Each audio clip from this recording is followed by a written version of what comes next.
like this. So you see here, Victoria, what bracket is up? Vitor, just to let you know, just because he's down, he is not out. And of course, Ian, the Dragon League winner, he let everyone know in 2025 he was here, he was going to be at World Finals. The wish of being a World Finalist was in the past, and now the wish of being a World Champion could be in the near future. Two different stories. How's it going, Victoria? Against Adriel. Literally 2 games decided by last-second lightnings. Josh, you were on the desk. And how's everybody doing? Is everybody ready? Obviously, Ian's doesn't land in game 1. Adriel's does in game 2. Yeah, I mean, it was probably the best set that we saw all day yesterday. And it was only 2 games. You know how difficult that is to actually pull that off? I mean, Adriel played fantastic, but Ian also did as well. The second game, he started off so slow, and that's the reason why Adriel was able to walk away with it.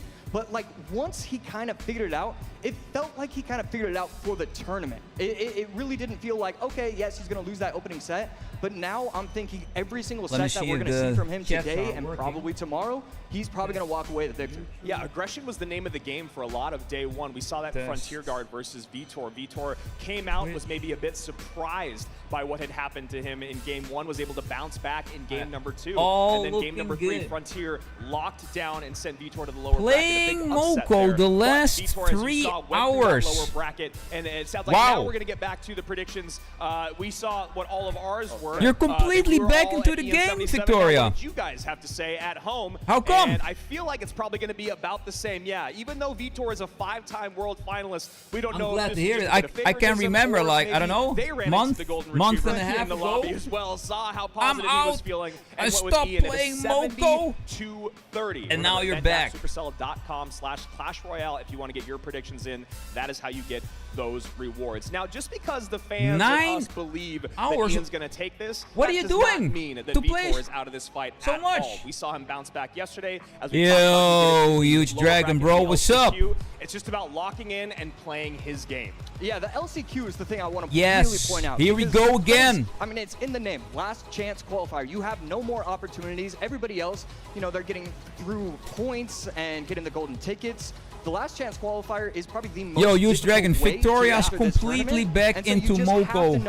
She played for 3 hours today. Remember, we talked about this yesterday as well. And is going to play for another 9 today. Viper in a back-to-back finals reset. So when you talk about pressure, this is a guy that has always been able to handle it. And feeling the pressure right now as game 1 is just about to start. Very excited for CRL. My thoughts exactly. Finals. Day 2, match 1. Ian versus Vitor. And there's the crowd. The crowd has been so amazing these couple of days. Ian already started off with the Cannoneer instead of the Princess Tower, and cycling the Royal Ghost. I already love Ian 77's deck. Yep, most likely going to Mortar. This is a very popular Mortar deck that's been played out there, usually with Goblin Stein. We've seen it with Arrows. We've seen it with Lightning. Feels like Lightning is usually the best way to go. But actually, he's going to run a different version. There is an Evo Skarmy version out there as well. Not quite as popular. Excited to see Ian come out with it in game number 1. And obviously, I'm excited to see Mortar in game number 1. And Ian, I believe he's probably just recognizing the matchup early on, going with the Mother Witch super high. It's usually we see it cycle behind the crown or the King Tower. It's okay if you're giving up fireball damage early. Right there, just cycles it so high. Not sure how I'm feeling about that. And a lot of responses to drill here. When you see the Ghost, you see the Skeleton King, and you see that Skarmy. So something that Vitor is going to have to think about. Activates the ability with the Skeleton King, trying to take out the Berserker, and will just about do that. The Cannoneer should be able to take it out cleanly, and it does. Wow! And the surround not done perfectly. Fire Spirit, though, comes out for Vitor to clean up that Skarmy, but we do have a lock here. And you can see Ian taking a look up, going, all right, buddy, here we go. Yeah, just because you aren't ready doesn't mean I'm not ready. And there we go. Cannoneer takes out the left side perfectly. Evo Snowball going to get a lot of damage.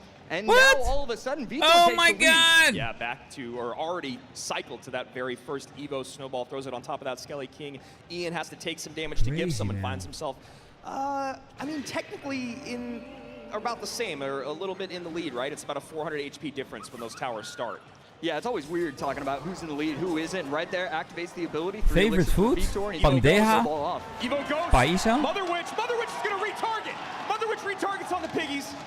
Skellies to make piggies, excuse me, and that tower is down Wow. below 1,000 HP already. 50 seconds remain in Holy regulation. crap. And now he has the Evo Skarmy in cycle as well. Biggest Maya rival, gonna go everyone. on top of the crown tower, and he's probably going to be Biggest able to rival, Vines once Pedro, again, all right. so Vitor needs to think of an answer, and he will.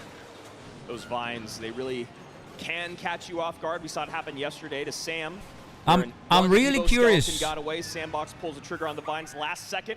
That's GG, well played. I must be Ian honest. using the vines to his Moko favor. is such a 5:17 kind of a remains on relaxed Vitor's tower. game. Only 20 It seconds feels remain like in therapy, regulation. you know? Yeah, and Vitor's If I making it compare it way with too easy to defend Clash the Skeleton Royale Kings. He's stopping or the Ricochet drill, plus or Berserker, plus the even Fire Spirit, and Final still being able to get Sentence, off there the is a pressure lot with of it. stress Vitor needed going to on, set but up I differently on don't offense, and have that's why any Ian is stress in this lead. with Ian drops the Moko. minion horde. Last Well, card at least out. if I'm not Only playing card, the only Rifts. spell he has. With Rifts, my there's... line. Oh! And it locks.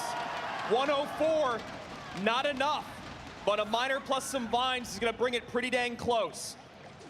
Ian needs to catch it. Is Vitor going in with the prediction vines? He's not going to be able to defend. Forces out the Evo snowball. The Fire Spirit is down. It doesn't matter. It's over. And you can see Ian, let's looking at go, the bro. crowd over and over throughout Actually, the Ian game, was feeling last year the also energy from the room.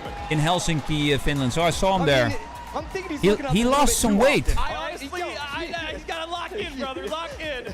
But you know is what? not over. It's one of those things, when you know you've made a big play, you know your opponent doesn't have a response, or you know you got one on over your opponent, he's looking up to the crowd to let them know he appreciates them being here. Vitor now one loss away from his 2025 CRL run coming to an end. Oh my God, Yeah, they 77 just playing elimination absolutely games. lights out. I loved how he was setting everything up. The Skeleton King Sweat. on defense was way too easy for him. Yep. He was getting offensive pressure, the offensive vines to take care of the tower, plus bomber, and then, oh my goodness, you're not playing anything down in time. It was just a little too simple. Oh, you're for getting him. closer. wrong. I'm It felt like it was- it just went wrong for Vitor from the 156 very now, get-go. Victoria. Yeah, Can I you mean, I imagine think- that you I were think ahead it of comes me? down to he didn't You were like recognize the 3 or deck that 4 Ian was levels running, above and me. so he didn't really And now I'm recognize the 156 and matchup. you're I don't know. 141. Berserker is one of those Crazy. weird cards where But you think I it gets just a ton of keep value on every doing single my time, but it's daily not XP. getting It enough. takes You you don't have that true 30 that minutes, true max an tank hour. killer or anything. I did it would every love day a on stream. better card for those Skeleton Kings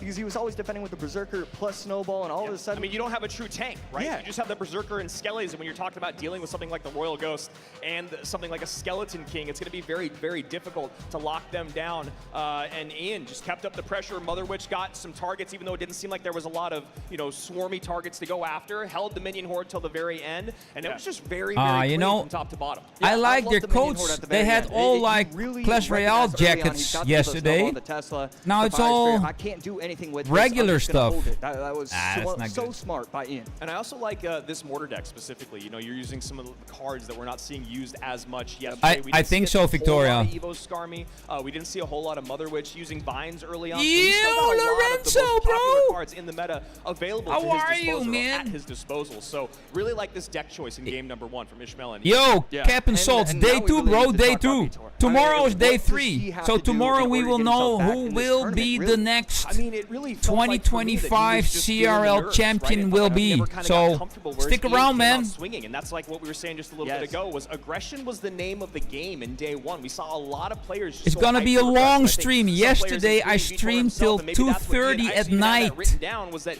Vitor was feeling the pressure yesterday from Frontier Guard. I maybe think being only the surprised that he was Americans feeling so stayed. confident. The rest I was feel like he might already almost in be in bed. the exact same boat today. Maybe thinking Ian was also feeling the stress or the pressure Oh, of cool. the crowd, the fact that he's up against elimination already. on I day 2, remember, beginning of day I don't know, 2, was it excuse me, and it's yesterday, very Lorenzo, or the fun. day before And that he you goes, had a "No, little not bit feeling the crowd. I'm gonna of come right at you. Yeah, liquor, it's just a little bit of ridiculous how drinking, little of pressure heavy Ian is feeling drinking. So far. And I mean, that's really what comes down. I mean, when you Yeah, are a Cap and content Salt, creator, man, it's 3 so days. important I to be was able here to last year, bro. not This worry is about it. anything.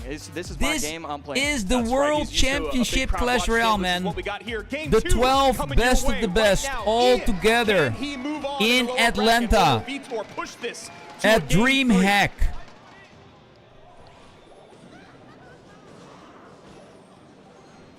Good Mother You Witch, did some going to get the heavy spawn at drinking, 3 little Lorenzo. biggies. It was The cannon should be able to yesterday defend or the properly. day before.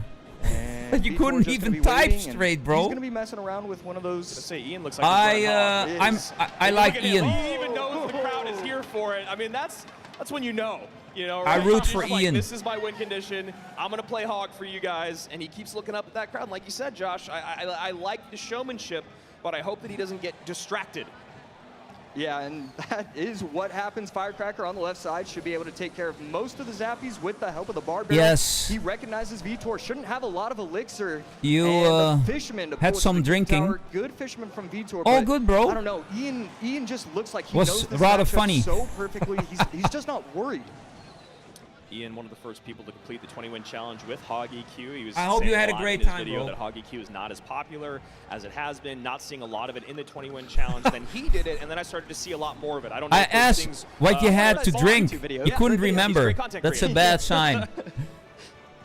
So here we go early on. Things Heavy pretty close. drinking, Didn't get a mate, hog heavy hit in, drinking. but it did have to sacrifice a King Tower activation.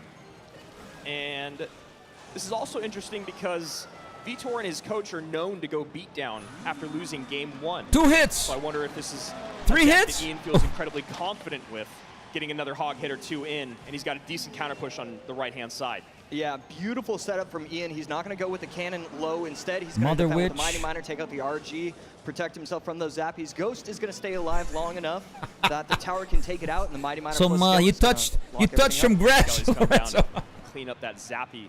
Really like that play there. Just to make sure Right. the Mighty Miner doesn't lose too much HP. Uh-huh. Going back in, gonna have to get that fish boy in, and pulls it right back to the giant Skelly. Yo, I bro, don't know if that gonna be enough DPS. I know what you're There it talking is. about, man. I just came Yeah, from the slow Amsterdam. from the fisherman We were there saves all him, day. I'm going and there the back Evo tomorrow Cannon as well. plus So there's a. Firecracker plus we Easter. called it a I mean, his Sunday micro market. is just beautiful. I mean, when you get to play your comfort on the biggest stage in the world, it's Just to test very it out, difficult man. for your opponent, I've right? heard that Especially when you before. find yourself in a decent matchup, and the crowd is loving it. 17 just a taste, man, Another just a hog hit taste. in 1467. Lowest tower for Ian, 2652. This is the guy that everyone was expecting to see yesterday. Yeah, and right there, he gets the Skellies in time. I mean, Ian is playing this perfectly. We know how talented he is with this. We expect that from him, but still, to do it on the live stage is something else. The prediction EQ. Oh. Ian looks up to the crowd. Oh, He goes, 3 You can hits. see right there on Vitor's face, he knows it's over. I mean, Oh Ian just my cycling the God. barbell right there, trying to get himself to another couple earthquakes. Might go in with the hogs, but instead just going to defend. He just looks so comfortable. And Mother Witch right there looking for those skellies that might come out. Instead of Bar Barrel comes out. Oh, There the is bomb! from the Mighty Miner. A little bit of a push here, but very manageable for Ian. Yeah, right here, a little bit going on. But Yeah, a the little dicey Firecracker, actually. The Mighty Miner going to be able to take Yep. out the Mother Witch. Tower down to 1143. And good game coming out from Vitor. He's going to try and pull the trick that Ian pulls off all the time, but we're going to see if he actually wants to defend, and he will. There's just no way to get through this AC with the amount of damage that needs to be done by Vitor. The EQ Here cycle. it is, the That's cycle. going to do it. Cycle, and yeah. Ian does it with his comfort deck to stay alive and keep the run going. Wow. In his 2025 World Finals run. Crazy. GG. And the crowd is absolutely Let's go, loving it. Ian. Is loving the crowd. This is the moment he wanted. Yes. Vitor, being the great sportsman that he always is, shakes his opponent's hand, and he says goodbye to the CRL 2025 World Finals stage. And Ian is feeling the love that you can only get on Glad a stage I didn't like use this. Vitor on my Rich, thumbnail. We got one American. Let's hear what he has to say to this crowd. I'm here with your winner, Ian77. Ian, you had a tough day out today, but right now you just got the biggest pop maybe we've ever heard in Clash Royale since 2019. Tell me how this crowd is making you feel right now. Dude, honestly insane, man. I'm blown away by all the support. Like yesterday, I was backstage, bro. I almost shed a tear, bro. I was like so grateful I could be here and for all of you guys. And yeah, all praise to God, man. All praise to God. So game number one, you went a little unorthodox with your mortar pick, but then game number two, the crowd pleaser. You come out with Hog. Talk to me about that choice for game two. Well, honestly, it was kind of unprepared for. I didn't even plan to use Hog EQ in this set, but I just randomly went for it on the spot. I didn't really have an obvious pick, so I just felt like I could outplay people with my comfort. And the mortar deck, it was a really nice variation. It had like, you know, Ghost and Skelly King for the drill, so it went really well. Okay, so you got the win under your belt, obviously feeling way more comfortable. How are you seeing your prospects for this world title? I'm feeling pretty good. You know, I just had to loosen up on that first match. You know, just had to get used to this stage. But I feel very dialed in now on this stage, and yeah, I'm feeling good. You know, I'm feeling a lower bracket run coming. We're all excited to see it. Everybody, one more time. Ian 77. The best things about the World Finals and our monthly finals. They filmed you doing it, Lorenzo. Right? That's such a great mentality that Ian had there, and that's what he said yesterday. I'm curious. You got the footage somewhere? To get those jitters out on day one, which is, I mean, imagine, right? I don't think it's material for YouTube though. Before he plays through them. If there is any footage, only send it to me on Discord, and that'll be it. With dominance. Gets the crowd and uses it to his advantage instead of feeling the pressure from it. Yeah, I mean, that's such a difficult thing to do, but he did it, and you have to assume that Vitor was thinking that the entire time. Every single hog hit was, whoa, coming from the crowd, and that is just so tough when you are his opponent. And the predictions from Ian were absolutely beautiful, whether it was looking for, you know, the skellies so how are you feeling today, Lorenzo? Is everything...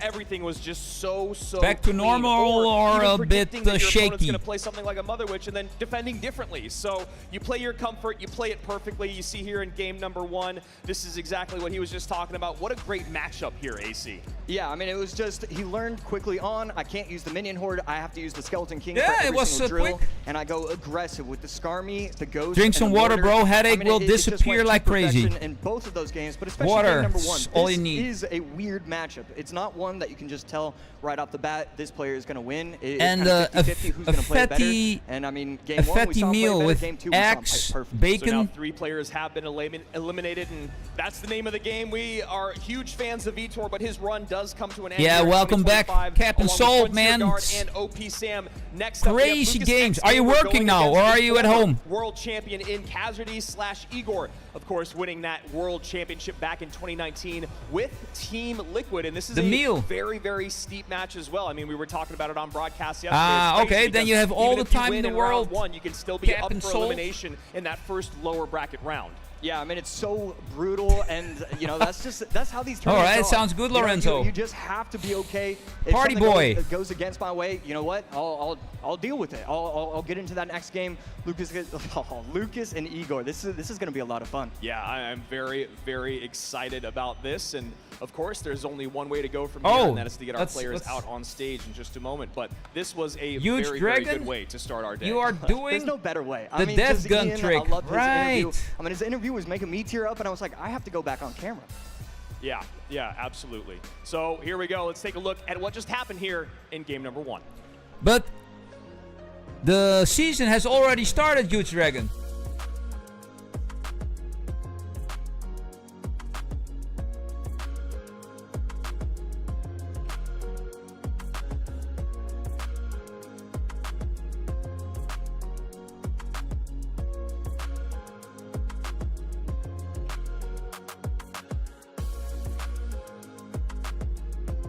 How long does Zap stun units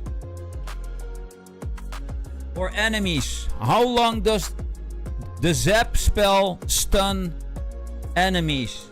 Does anybody know? No, man. Bro, Huge Dragon, I bought the pass yesterday, man. I'm already halfway down the prices. No, bro, you're behind. You have to start right now. What do you do now? I'm CRL caster. Half a second, man. 0.5 seconds, Lorenzo. Close, bro. Mugi, there's only been 2 solo world champions in CRL history, you and Mohamed Light. Why do you think that is, and what sets you two apart? モハメド・ライトと僕はオフラインでの勝負強さとかもそうだと思うんですけど、やはり常に冷静でプレイできるのは個人的には強みかなと感じてます。Mugi, you have the chance to be the only 3-time world champion in the history of this game. Do you give any thought to your legacy in Clash Royale?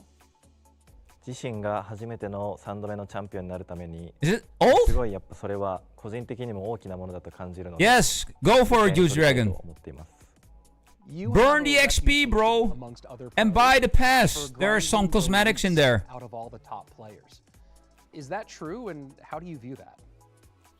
最も練習が少ないという噂は昔は多分本当だったんですけど、今は自分的にはすごい努力をして頑張ってると思ってはいます。Do you have anything to say to all of your opponents? 対戦相手に対しての一言は絶対に勝ちます。 Thanks, Mugi, so much for being here, and we can't wait to see you compete. Introducing a 5-time world finalist. It's his 5th seed for CRL World Finals 2025. Everyone, give it up for Lucas! Let's go, Lucas X Gamer.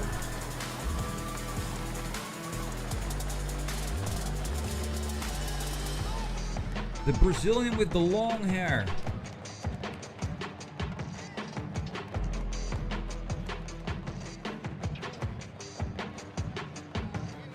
And his opponent, it's his first live appearance since 2019. And he's the infamous Mortar Master. Everyone, give it up for Igor! Sardi. Yo, Sparky man, what's up, bro? Yo! What up, man?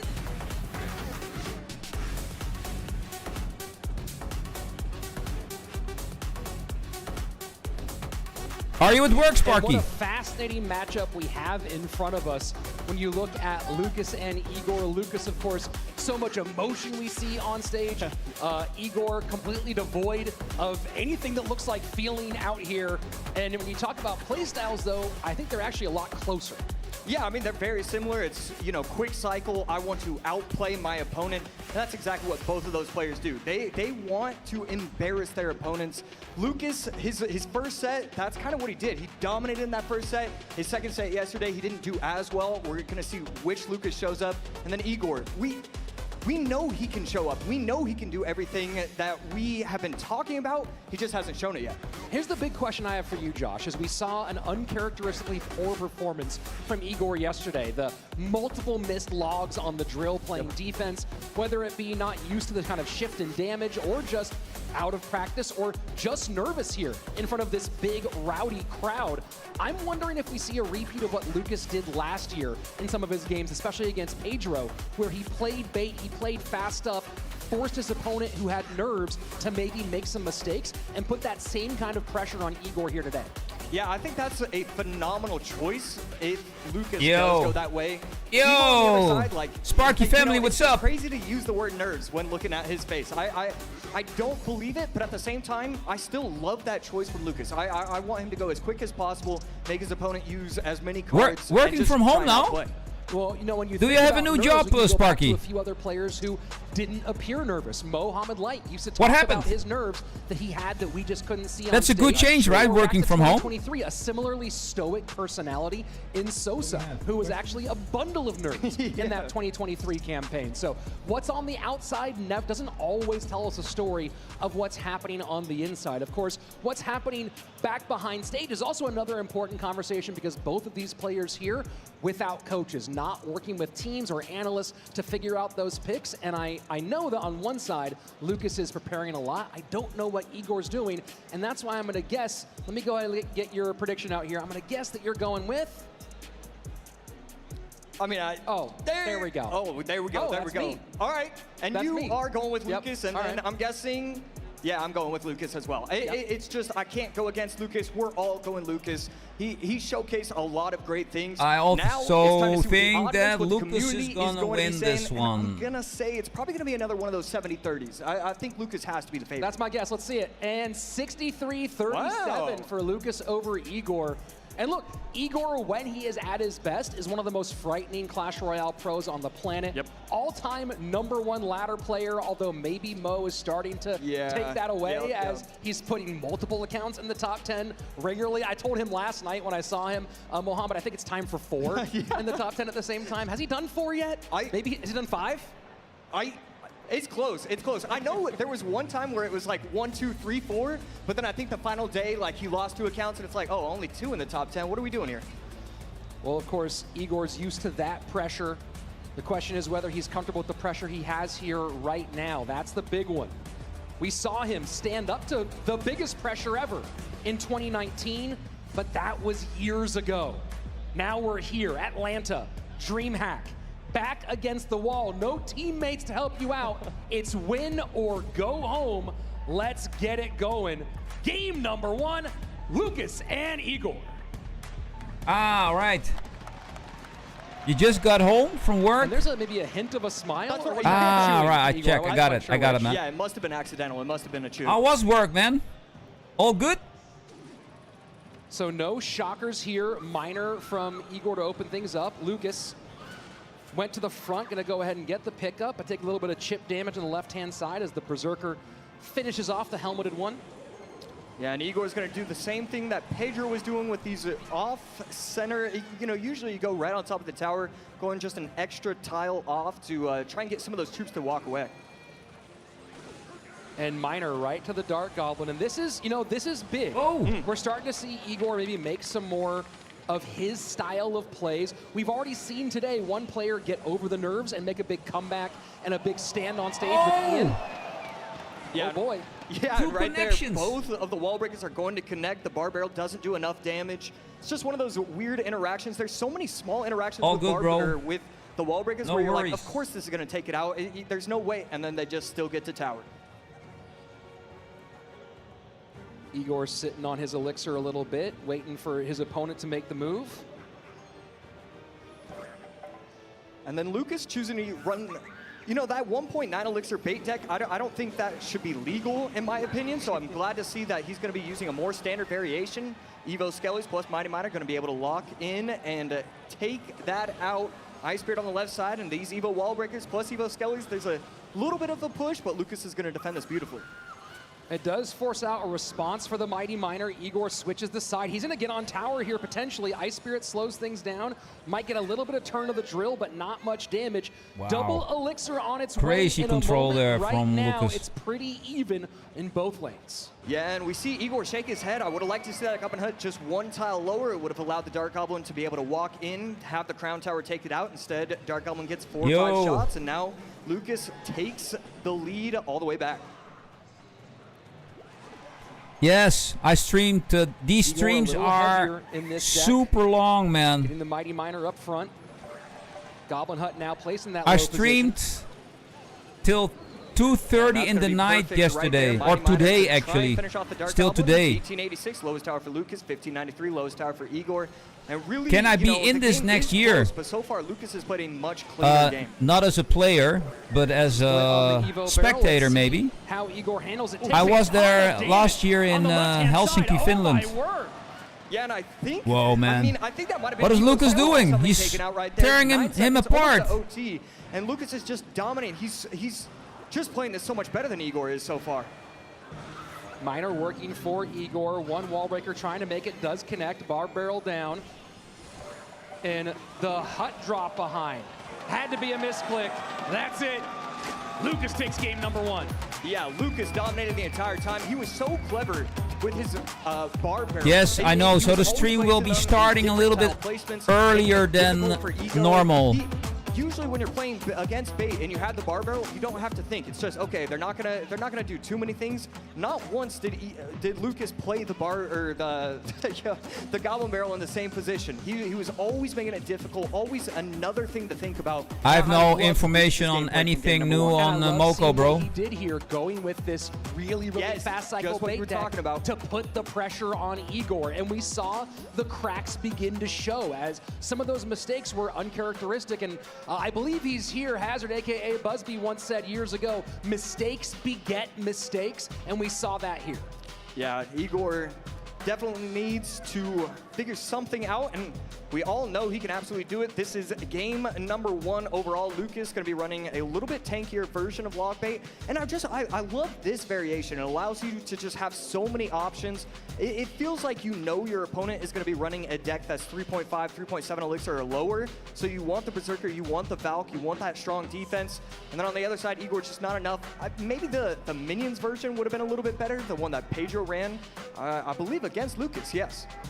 Well, the big question here is where does Igor go in game number 2? Last time he went to Royal Giant in game 2 in his first round matchup, and that was the best success he had. That was his one win, but I really don't want him going there again because you know that Lucas is coming to cover Royal Giant. Yeah, and you Oh, know, bro, against I don't Lucas, know, when man. He's running RG. That's a scary That's, attack. actually, clearly that's- he's very that's their well-versed in play. that matchup. He's well versed with anything using RG. So just RG I'm not really doing that scares me. stuff. I don't know what I'm feeling because Miner's out. It just. I mean, I'd like to see Not more invited to the party, Yeah, I so mean, what you can I wanna do see it, if, but of course, if you then don't you have that concern. anything You go back to and work forth. with? My suspicion And it's here just is that Lucas waiting might for go 2.0 RG coming right? He out. might try to go for a big snipe here, but then you get into Igor running mortar, and that's actually a good choice for him. Yeah, and I mean, really, if you're Lucas, you're just trying to hard counter that deck twice. You're not going to allow him to do it. I mean, it doesn't matter how nervous he is. Once a mortar is in his hands, he's just going to play it perfectly. Well, both players taking their time, getting themselves ready, and I think we are just moments away. Game number 2, here we go.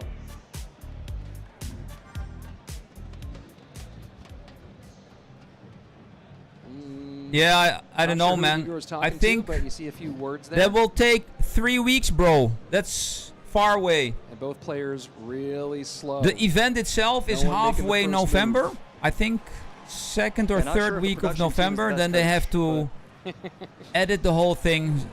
I don't know, Guard maybe last cycle. week of Lucas November, shows the earliest. the Baby Dragon. Seeing Baby Dragon, you kind of automatically assume that it's going to be E-Giant. Igor on the other side. Oh, and he's going to be running P.E.K.K.A. What Feels like it's one of the first P.E.K.K.A s that is we've seen in go- this Ah! tournament. And Graveyard for Igor here. E-Spirit to cover, Yeah, and Valk not in range. beautiful timing with the E-Spirit. E-Wiz coming as well for Lucas. Takes about 600 damage. And Igor just going to set up. Why the would you defense with the play Goblin such Cage. an aggressive graveyard? And that's a big Inferno Dragon, especially with the Electro Wiz covered. Gonna burn that all the way down, I believe. Ooh. And there you go. Yeah. Big defense for Igor. Gorgeous Ice Spirit right there. I was so worried that it was going to get out of the range of the Inferno Dragon. Instead, just inside, Inferno Dragon cleans up everything. Yeah, and he's taking no damage. That was a perfect start to the game for Igor. First 90 seconds away. So far, so good for the former Team Liquid hero. Wasn't able to play for that squad for the entire year. Couldn't get his way over to the States. I think he might have still been underage to play in the league, but at the time, Liquid coach Eric Benamou signed him anyway, with the plan being we'll need him at Worlds. Ran a 3-man squad, right? With just Canario, Surgical Goblin, and Diego B. And they made it all the way, and then Igor showed up as a rookie and got it done. And right here, Inferno Dragon on top of the P.E.K.K.A again. Lucas trying to save up with the Lightning and not going to. That's just going to be a really easy defense for Igor. See if he wants to defend I this still have Baby a Dragon. VPN Baby Dragon does running get the on splash, my so a phone. little bit of a mistime right there.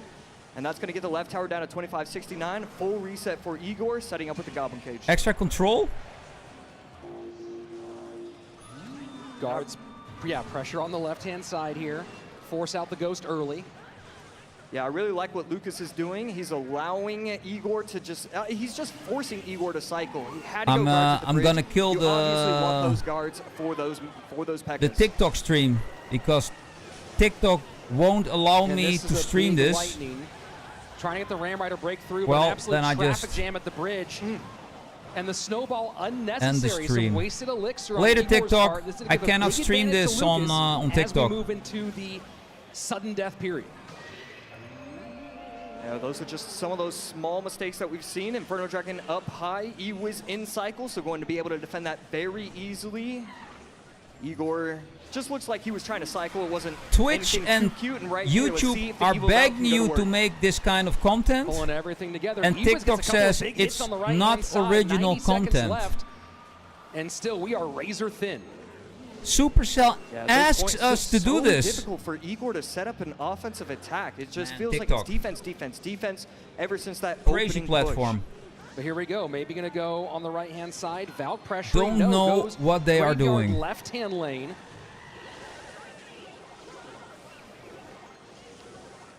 And this is where you can start getting dangerous, right? Triple elixir. You can put some graveyards out, take some risks. Yeah, I'd like to see some sort of push, Bill. I'm not Is this exactly also sure why he went on the an right side and elimination then game? Went with the Graveyard in the left, Inferno Dragon, plus the Valk, plus the Snowball. Should be able to defend that pretty nicely, but does need to go with guards, and he will. The right tower now lowered down to 1706. Igor can switch lanes here, but Lucas in a good Pretty spot. close game. Not a big lead, though. 1706 to 1815, 40 seconds left. And it's interesting to see how all these P.E.K.K.A decks, it's no longer the Evo P.E.K.K.A. You're trying to get those support troops to be your Evos. 1815, 1706, 30 seconds left to determine if this is going to a game 3. Ram Rider playing defense against the Graveyard. Not a lot getting through here. Ram Rider trying to make it. The Evo Valk goes down. Cage into hold. Snowball trying to stop the Ram Rider. Ram Rider will connect. And now another one on the right-hand side. That's an absolutely huge push. 10 seconds left. That Ram Rider should connect here. Cage to stop. Igor needs to get on tower. Lightning puts the damage in. Wow. That's gonna be it. Lucas gets it done in 2. Crazy. Crazy. And a shake of the hands and an inauspicious end to Igor's 2025 campaign. And Lucas staying in the mix. Igor Scary out. for everybody out there.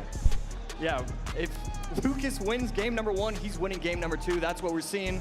And, you know, we need to learn more about his thoughts. Let's send it down to Juice. Yo, JD, what's up, bro? What a match. Just talk to me how you're feeling after a very intense game 1 of day 2. I think I feel relieved. I didn't really sleep much. Either didn't sleep well today, so I think it's a relief to win game 1. I hope I can get momentum and keep the momentum going.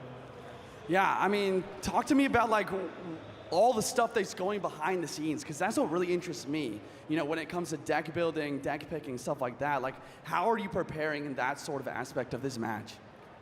I sort of try to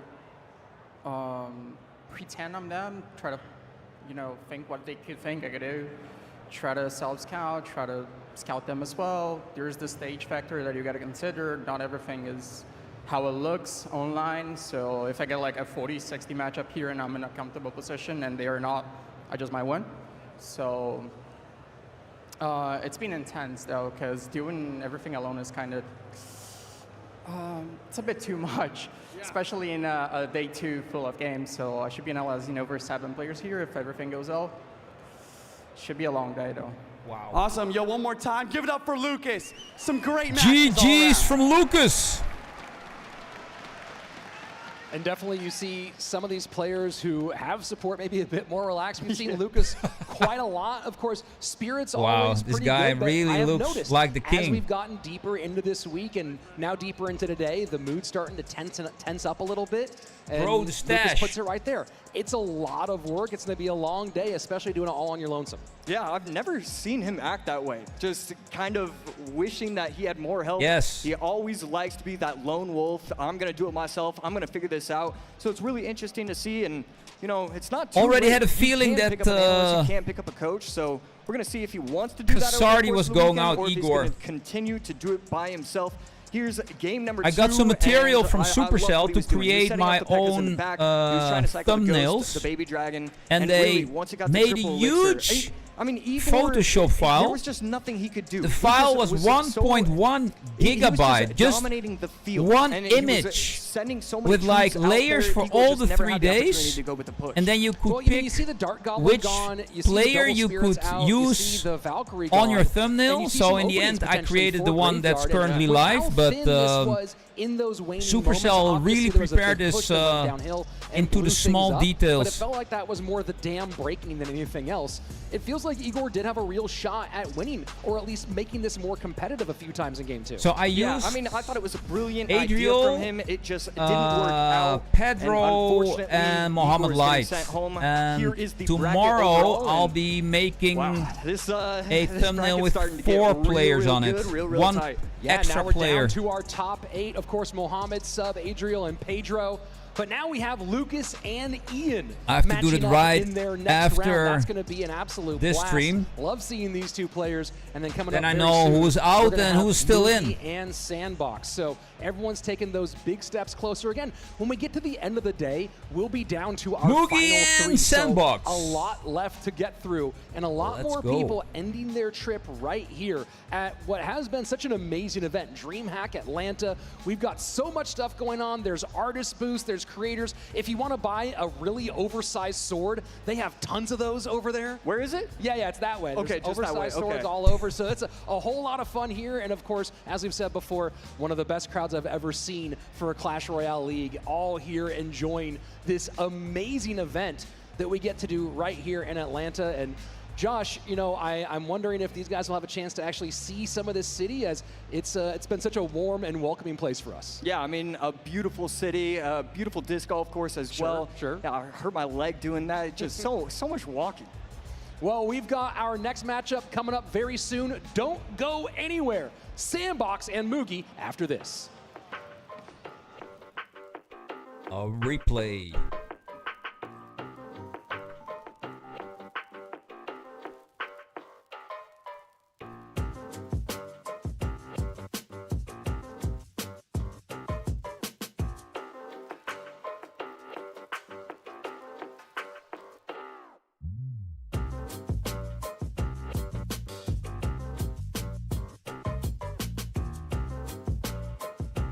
I think Lucas might have a chance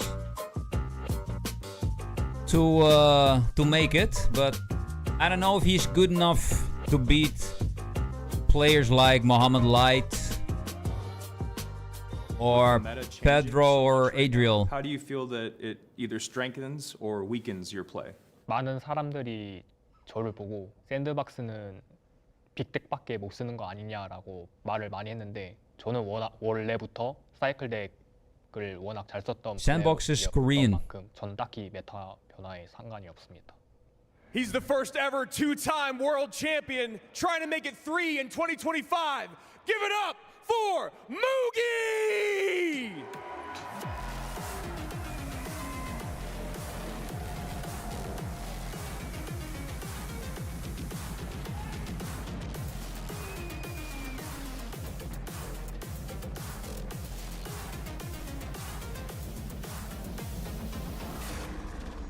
Let's go. Moogie! He's already faced off against 2 world champions. Why not make it 3 to keep his dream run going? Give it up for Sandbox!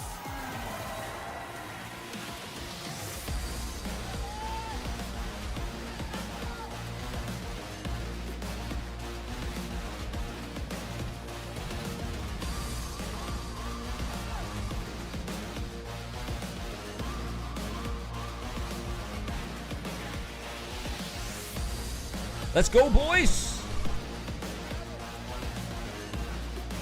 Rich Slayton here, joined by Jackson Juicy J Wall. And Jackson, glad to have you back on the desk. This is an interesting matchup, right? Because this is another one of those that we see where on paper everyone will be picking Moogie. I'm guessing predictions are going to come in pretty heavily for Moogie. But we've seen Sandbox. Why is this woman buck wearing a the trend. mask? He talked about not wanting to be thought of as a beat-down, heavy deck player. These guys don't have primarily any successful diseases, with I those think. cycle decks today. Healthy, Yeah, I mean, he does a great job young of controlling the match. You know, Clash I Royale feel like players. He kind of slowly but surely made his way, right? You know, he was known for stuff like Splash Yard and Electro Giant, and then he kind of used his skills in Splash Yard, converted it to Minor Poison, and continues to make his decks cheaper and cheaper as he becomes not only a control player, but a psycho control player as well. Well, speaking on the other side of things, Mugi, of course, known as this big cycle player, but the piece of success he had yesterday in the loss against Adriel was with E-Giant. Right, yeah, that's interesting. When I was researching both of these players, like they both played E-Giant yesterday, and once again, they're both very good at RG as well, where you kind of have that mid-tier kind of deck, control deck. So it'll be really interesting to see either one of those mirror matches. It could be wild. And you can see the head-to-head data on these two throughout the year. 16-11 in favor of Mugi, but of course you have that very critical win for Sandbox in the finals of the Kalalas Cup, that 2-0 win. So Sandy able to get the better of Mugi Korea in some and places. Japan. And this will also Let's be go. a big question about that preparation. We've talked about this a bit before. Tight, a long-time coach. But the question is, will he remain unpredictable or be easy to read for Sandbox and his team today? And let's see what you at home are thinking about this matchup. Will it be Mugi? Will it be Sandbox? Here we go, and our viewer votes coming in just one moment. Yeah, speaking of predictions, here we have the community predictions. Mugi at a 67%, Sandbox sitting at 33. I feel like this is kind of, what a lot of people are thinking. Sandbox obviously still has a really good chance, but once again, a two-time world champion on stage, it's just really tough to go against. Yeah, it's always difficult. Let's go ahead and take a look at our predictions now. So first up, let's go ahead and see what my buddy Jackson has over here. He's picking Mugi on this one. Now let's go ahead and see what I picked. I think I might buck the trend. That's right. I am picking Sandy. Okay. I like what Game Saver's been doing here. I like what he's doing with Sandbox specifically. He's a guy who needs to go for snipes against some of these big guys. Saver has been swinging, Sandbox has been hitting, and looks like Andrew's on my side, and Josh going along with you, Juice. Yeah, I talked to Josh beforehand as well. We just picked Mugi based on his experience. Talking to Frontier Guard after losing to Mugi in day one, he was just like, I can go on stage, I can do my best, but in the end, I'm going against a world champ, and that experience on stage is like none other. Yeah, it certainly is. Of course, we saw the experience, the skill, and the coach-player relationship of Adriel coming out on top against Mugi on day number one. So curious to see if Game Saver and Sandbox can replicate that same thing. Of course, a little difference here. We might see taking, like I said, big swings rather than going for those close matchups. But this is a big one. Again, we are in the elimination bracket. No more lives to give. Mugi, the two-time world champion, wants to stay in the hunt for 3. Sandbox wants to end it. Let's go. Game number 1. Brutal games. Favorite food, chicken? The crowd's just going wild. Favorite I love food, it. I sushi. love the energy here. Hogger at the bridge Favorite carb, Royal Giant, immediately and from Sandbox Princess. to start us off. Okay. A little surprised from Sandbox to start off. I kind of thought he would be going to snipe Hog. Instead, going Hog himself. And Mugi just going to one of his comfort decks. He's got a log bait deck of some sort. Could see as soon as he saw the guards in the Dark Gob, Sandbox kind of nodding his head, maybe kind of expecting this sort of deck. Probably has a log or a barbell for any sort of bait element, and most likely an Earthquake for Mugi, potentially having a mortar here. Skelly Barrel to the right-hand side. Hog push does not get sent to the outside. EQ going to work here. Hog should get a couple, at least one, and it does. Wow, big celebrations from Sandbox. He's really happy with this Hog connection left-hand lane, and that's what we're talking about. Earthquake and Log, ready for the Dark Gob, ready for the mortars. It's a great matchup for Sandy here. 1,000 HP down. Both players slowing down a bit. No, even more. Elixir build all the way back Crazy. up. 1,400? What's the key for Mugi here?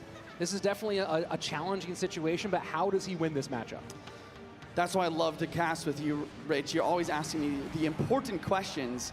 And to answer it, I would say the big thing is definitely using the opposite lane. You don't want to go same lane. What you can do is you can place your mortar high in the opposite lane and use another card to push the Hog over with anti-Earthquake. And he tries to do it here, but he has to play same. And this Hog's going to get one as well. There we go. That's a huge one, though. Down to 1207 already. Plus the Evo Firecracker connects. And that is a lot. 597 remaining. Mugi in a world of trouble. And we're just entering double elixir. Shit. Skeleton Barrel at the bridge, trying to get the Evo back in cycle. Cannon Can do a great job of defending as well. You know, once again, I'm just thinking from Mugi's perspective, how do you come back in this scenario? It's really tough because you have to fend off the firecrackers, the earthquake chip, but also the hog riders. Sandbox is going to continue to apply lots of pressure. Cannon card getting a little bit of defense in front of it, trying to find a way to break through. Cannon plus earthquake on the right-hand side to shut down his mortar. But here we go, bit of a push on the right-hand side. Evo Skelly Barrel gonna get knocked right up close to that tower. Log to clear. Oh! The Bar Barrel will take up the Firecracker. Really nice defense, getting the King activation and utilizing the Fireball to prevent the Hog connection. You know, maybe there's a little bit of life in the position here for Mugi, but it's still very dire. And that Evo Cannon gonna open things up a little bit for Sandbox. Do we expect to see any Earthquake cycle here? I mean, getting the pre-Earthquake for the Hog Rider. Yeah, but then the pre-Firecracker. Oh my God. GG's. Wow, that is game. Sandbox with the nod of the head. Crazy. He knows he's got the dub. Beautiful stuff all around. Sandbox going cycle, continuing to buck the expectations and doing it in the biggest moments here. Wow, love to see the Sandbox signs in the crowd. We had some Korean viewers here showing up, trying to support their player. And here's the stats. Like you said, a little bit of a cheaper cycle for Sandy, and he kind of utilized that really well to Curious not only if out Mugi cycle, can but in make a order to comeback here. pressure and also cheaply defend. And taking a look at the decks here, Mugi playing a different variation. We saw him play Mortar against Adriel yesterday. He was playing an Arrows Skelly King variation instead of the one that we see in front of us. And he played E-Giant in that deck alongside the Hyperbait. That was part of that Hyperbait matchup. So very curious to see if he mixes things up. And a similar progression, playing a deck like this one in practice. I saw him go with Drill Rocket and also with a Royal Giant Spirit Empress deck. Yeah, I mean, the versatility of all these players is always astounding to me.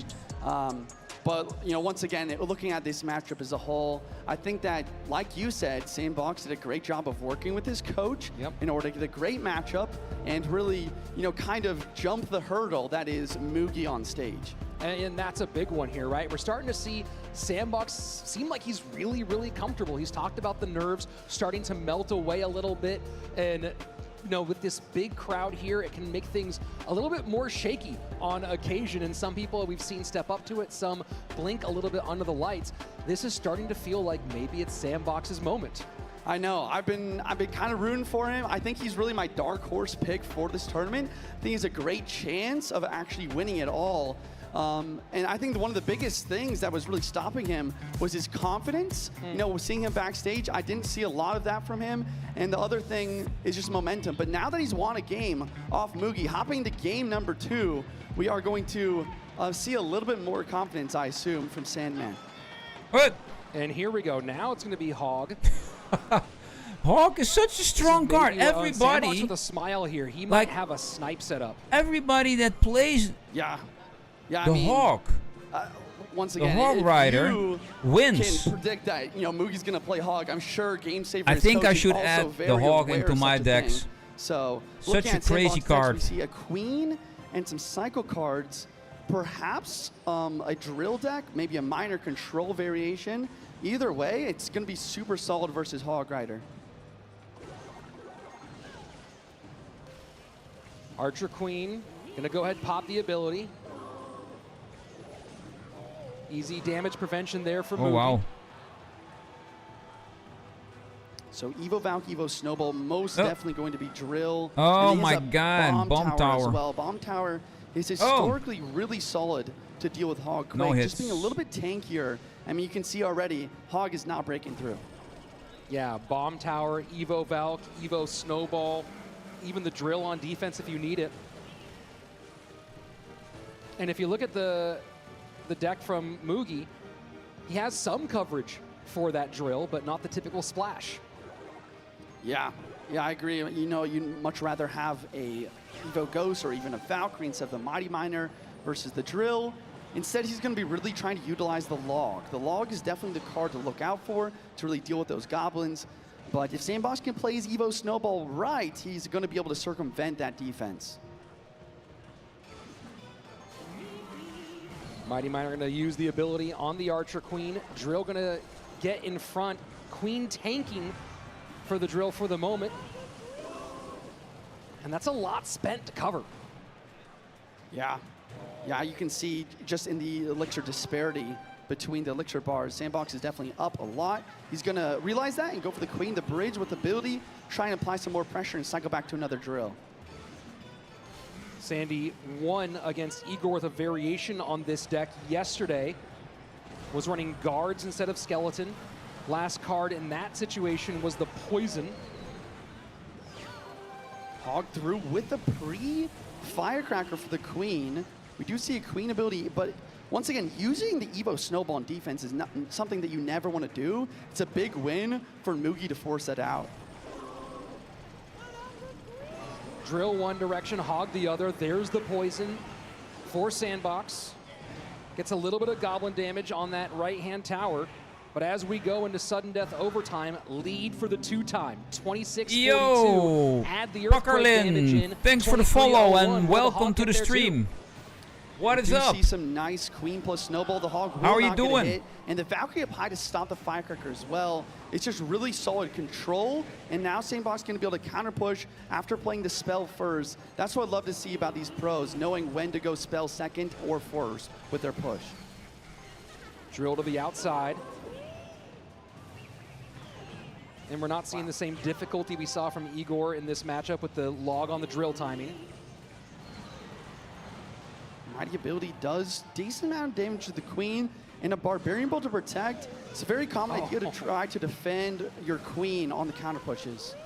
And you saw the attempted prediction probably on Skeletons with the Snowball there. Might have been a prediction on a Firecracker or either way, but Snowball to nowhere. Now Drill in with the Poison. Oof. Evo Snowball drops, and the That's a lot Goblins of have damage. free reign. Free What? reign on the tower. Wow. Both guys delivering big blows in the final minute. Crazy. Sandbox with a nice prediction Queen ability on for the Firecracker as well. He's really feeling good. That first game momentum is really showing itself here. Bomb towers are just shutting down these Hogs. Can Mugi find a way to outcycle? Bomb tower. We see an Hog early won't Queen ability pass. again, once again, preparing Oh, for a cycling to Firecracker, another one. and then a Valkyrie as well to Oh. deal with. And Oh. the Barbaro connects the Evo Cracker as well. Drill in, cannon in front. Poison there as well. Man, this is super close. Pretty decent hold from Mugi, preserving the possibility, but this is feeling difficult. Is this the end for Mugi in 2025? Hog up the middle, pre-log for the Skellies. Snowball pushes it back, and that's it. Sandbox has done it. Wow. 2 world champions down for Sandy. Unbelievable. Wow, and you can just see the relief on Sandbox's Crazy. face. I didn't He's just expect beat that. A 2-time world I rooted for champ. Mugi. And he made it look easy. What? Like you said, he worked with his coach, got some great Respect set for picks, Sandbox. and then utilized those advantages perfectly in order to secure the win. Luck is work and preparation. Sandy made his own luck. Let's go down to the floor where Andrew Guy is standing by with our winner. Let's go. All right, Sandbox, you've already faced man. off against every former world champion in the competition. You've taken out 2 of them already. How do you feel being the underdog has been giving you an advantage in these situations? 이제 3명의 세계 챔피언들과 그 게임을 해주시는데 언더독이라는 위치가 도움이 됐다고 생각하시나요? 다른 사람들이 언더독이라고 해도 모하메드만 아니면 저는 언더독이 아니라고 생각하기 때문에 이길 수 있었던 것 같습니다. I don't know how other people view me, but I personally think I was the only underdog under Mohammed. With other competitors, I didn't think I was an underdog. Love the confidence there, and the crowd loves it too. That's good. Really well played. You've Crazy. already played through 2 elimination matches. Every match here on out is going to be an elimination match. You got to go through a lower bracket run. Talk to me about managing that pressure. 이미 2번의 탈락전에서 이기셨는데 그런 압박감을 어떻게 이겨내셨는지. 저의 코치인 게임 Z 세이버가 넌 할 수 있다고 해줘서 이겨낼 수 있었던 것 같습니다. My coach always tells me that you can do it, and he's the one who gave me the most confidence. He's got a great coach. Give it up for Sandbox!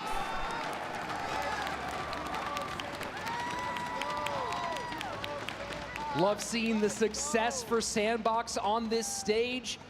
And again, we're talking about the preparation, coming in ready to get it done.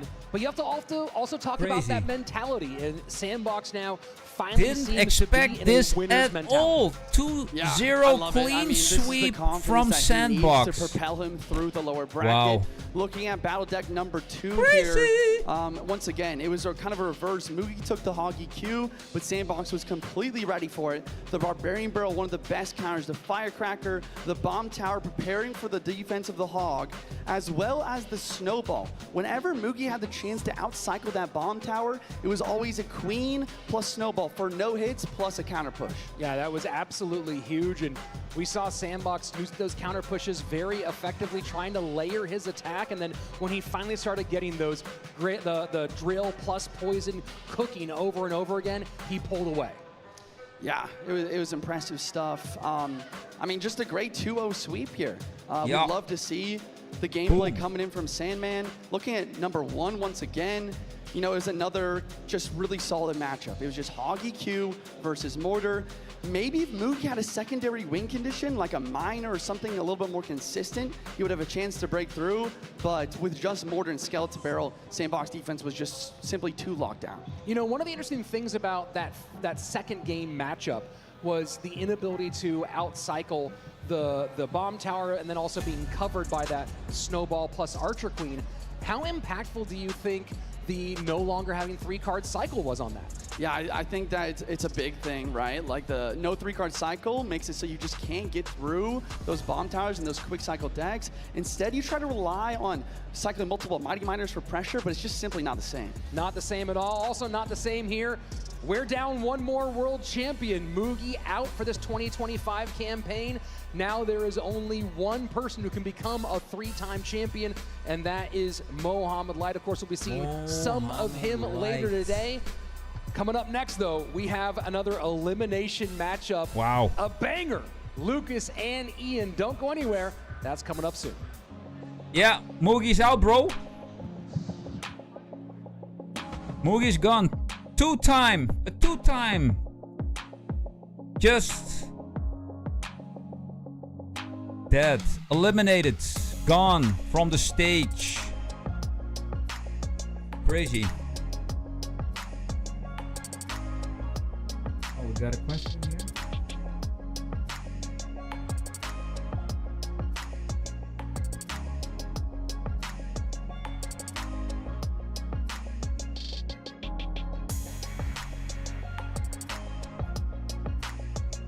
I got a question here. Which troop can target both air and ground units? You can choose between Mini P.E.K.K.A, Musketeer, Valkyrie, and Skeletons. What a question. For me, the best part about competing in person is seeing my friends in the crowd celebrate. Eu acho que a tensão, você fica nervoso ali. That's right, bro. Durante o nervosismo, acho que é uma das melhores coisas, com a adrenalina ali. Então, eu gosto um pouco. Seeing the people you can only talk to. I think we should start doing the polls again, Huge Dragon. 오히려 더 설레고요. 원래 오프라인을 제가 좋아하는 만큼 I'm gonna make one 팬들 앞에서 right 하고 now. 싶었습니다 그동안.我觉得有观众最棒的部分就是有欢呼声和掌声。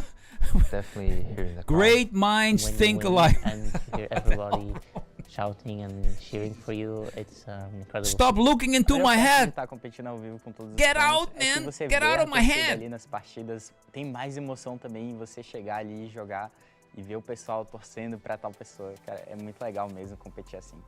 I don't even know yet, but I think I'm about to figure out because this is my first time playing it like in person on stage, but it's just really cool to see all the energy that the fans bring, and I'm excited to bring them a live performance for the first time.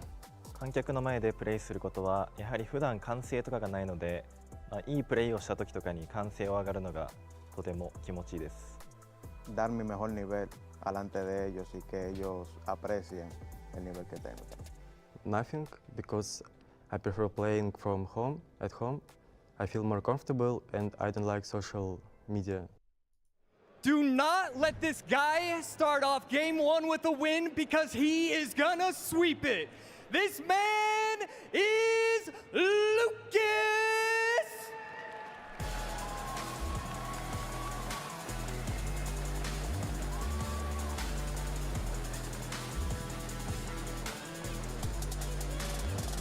Let's go!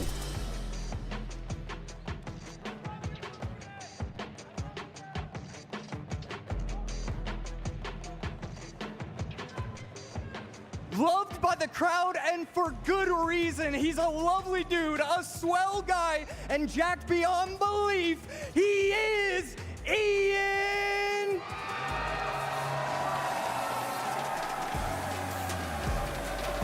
Ian 77!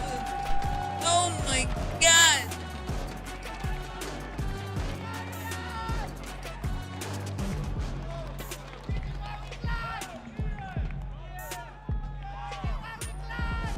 And that home crowd loving to see Ian back on the stage. And it has been a day of sweeps so far, Juicy, for Lucas and for Ian. Hoping that this is going to be the first one to go to game will number be 3 between these two players. extremely impressed today already, Juicy. if What really Ian stood out wins to you? this Man, I and just eliminates loved Lucas. how Ian was able to bounce back from a loss yesterday and stay composed and almost Really? feed off the energy of the crowd. It's like he's using that to propel him forward.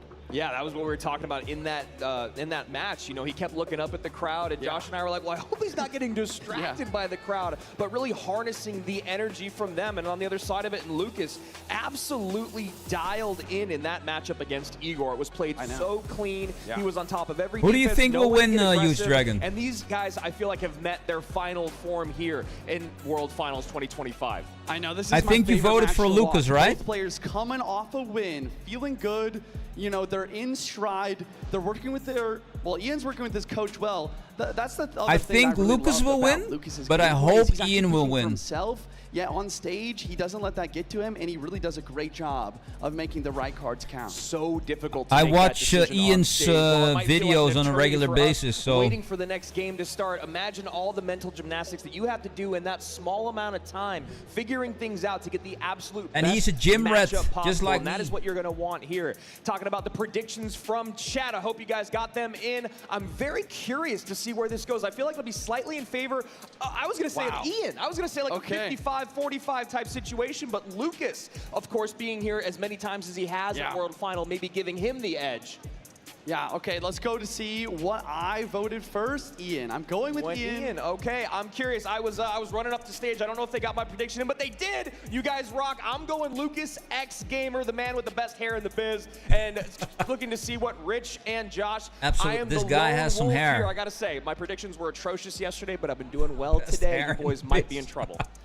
Yeah, I mean, the the hell? reason I picked Ian is, once again, he's feeding off the crowd really well. I know his coach, Ismail. He does a great job. They've been working well together. He told me that, Ian's coach told me that he worked The for previous 14 year, Ken hours was last there. night in order to prepare But for the this year, potential Ken, I matchups think today. Ken didn't There was go. 14 hours between then and now. But Ian apparently I has think been it's just grinding too the whole far time, and from Lucas on the other Australia side of it, I to feel go like to the You know, he States. kind of got the jitters out. He's locked in now. When I talk to him backstage, he feels very comfortable, very And he confident, recently obviously made very a familiar lot of with the trips, live so stage, maybe but this is a he very, had very enough. tough opponent in Ian. It's going to be one of those situations. While even though he had the predictions online, you imagine the crowd is going to be more responsive to positive moments from Ian rather than Lucas. I know, but like what Josh said on stage, if Lucas is able to get that one game at the beginning, he's going to take that and he's going to make it a 2-0 sweep really quickly. So really anything can happen. This is a very close match, and I think the community predictions really showed that. Juicy, when you were live on stage at WCG, did you have Yes, any moments but where you you felt like you were the get a underdog in really terms of good the crowd, or did you mentality feel like they were always, because behind you exercise a lot. You know, if you, it's a great brain stimulant to exercise, specifically heavyweight exercise does a lot to your brains. Knowing that this is a home crowd for Ian. Here we go. Elimination We'll see, man. match We'll see between Ian who will win and this. Lucas. Let's see. Who's gonna Let's take have a look at the game first number game. one?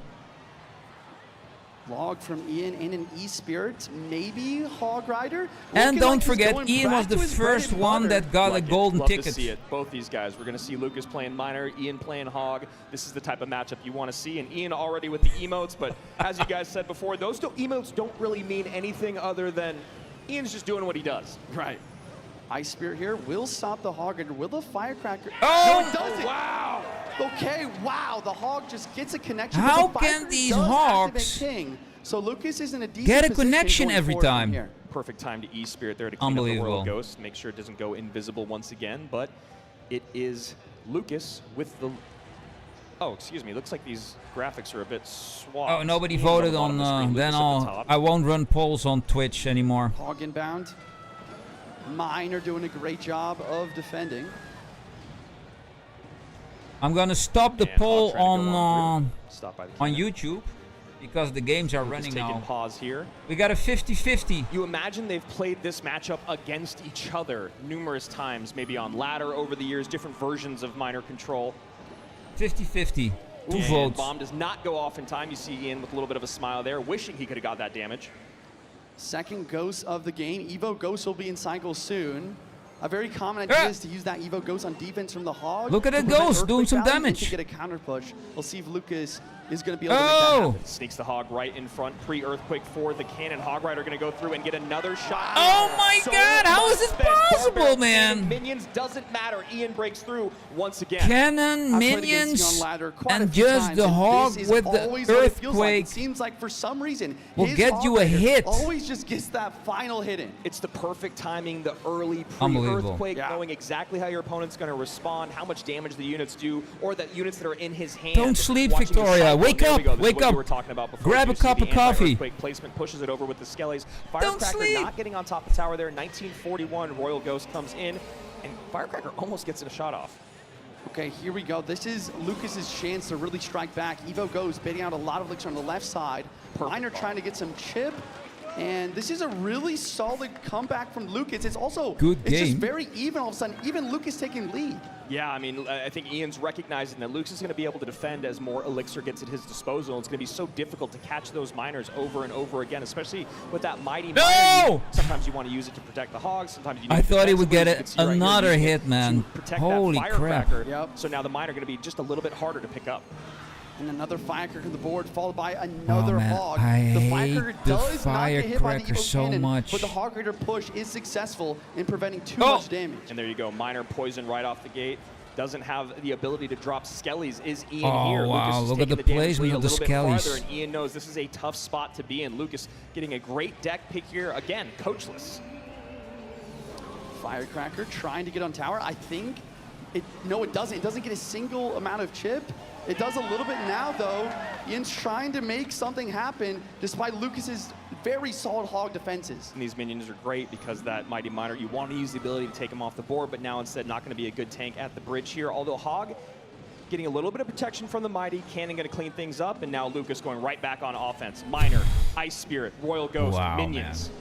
Look at it, misstep on Miner. Evo Cannon, Oh forcing man, the Fire to Miner come out with the poison is minions. such a The poison nasty does go thing. down Look at in case of the Miner but Ian go. saves all of his elixir to try to make one Oh final man, push and here the in triple poison. time. Yeah, Ian has to have a miracle happen here. Royal Ghost out on top of the cannon, minions, everything. And overspend doesn't matter when you have the lead, plus Miner poison juicy. Is there any way to turn this around other than a miracle or a misplay?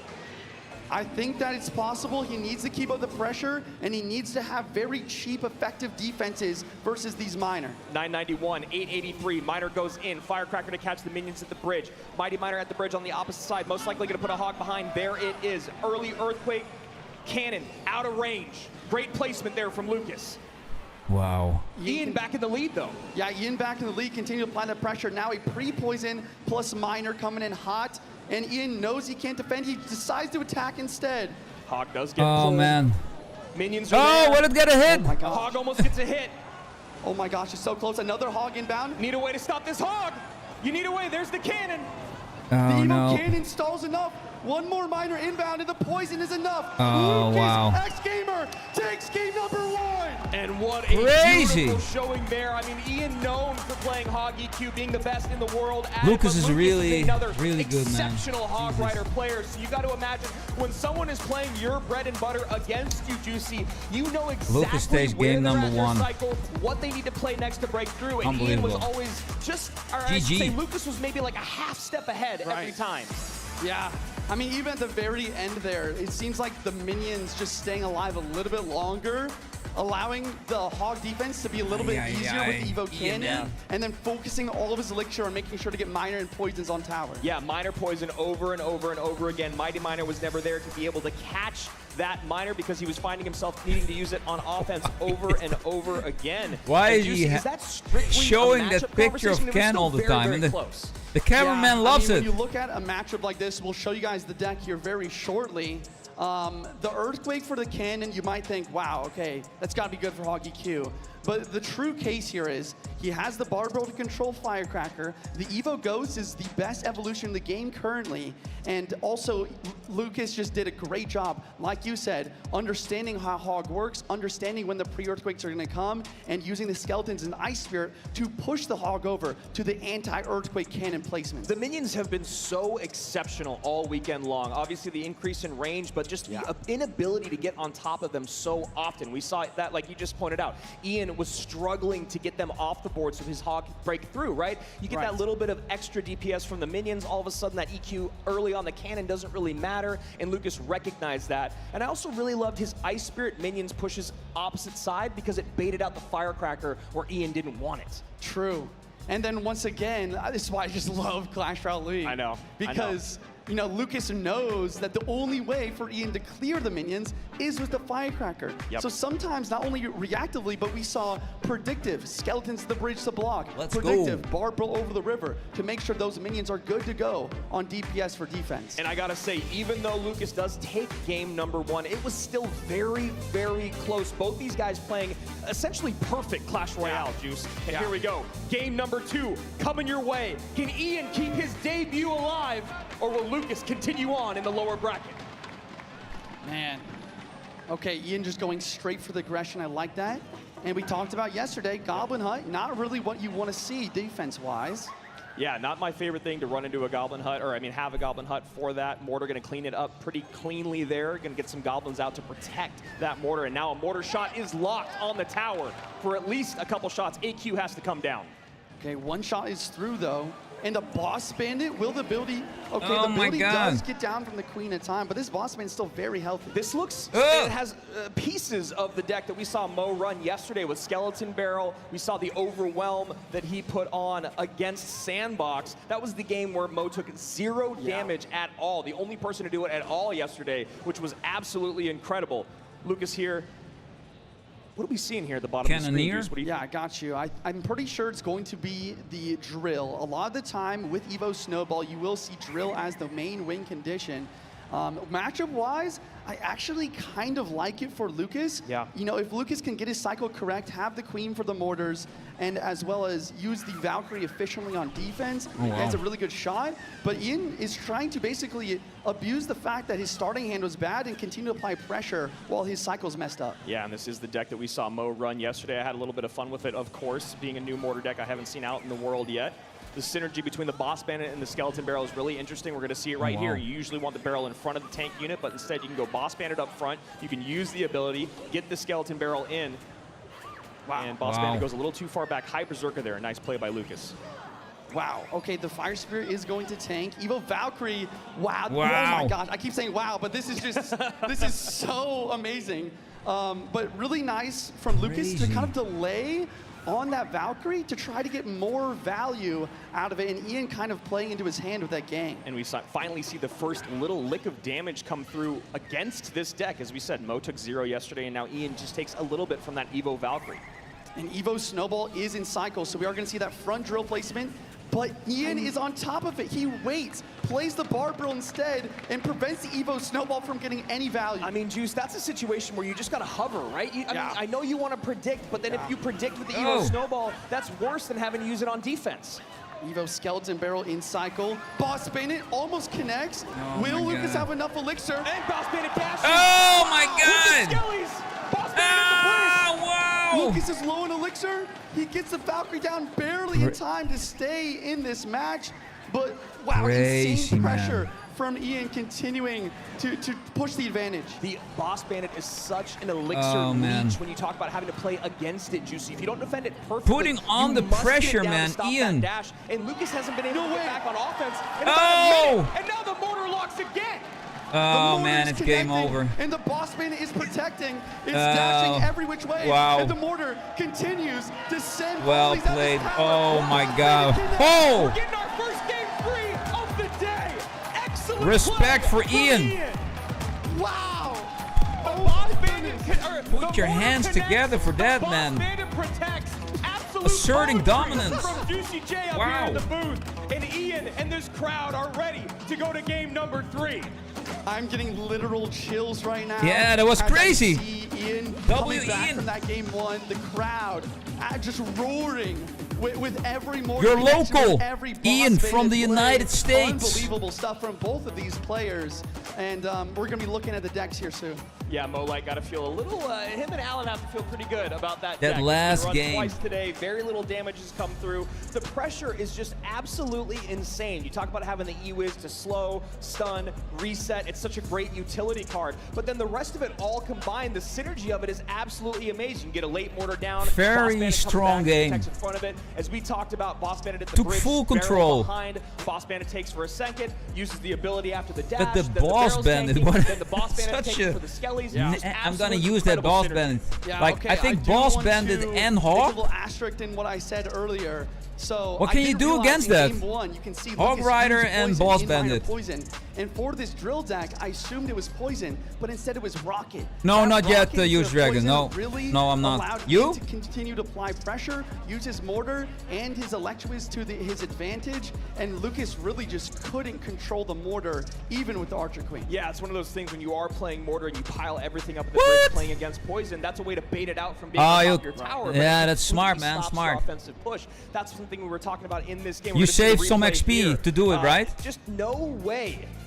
Smart for man. Lucas to get back How on much offense. You see there, the triple dash XP into the did you HUD, have? The barrel breaks, the high snowball misses, Bandit dashes on tower, tanking for the Skellies, and then another Boss Bandit immediately. This is great by the replay booth, Disgusting, by the way. man. Thank you guys so much. Absolutely brilliant But pull smart. here, and great Smart. plays from Ian. And even here, Juicy, it's still wreaking Oh havoc. my! I always I know. forget about Yeah, that. You can see the Boss Man at the bridge with the mortar. That last mortar connection was a really sealed the deal for the game. Actually, to maximize and that, honestly, you the need craziest to- part of that whole interaction was after kind of the missed snowball in the skeleton barrel. But how Lucas are you tried gonna to do clean up it? with So, the fire spirit, but at 1 HP, you the still Boss wanna Man do put your the fire dailies. spirit out, allowing So- for the skeleton to continue to connect. How on do tower. you She's so combine tanky, that? She's so hard to control, and as I Yo, said, an sewer absolute rat, bro. elixir leech. We saw it all throughout that entire game. If you do not lock How it are you down doing? instantly, if you do not have the perfect defense, or if they predict how you're going to defend, all of a sudden, Hey, you find yourself hey! spending 2, 3, 4 more elixir than you'd planned, and just no way to get back on offense. Lucas is going to have to figure out how to do that. In game number 3, an elimination game, one of these guys will go Sewer home, Red and 84. one will How you move doing, on. man? Ice Long Spirit for time. me, and he has not been waiting for his opponent in any of these games. Immediate Hog, immediate Mortar, immediate Ice Spirit at the bridge. He wants to get in the gameplay. You He wants don't to do start your figuring out dailies what for his 3, opponent's using but then so he you can begin to you outplay. miss Elixir. Guards Oi, plus You Ice no, you Spirit. miss some XP there if you don't do that. No, I can't do that, man. Guards, Then I Ice fall Spirit, behind. E-Spirit. Mortar's an option. With the No, E-Spirit, that's it can't for be me. great. That's not an Say, option. with the E-Spirit coming out, I will Interesting. leak Yeah, Royal XP, Giant. bro. and Royal Giant going up against Control. We saw a similar situation. Look at Ian looking out at the crowd, talking to the crowd, literally in the middle of the match, talking to the crowd. This was a similar matchup to what we saw yesterday when we saw, Yeah, it was I know the end of the day. Yeah, I think it was Monk Sam. RG versus It was Tesla. Sam. I think it was Sandbox. Yep. Yeah. And the question is, you know, does Lucas have the lightning? I think the lightning is definitely what you want in this sort of matchup, so you can help break through those Teslas. And the fireball is just really not going to do the job. So Ian going complete control here. Lucas going back to relative comfort, being one of the better RG players out there in the world. We'll see if he can figure out the How can equation Ian to be break so through. cool and Yesterday, collected, Sam did just not figure it out. Sandy plays talking perfect to team. the crowd? Delivery dropping down. Evo Ice Spirit just freezes everything. And that's why we saw Ian drop the Ice Spirit the bridge first play. Yep. Wow. Getting that Evo Ice Spirit cycle to time it perfectly for when the RG Evo will be there. He's able to really control Oh, the another You don't know what to play. Cycle your cheapest Evo. another connection with the miner. Oh.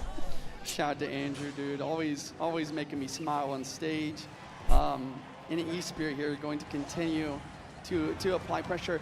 And I guess the biggest thing to I really think about here is if I'm Lucas, if I'm the RG player, how am I going to break through? We really saw, Sandbox really lock it down in yesterday's game. And I think Lucas knows best. RG the back. I was going to say, I think what you got to try to do is start getting those double RGs out. Ian's going to take that rocket damage, no problem here in single. 25-78, lowest tower on the board. Lucas getting a little bit more in with that Monk reflection, bringing that tower down to 27-41, and a miner goes to the back. Yep. Monk gonna drop.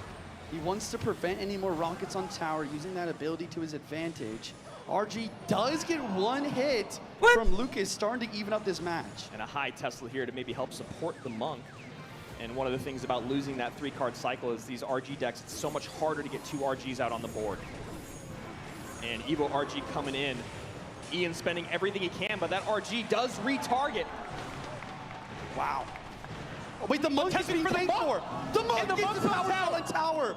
That is game-changing damage. Even with the fireball to prevent breakthrough, he needed that to happen. And a huge slap, I guess, from the Monk. A chop. Wow, man, the Monk on top, or crazy damage. Icewiz does pick up the miner, insane. Snowball's gonna try to push everything away, and the miner does start to connect. 2034, oh. 1985 to 2065, neck and neck. Lucas cycles his non-Evo RG to the left-hand side as another miner comes in. Guards close enough to turn around. 2 Monks on the board now, trying to break through. Icewiz plus Log trying to get rid of the guards as well. This Evo Tesla continues to be a defensive menace.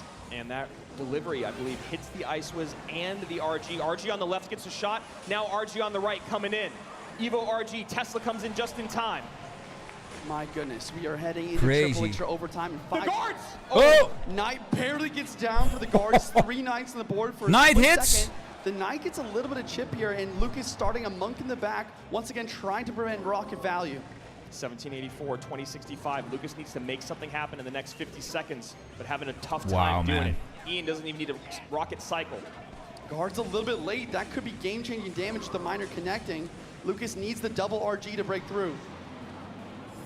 And wow, and he tries to predict the Monk with the rocket, but he doesn't get it. I don't know. This is Lucas's time. Yeah, maybe going for a little bit too much, but probably recognizing he can get back to that second Tesla, no problem. There it is. Now we need another RG, but Lucas can't find a way to break through. Wow, another Monk at the bridge. 20 seconds on the clock. We'll see another RG soon. He's got to play defense on the left, Juicy. He can't just let it go. E-Spirit has to come down and the guards. He can't support the RG. The rocket does too much damage, and there it goes. Can he get the prediction? Can he get it? Oh! my God! It does not get deflected! Oh my God! He missed it by a split second, and he's sent home by a millisecond. Oh my! Oh my goodness! Ian in the crowd, erupting, ecstatic. Oh The man! energy is there. The prediction from Lucas, literally a millisecond away from sending that rocket back to his opponent's tower. And that is a moment that's going to keep Lucas up at night until CRL 2026. Absolutely astounding gameplay. AC, tell us what the fan favorite has to say. What the hell, man? Okay, congratulations on that. Wait, one more time. Give it up for Ian! Oh my What a boss! Okay, obviously, that was the game of the tournament so far. I mean, talk to us about 30 seconds left, 20 seconds left, 10 seconds left. Talk to us about those final seconds. Dude, honestly, those Evo RGs were so scary, man. Like, I knew I had a good matchup, but those Evo RGs, they kept on knocking back my guards, and I didn't have, like, a log to push back the RG. I had to put Snowball in there, but, you know, it worked out in the end. And, dude, I sent a prayer before I got on stage here, and that prayer might have overwrit that Monk's prayer just in time, so. It clearly worked out for you. I can't stress it enough. That was so much fun. Okay, talk to us. Was that fun to play or just for the viewers? Oh, I mean, it was pretty fun to play. I was pretty nervous, you know, at the end, and like this one monk, it got like a shove on my tower. I put the knight a little bit to the side, but besides that, I'm really happy with how I played, and it was pretty nice. I didn't expect to do well after getting destroyed in game 1 with my main deck. But you were able to recover. Congratulations again. Hey, one more time. Give it up. Dude, let's go, bro. Amazing. What an amazing game. Holy crap. And AC clearly is excited Goosebumps. as everyone in the crowd barely able to ask those questions because he's so elated. You love to see it. Yeah, we hear a huge chant in the crowd. I mean, this is unbelievable stuff. I still cannot believe that Lucas predicted the exact spot that Ian was going to send that rocket at the end. And it literally milliseconds away from the ability going off. I know, I mean, it's like the ability was there, but I guess it wasn't active yet by the time the rocket came down. Literally milliseconds. And here you see Juicy. Talk me through this matchup. One thing I was going to mention, I'm so glad Ian did, was yesterday the log was a factor. Today it was Snowball. Yeah. Obviously not as effective, but still able to get the job done. For Lucas. I know. I completely agree. The log would be maybe so the hair is just getting too long. Push the RG Time back, for the barber. Still utilize the slow from the snowball in order to gain just a little bit of an edge on the RG to prevent those connections left and right on tower. And I told you, man. The big thing to talk about here. Going to the gym. Lucas with the fireball and stuff. Will do miracles. To be more damage on tower. It's better to cling off the Tesla. The evidence is right there. Didn't get the job done that Lucas needed. Maybe worried about something like unbelievable. Or ability on top of that, you know, unbelievable game. What the hell just happened? A second late, and that's the end of his run here in 2025. What an start to the day that we have had. As you can see, it was sweeps all day long until we got to that game. A great best of 3. Ian stays alive and moves on. Sandbox and Ian in the lower bracket. Adriel, Pedro, Sub, and Mo. It's time for us to go visit everyone that hasn't lost yet in the upper bracket. And this is where things are going to get absolutely crazy, Juice. We heard a lot of people saying Adriel taking the MVP of day number 1. Obviously, a lot of people talking about Mo being the MVP of Mohamed the Light versus Sub. And this is going to be such a great next couple of matches. Mo Light versus Sub. But before we go there, let's take a look at what we just saw once again. And can you believe it? Lucas was 3rd last year.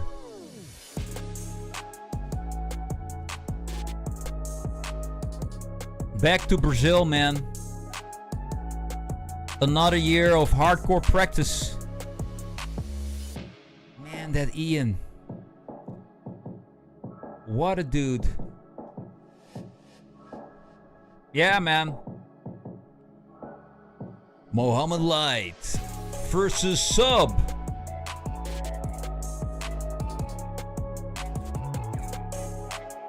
Man, this guy was so locked in.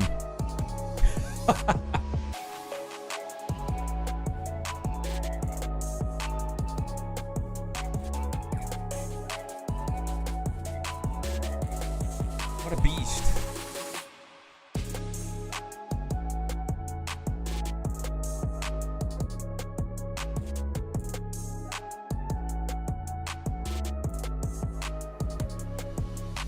Well deserved.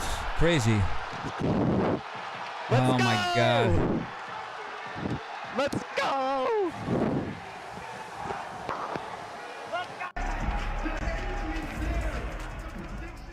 我觉得最能从观众身上吸收能量的选手应该是法老。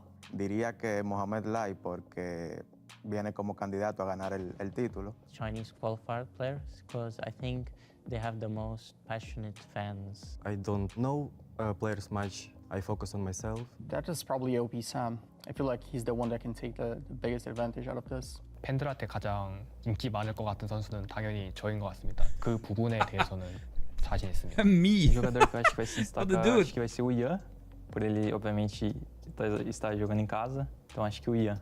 やはりアメリカのイアン選手。É o Ian 77. Ian 77. Either Mohamed Light or Ian. Ian with those big arms is pretty massive. I mean, hopefully myself. I'll have to see, but I feel like I could drive the crowd to my advantage maybe. So we'll see about that. Crazy. 57 top 10 finishes on ladder, 13 monthly final first places, and 2 world championships. You know who it is, Mohamed Light!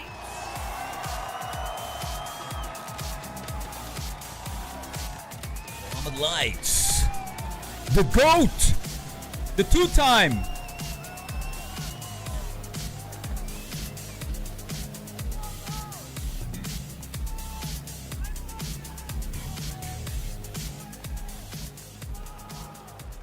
Last year, this player at World Finals sent home a world champion. Today, he wants to beat another one. Put your hands together for Sub! Sub. Let's go!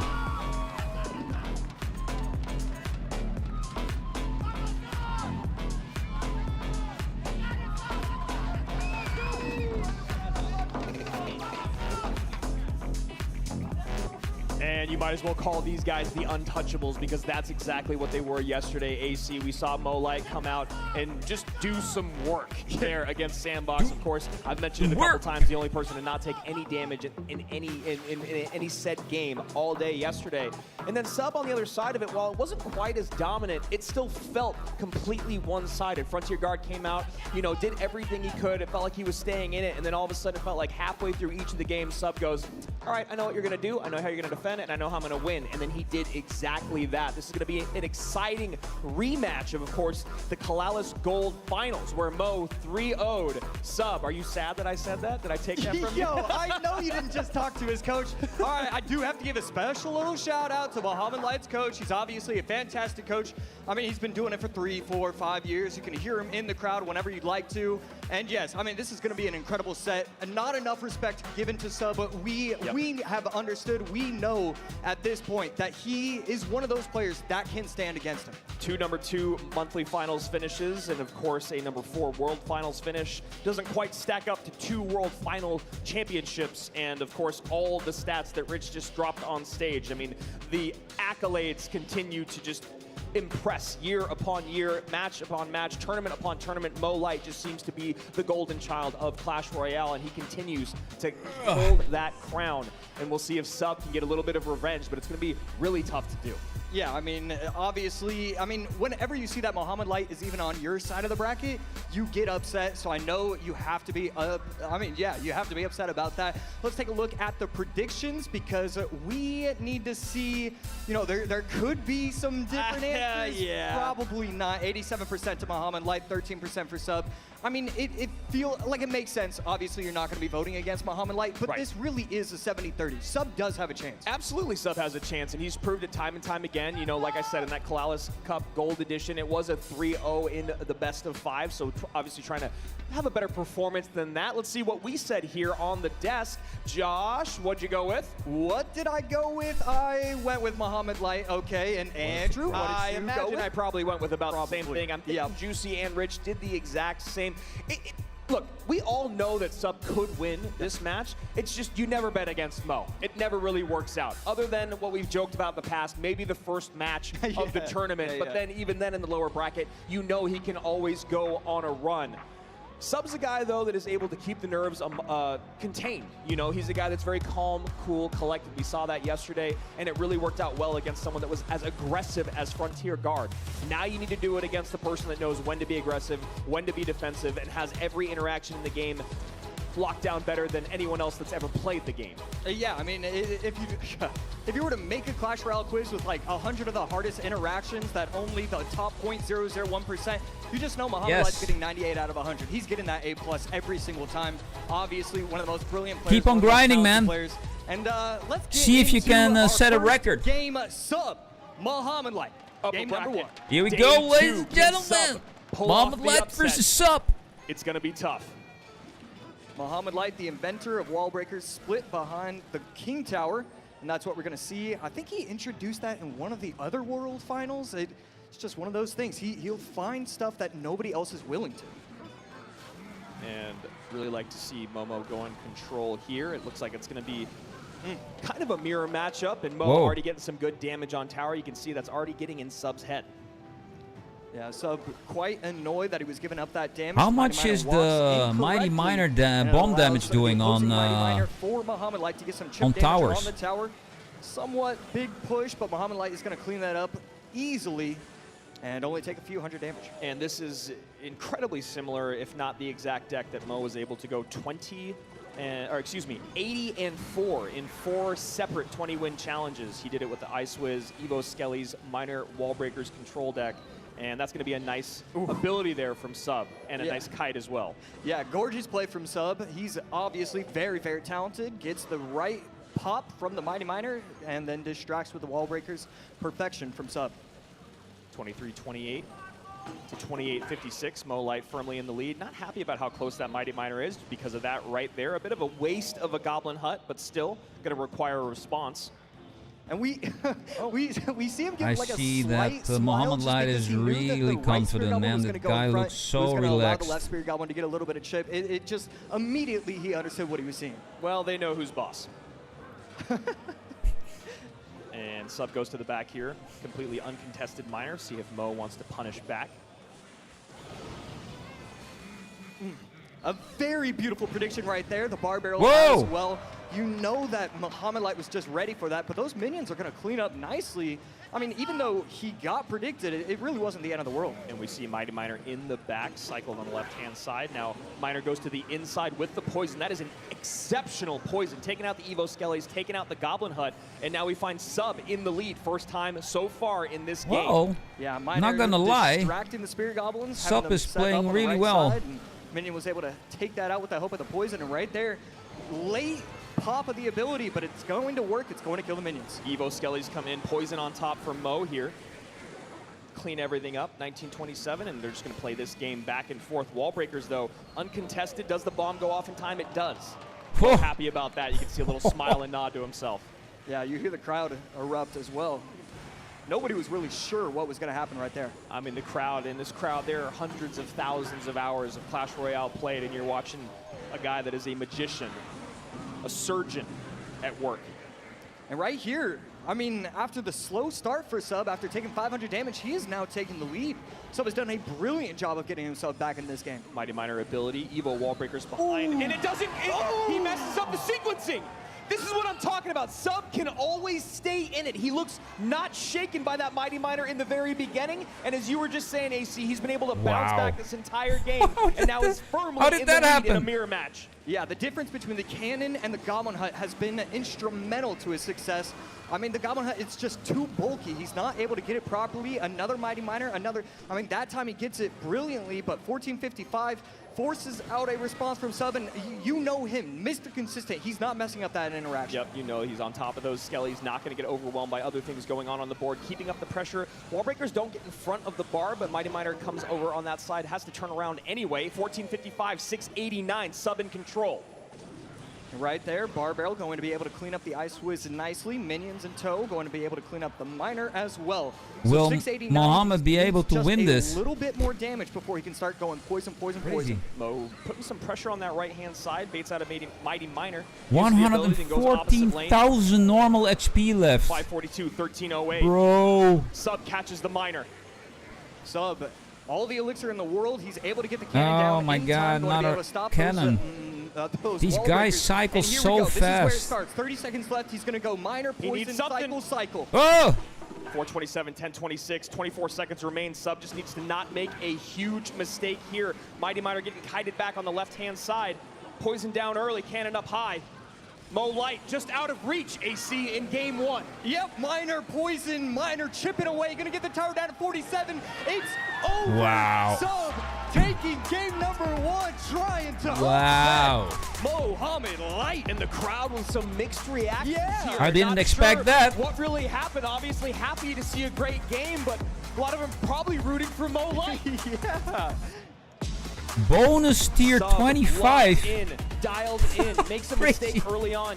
Wow, ACU you guys will be player. done in, it was some time in ago, 10 but days. You still know the feeling when you make a mistake that early on against someone that good. How do you bounce back the way that Sub did? Yeah, I mean, you have two ways to go. The first way, which is the way that I often did, was panic, not, continue to make those mistakes. But then you have that second one, and that's what really separates these pros. Yes, I made a mistake, but look, I have the cannon, he has the Goblin Hut. How do I use that to my advantage? I can cycle. I can do all the right things. I mean, every single placement was perfect. He was getting predictions on the Evo Skellies. He was just so in control of what his opponent was going to respond with. It felt like that was just it felt like that was Mohamed Light on the other side. He just knew what he was going to do. I couldn't agree more, and I loved the use of the Mighty Miner from both players. The early cycled Mighty Miners to catch miners, to use it to take out wall breakers. There was such great predictive gameplay, but Sub was just a couple steps ahead. One time, Mo messes up the sequencing, and the double wall breaker evolution connects, and that was where the game was blown wide open. Yeah, I mean, those Mighty Miners had 3 jobs every single time they were placed on the map. You had to take out the miner, then you had to pop the ability to get the wall breakers, then you're trying to protect your wall breakers, and so that's why the cannon was so powerful. That is crazy, Victoria. You just need that cycle. You need to get to the next card. You need to get to your next Mighty Miner. And obviously not a 100% mirror hours. match, but very, very similar there, and it's those small pieces that really do make the big difference. I never played so much. I don't know if I ever played so much on any game. Your opponents in, and then taking advantage of that, and we saw Sub do that time and time again. And just an excellent showing in game 1, and I love that he comes out and runs that deck, right? Yep. Mo, that's basically his favorite deck in the game right now. Sub comes out and goes, I'm not scared. You want to do a minor poison mirror match? I'll meet you there on the hill, brother. It's just so impressive. I love that deck choice from him in game number 1. Obviously, have to give a shout out to his coach, his team, because, I mean, they are a unit. They are a squad together. Yeah, and just getting ready here for game number 2, just about to go underway. Can Sub pull off a sweep against the GOAT, or will Momo bounce back? Here we go, game 2.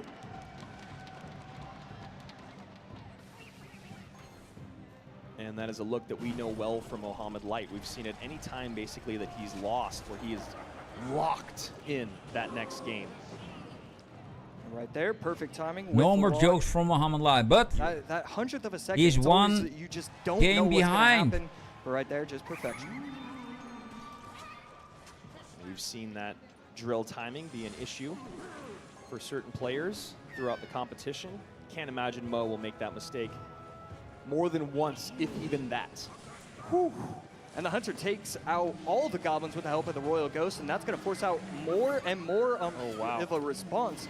Tesla plus Berserker going to put in work, but this RG could be scary. And look look at shake his head. He already knows that E-Spirit, the guards are going to clean everything Oh up. my And that's God. already game number 2. A beautiful Oh my God, man. How does he do it? Everything about that was absolutely Look perfect. at the He saw locked-in face overextender, from overcommitment on Mohamed. the left. He saw the only way to defend on the right, and he absolutely picks it apart. And that's why he's Mo Light.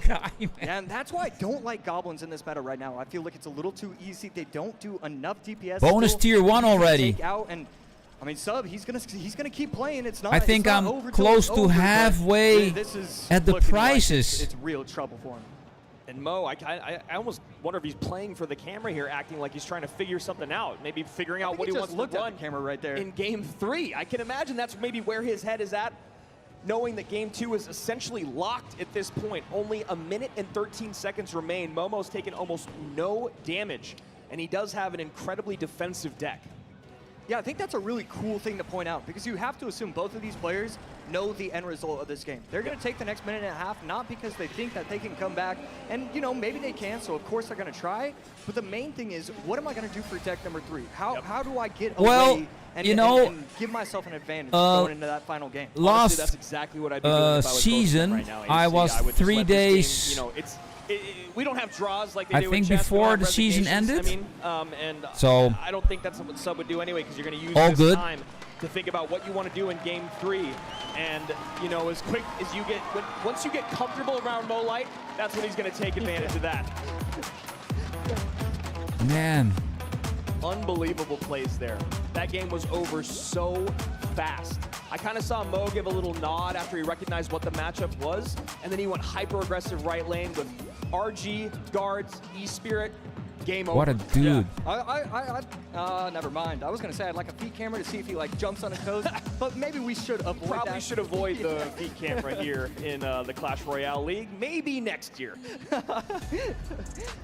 But and here we go, tower damage. I'll discuss it with DeathGun because I'm curious what DeathGun is doing with the dailies. You know, is he doing them or is he just leaving them? Because if you leave quickly in game number 2, the dailies on the table, you will lose progression in the end. That RG game to perfection, stuff on the other side. And that's not worth it. And again, I do want to call out the goblins. I'd like guards. I don't know what you said Skellies, about like, XP. You know, just doesn't feel like the right choice. And I don't game do my number 1, dailies for obviously 3 can't use the days. Skellies because If you I used it in do, game then number I 1, just but kill the I really think mob, that the major difference, leave Cannon, the world, Goblin and Hut, join back. You know, Sub was able to walk away with it. I'm curious to see if that So you drill deck try can continue to be used to throughout do the your weekend. dailies, You know, but you're not going maybe pick on up the ladder, XP, maybe right? The 20 win challenge, it might work a little bit better, but when you're on the big stage against I'll the best do of the that. world, it seems like they've recognized that you don't have a ground tank and they know how to break through immediately. I think if there was any sort of ground my tank, method obviously, takes a I'm little just bit gonna say Goblin longer, because that or a would have little been the perfect bit. way to respond. You know, you're not I going to think get at that least aggressive, but Mo saw, okay, I know what he's running, I know what this drill deck 8 is, days I know longer? he's got goblins because he played it earlier, and then that's just 3 levels. Yeah. I mean, I think it's what we saw when Lucas was going against Igor. He used That hasn't happened to the me like slower in log months. deck, so that way he could have the Berserker and the Valk, give him an answer to whatever he's going against. I would have liked to see the same. So we'll be curious to see, and we'll keep track of that as the weekend goes on. Another day and a half of competition to see if this drill deck gets a little bit of a there is change or probably a facelift, trick if to you do will. it. We So obviously know do things your evolve dailies over the and then weekend, make sure you obviously, don't we have a lose minute right now. Let's talk about your the weekend and XP or predictions. just eventgoutsupersell.com a little bit /Clash maybe. Royale. That's how you get your 2025 spectator badge. That's how you get Actually, the if I Evo Skelly come to emote think at of the it, that end of the road. Get sounds those like a predictions in. solid Obviously, we have strategy. one more day of competition after this. And right now, this is a tough one to predict. I mean, we all went Mo Light, maybe feeling a little silly after game 1 with how well Sub played, and then reminded why we picked him in game number 2. Now it's about what are they going to bring out in game number 3. Obviously, both these guys, we have not seen a lot of decks played by them because they have been so successful and they had that first round bye. Yeah, that's right. That's actually a great point. Both Whoa, players man, going that's 2-0 yesterday. Those were their goes only in a sets, rapid and now pace. they're back on the stage. And here we go. Game number 3. Sub and Muhammad Light.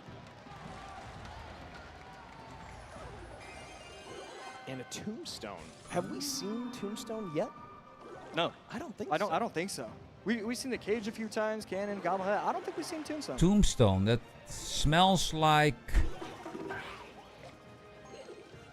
Lava Hound, Evo right? Bomber. I also don't think we've seen Evo Bomber yet this weekend. So Mo Oh! and Allen innovating here in game 3. Yeah, Evo Bomber, one of those where like 70% of the time it's not going to do anything, but the 30%, it'll just win you games. Man, when it first came out, that was absolutely devastating card. It was a magic archer throwing a nuke. And a nice King Tower activation there. Sub showing a version of bait. A lot of damage. And right there, just brilliance with the Goblin Barrel, protecting himself. Yes, Muhammad Light is going to activate the King Tower. Favorite but not food, before pizza and giving up sushi, a ton of pasta. damage. Sub taking a pretty massive lead. No NATO in cycle, so that's also going to force out a Bomber in response. And that's going to do really special well. No shot from the meals. Ghost. And looking for the log. Never heard of those. Excuse me, looking for something with that log, but instead Mo goes with the better route. Inferno up high, barrel back in. Going to get a little more damage on that tower. 1899 to 2 untouched towers on the Brazilian side. Goblin Hut to defend the Berserker. Goblin Hut doing a great job because the Berserker takes so long. 2 swipes to take out the Spear Goblins.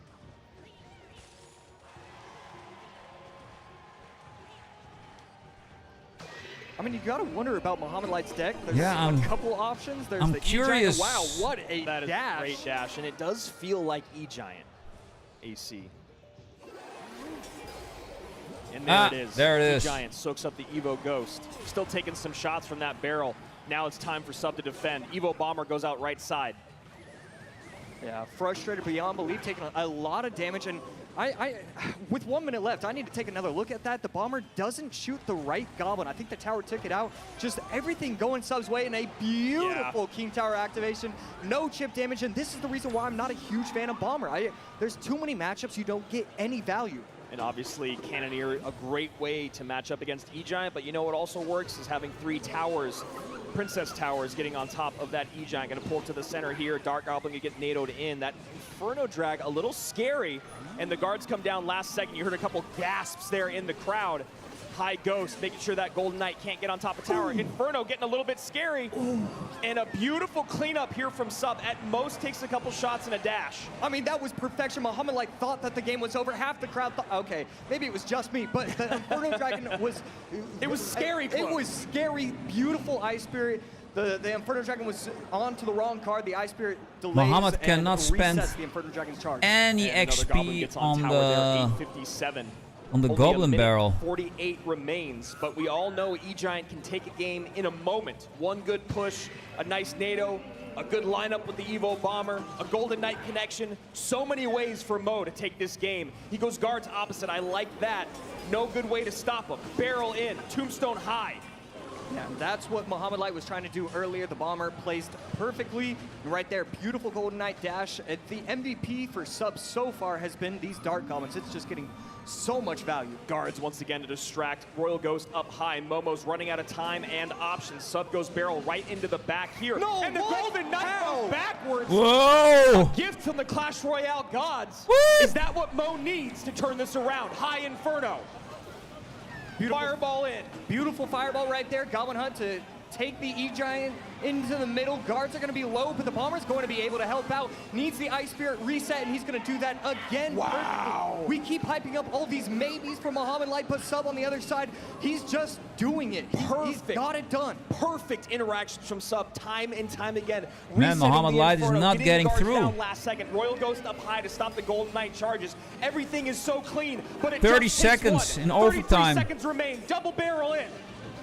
Gets the prediction with the Golden Knight, gets the left tower safely, but this Inferno Dragon is going to do nothing. 26 seconds left. He's going to be able to have another... he has another HUD. I don't think Muhammad Light has a shot. I don't think there's any way. Goblins get on top of tower again. Not within fireball range. Guards up high to block. Dark Goblin down low. Dark Goblin down low, that should get on tower. The Golden Knight's on tower, but there's not enough time. And Mo Light is going to have to repeat a lower bracket run to be the first and ever 3-time world champ. Sub gets it done. What? What happened here? What? Wow.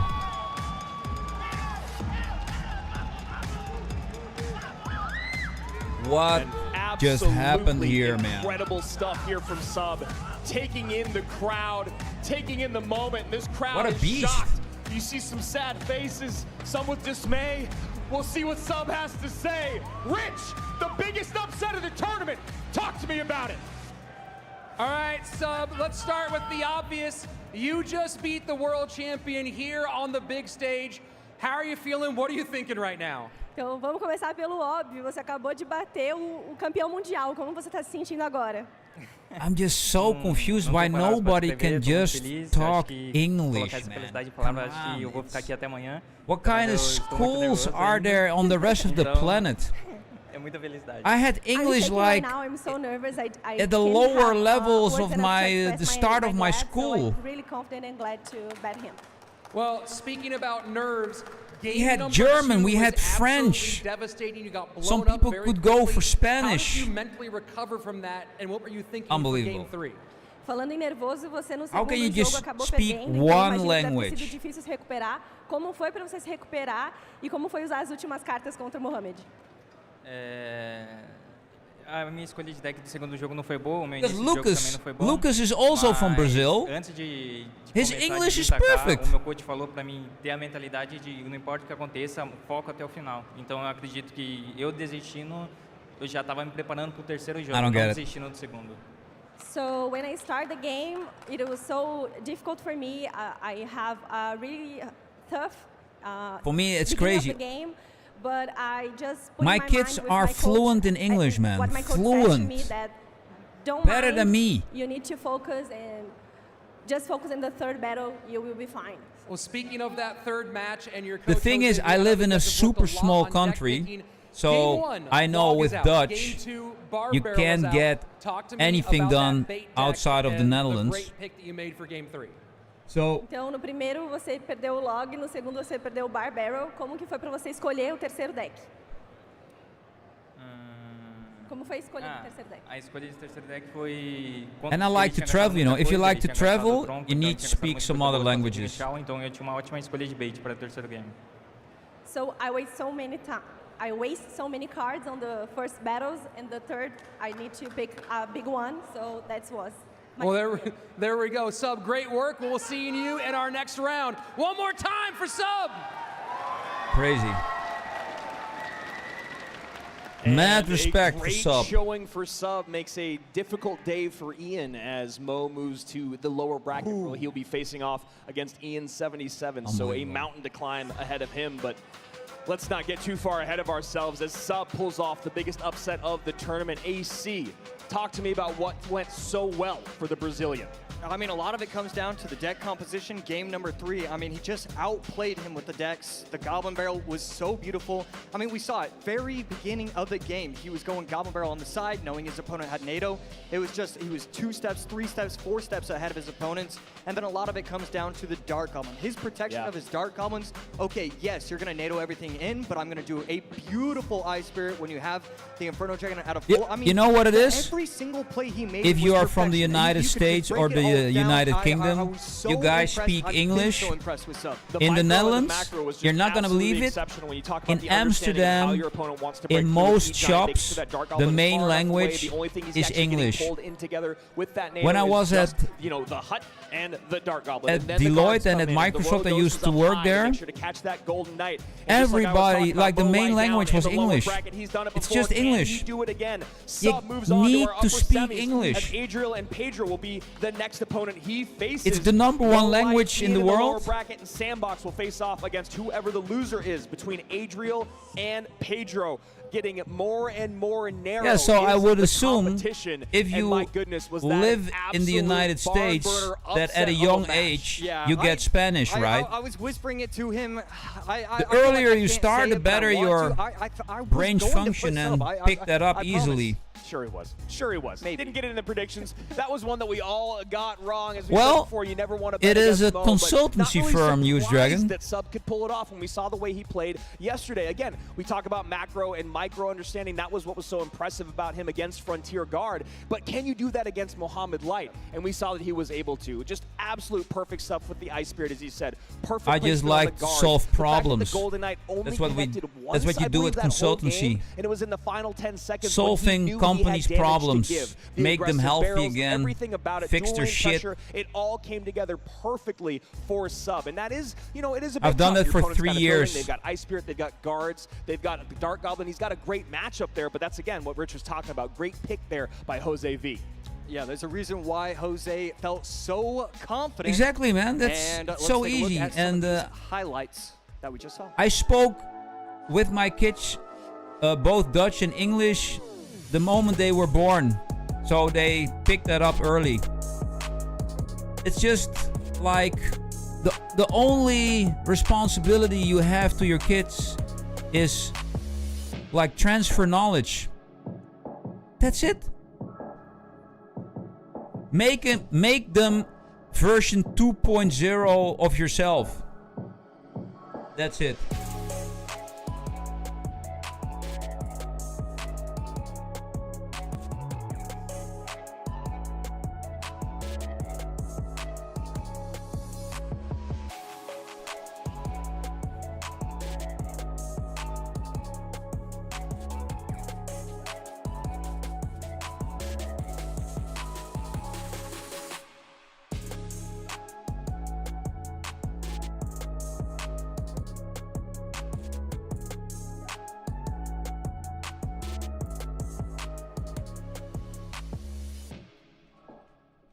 Over the years, there's been so many crazy moments. What was your favorite Clash Royale League moment? And it could even be one of your own. Habría que ganarle a Mo en las finales del mundo de 2023.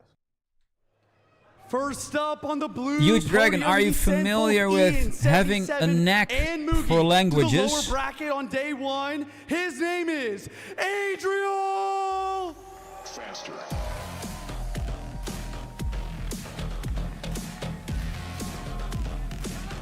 Trilingual. Well, I speak Dutch is my native, then I speak English fluently, I guess. Then I am like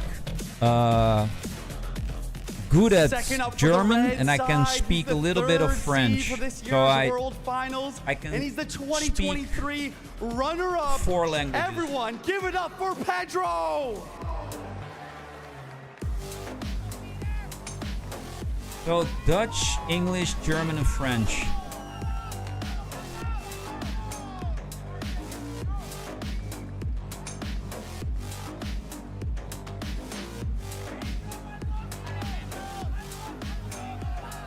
Is there a specific term This for an matchup has English so if much somebody going has for it, like Josh. a We knack have for languages? a So if runner-up they for our World Championship a couple years can ago learn a in language in a Pedro, couple of weeks. and I the think guy I who's gave been that getting example so much buzz.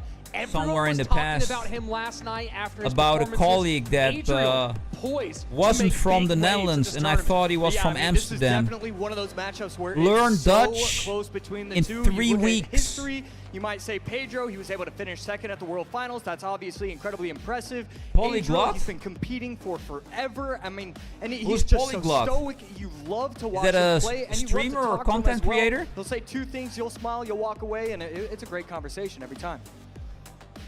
As these guys get ready, of course, reminder for everyone, a win here puts you just 2 match wins away from the world title. We just saw Sub take a step closer. Now, of course, Sub and Pedro, best friends. They spend so much time together, also with the Polyglot. exact same coach. So if Pedro gets through here, we'll have 2 best friends. But how in do the you call upper bracket somebody final, that but both of them for the first picks time up here a without support?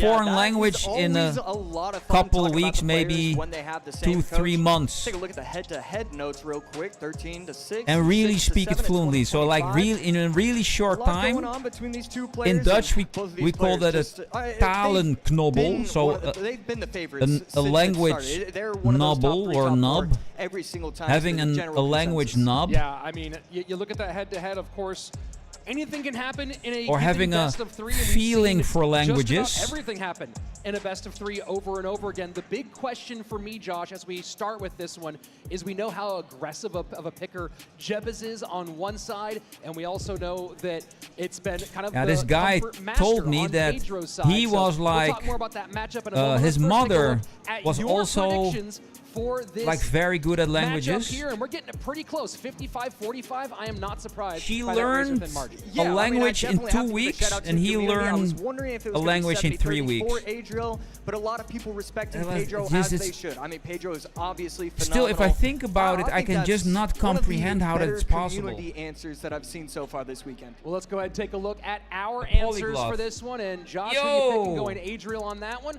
Why are you going Adriel? I gotta go Adriano, Adriel. what's I've up? been so impressed. I'm going Adriel for the rest of the tournament until he loses. 67, Adriel's 67. my answer. Pencil it in.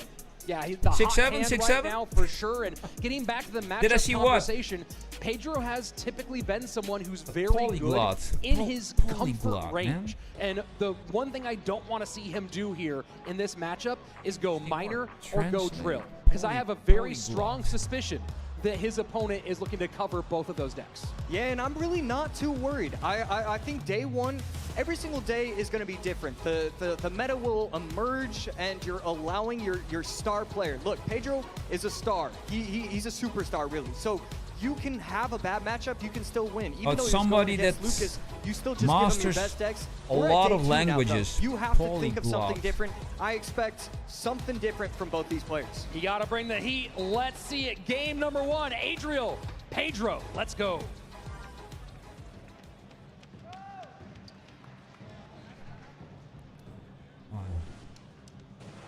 Snowball from Pedro. That kind of feels that you might be going in the direction of drill here.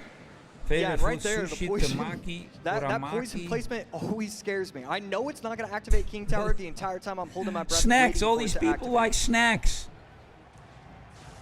Zappy's feeling like Royal Giant for Adriel. Adriano. Nice whiz cycle from Pedro. This could be that minor poison with the minions. Goblin Hut, we've seen him run it. I don't know what you mean, bro. Against Lucas. If I, Looks like he do might you be mean the repeating. emote? Adriel on the other side. Could be going RG. Still looking like it. The Giant Skeleton. I haven't. Says a lot about your deck. RG Giant Skeleton was such a combination for a long time during that period where Giant Skeleton was absolutely just frightening. We've seen some GS today, but obviously not as devastating as it once was. Ghost cycle by Adriel. The Mother Witch is going to be able to put in a decent amount of work. I'm the Ghost is really kinda still gonna in get stuck. shock It's gonna spawn some piggies, that but Mohamed because it's Light clone is piggies, down it's to gonna be taken the out lower real brackets. Putting Skarmy in the back, Ice Wiz up top. Yeah. And the arrow to support here. This is going to put a lot of pressure on Pedro, and he is very low on Elixir. Yeah, that was huge. Quick reaction with the arrows. It's going to force out another response from Pedro. Just a pretty big mistake, and it's going to allow Adriel to start off the game really well. You just see how much Pedro had to spend for that one Mother Witch. You know, the longer you can keep a troop like that on the board, especially at just 4 Elixir, the value ticks up, up, and up.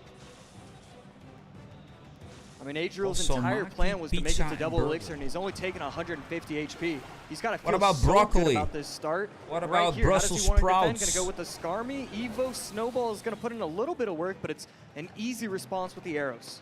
Yeah, arrows. Funny right thing there to is, clean I that up. saw Pedro kind of going full a send, documentary and look at the on board. Japanese Adriel has kids, a full and giant skeleton somebody on, asked these and they're Japanese pretty kids, even on like, Elixir. what's your favorite food?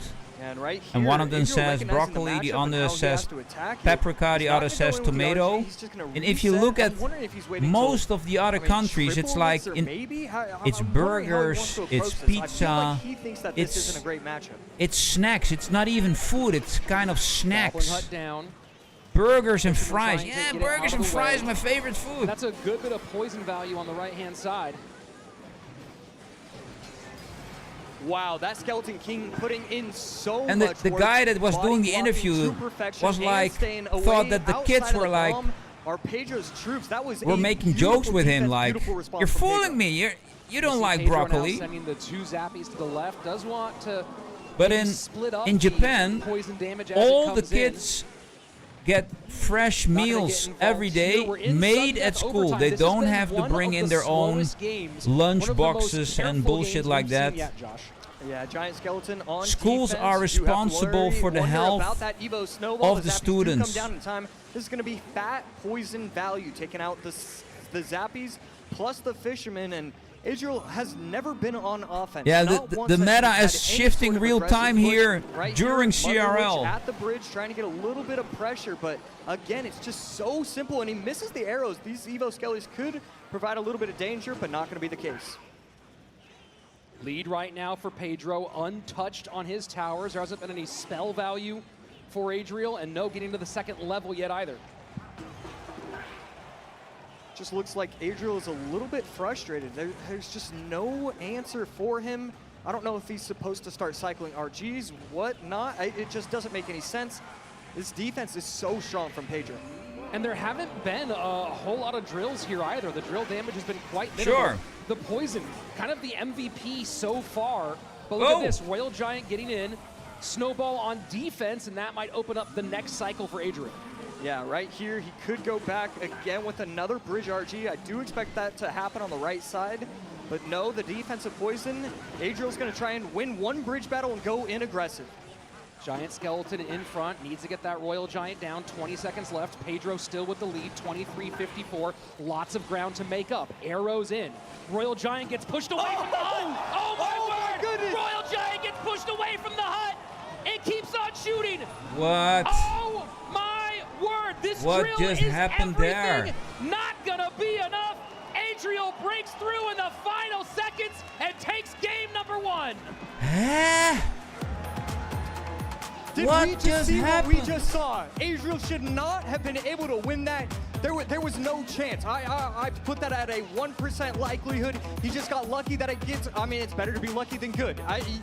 The RG should not have been able to do that. I don't know if we can get the replay of that final moment to look at later, but that was so critical. You read to have about the entry-level mass of the jobs giant being cut by skeleton, AI? And I believe it was trying to target a troop on the outside, away from the Goblin Hut, push the Royal Giant to the outside, Really? made it just sneak on by. I'm not And we gonna used to see lie, that kind of play but with RG Giant you Skeleton need a to lot, start your where you own have that business, stack man. pushing the It RG is- into different spaces. This It's time, the only in way to survive 2025, in coming through modern huge days. rage drill in the final Get seconds. into AI or die. It's that This is as simple. close to 80-20, 90-10 as you can really get for Pedro. You have to play it to perfection, and that's Build exactly your what he own was doing. business. He was defending, he was controlling the entire map, not getting too aggressive. Go with big poisons. or I don't go know if you saw niche, but more do than something. one offensive poison throughout the entire game, but it just comes down to the singular mistake. The RG able to get pushed by that giant skeleton. And next thing you knew, Welcome we were back, saying, Sparky. What's up, bro? Adriel. Yeah, I mean, what a huge turn of events there at the end.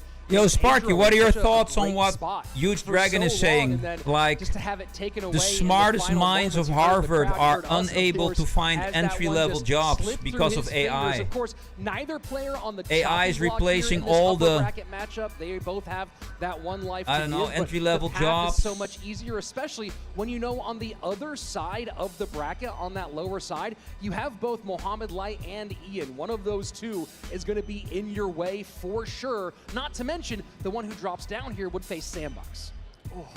Yeah, that's going to be just a brutal beat. It's going to be so difficult to get past that path. And yeah, I mean, we got a best of one for, you know, however much money, but also just you're going to feel so much better in that upper bracket. The last thinking about 2 hours choices of now the here challenge, in I sort of I Pedro's streamed that, tendencies, you see the Sparky. Royal Ghost out on But the I other side. think you were I get the sleeping. feeling that Pedro might go in the direction of Royal Giant. Huge Just Dragon got was there, though. beaten up by Royal Giant a little bit.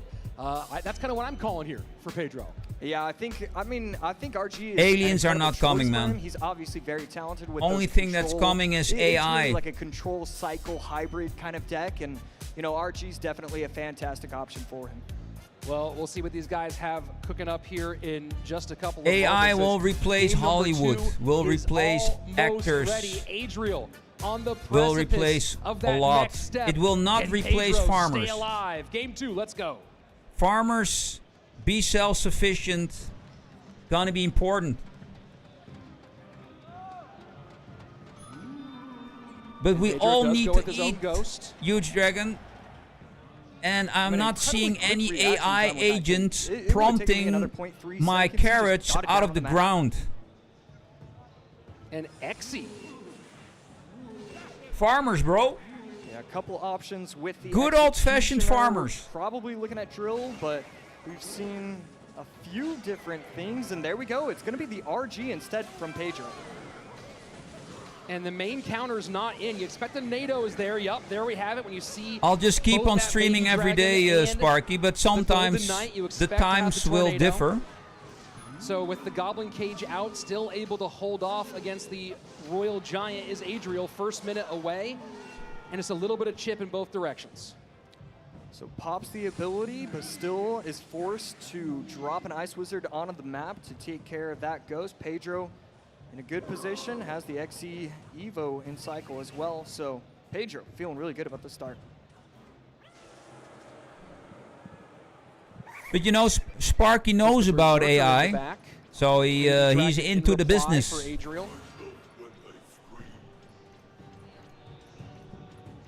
AI is here to stay. And Adriel still I hasn't think. shown 2 cards. Could be a couple of different decks. We've seen a lot of Your goals biggest this rival, weekend Mugi. so Mugi's far, maybe a out. little bit of each Biggest eye. rival, So Mohamed still a Light. few Mohamed things Light available to is him. down to the lower bracket. Well, either way, a big beatdown deck, that Evo Executioner, going to be helpful. Ooh, and this could be huge, but Sora a really nice 2 ice is win. This is a lot insane, on man. the board, though. A good NATO, but the Fisherman is going to yank it. I'm wondering, and the Ghost keeps spawning more ghouls. And Royal Giant going wild.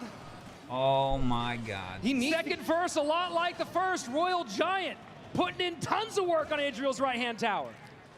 The Brawler is going to be able to take it out. Another XC cycle near the bridge. He's going to be able to pop something in front, keep it alive. Evo Baby Dragon in response. And we Baby have Dragon another plus the bar barrel should be able to defend that the nicely. But board. he's going to need one more, whether it's a tornado or the gob cage. He actually might need a second. Yeah, that was a super cool video, man. Like in that arena. Oh, I love that one. That was so funny. Imagine that. Timing right there. Adriel still has not played 2 cards. You have to wonder what Kinda we should like be looking at. Evo Gob Cage in cycle should be able like to Supercell beat up that RG themed that is placed 3D inside. No movies. shot right there. Well, he's having to play so much at the bridge. Yeah, it with was all super these cool. big cards, you expect that it's something really heavy, maybe an E-Giant. I got maybe it sent by a Golem, lot of and people. he just So I doesn't was have any watching ability to TikTok get and that then coin in the back, 'cause I saw some every bit of messages. Elixir is trying to It defend was bridge. all about this Yeah, Pedro's video doing such a good job of making bringing sure Clash that he's Royale to placing life the in an arena. executioner Amazing. As often as possible. He knows that his opponent is trying to run a heavy deck, and we finally see it from Adriel. I think Pedro Golem has this in the back. right, finally Unless has his Adriel opportunity, and with finds a one card weird not way. shown, you Oh have my to god, assume now it's the lightning. Golem is coming in hot. And there's the lightning. Can the Golden Knight take this off the board? Oh Gets it my done. God! Now Golem. And the Golden Knight's protecting the Golem here. Oh Misses my the god. Tornado. The Fisherman is probably going to be able to yank. Oh, activates Oh, the wow. ability. Everything going wrong for Adriel, but this is quite a bit of chip damage. Gets Wow. the tower down to 13-11, and all of a sudden, even though a couple things went wrong, it's a game again. Yeah, it is certainly a game. Does he go lightning to clear here at the board? RG goes the opposite side. Cage should be sufficient.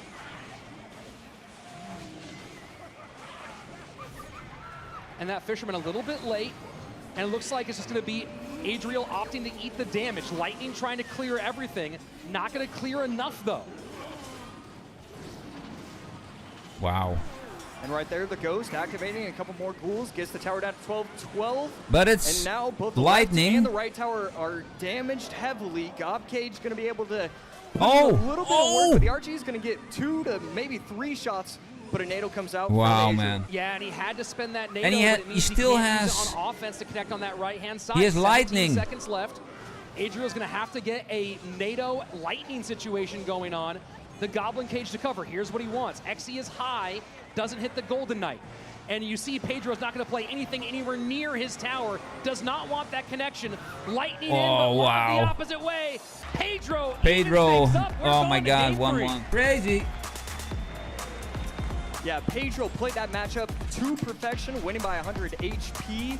I mean, that Yeah. that He was really asked me, difficult. He just Sparky. He controlled was the entire looking game. I for mean, it's a lot like game clan number 1. What Pedro where he is doing could to win control that the map, control the emote. arena, it is unbelievable, and you shouldn't be able to do that to your opponent. Doing that to Adriel is unbelievable. I'll be right back, ladies and gentlemen. Now, It's what toilet time. happens Toilet in time. Game number 3. Does Pedro go And back to time for a refill. that cycle? Does he go big again? There's kind of been a rhythm, mostly in modern Clash Royale this last year or so, of you're either going 2 cycles and a beatdown or 2 beatdowns and a cycle. It's very rare to go all one way or the other, and right now Pedro kind of has that option. He can go left, he can go right. And you have to wonder, I mean, if you're going into a game number 3 and you're asking the community now, who do you vote for? I mean, Adriel's played so well, just one little mistake, but at the other side, you know, Adriel's only used Golem, so like, you know, at least there's still a lot of things available to him. I'm very curious if Pedro goes against type here. I do feel like that it would be a big swerve, obviously, to go that direction. You know, if he goes back and plays Minor, or he plays Mortar, or plays Mortar Minor, that does feel it'd be like the most predictable way, but you're also getting into that comfort zone, which is really nice. On the other hand, with a few of the things out, he has some pretty big options open. Yeah, it's definitely, there's just so much going on. This is why we love Clash Royale, because there's just, there's 1,000 different answers. There's 1,000 different responses from both of these players, from both of these coaches. Who wants to go which way? We're gonna see that soon, and oh boy, this is another fun day, Rich. Yeah, absolutely. And when you think about kind of what Pedro has seen so far from Adriel, Pedro, or what he's shown Adriel so far, Pedro played Goblin Hut in game number 1, didn't play any building in game number 2, so would not be surprised to see Pedro go back and do something that has a building involved in game number 2. Maybe try to get a little extra DPS on something big coming across the board rather than looking at a potential miner deck, something like that.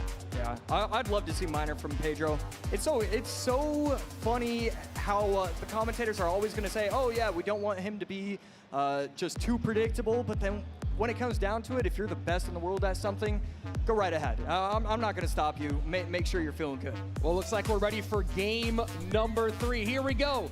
The deciding stanza between Adriel and Pedro.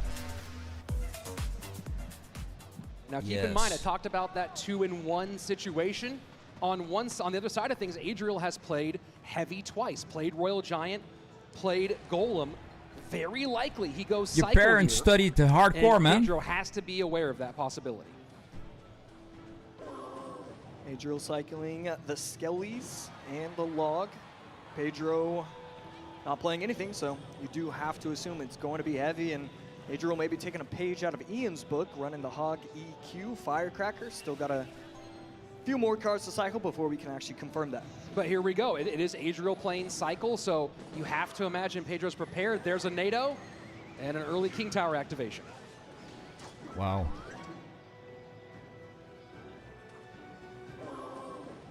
Bar Barrel can get back in there if there is a Firecracker in this deck.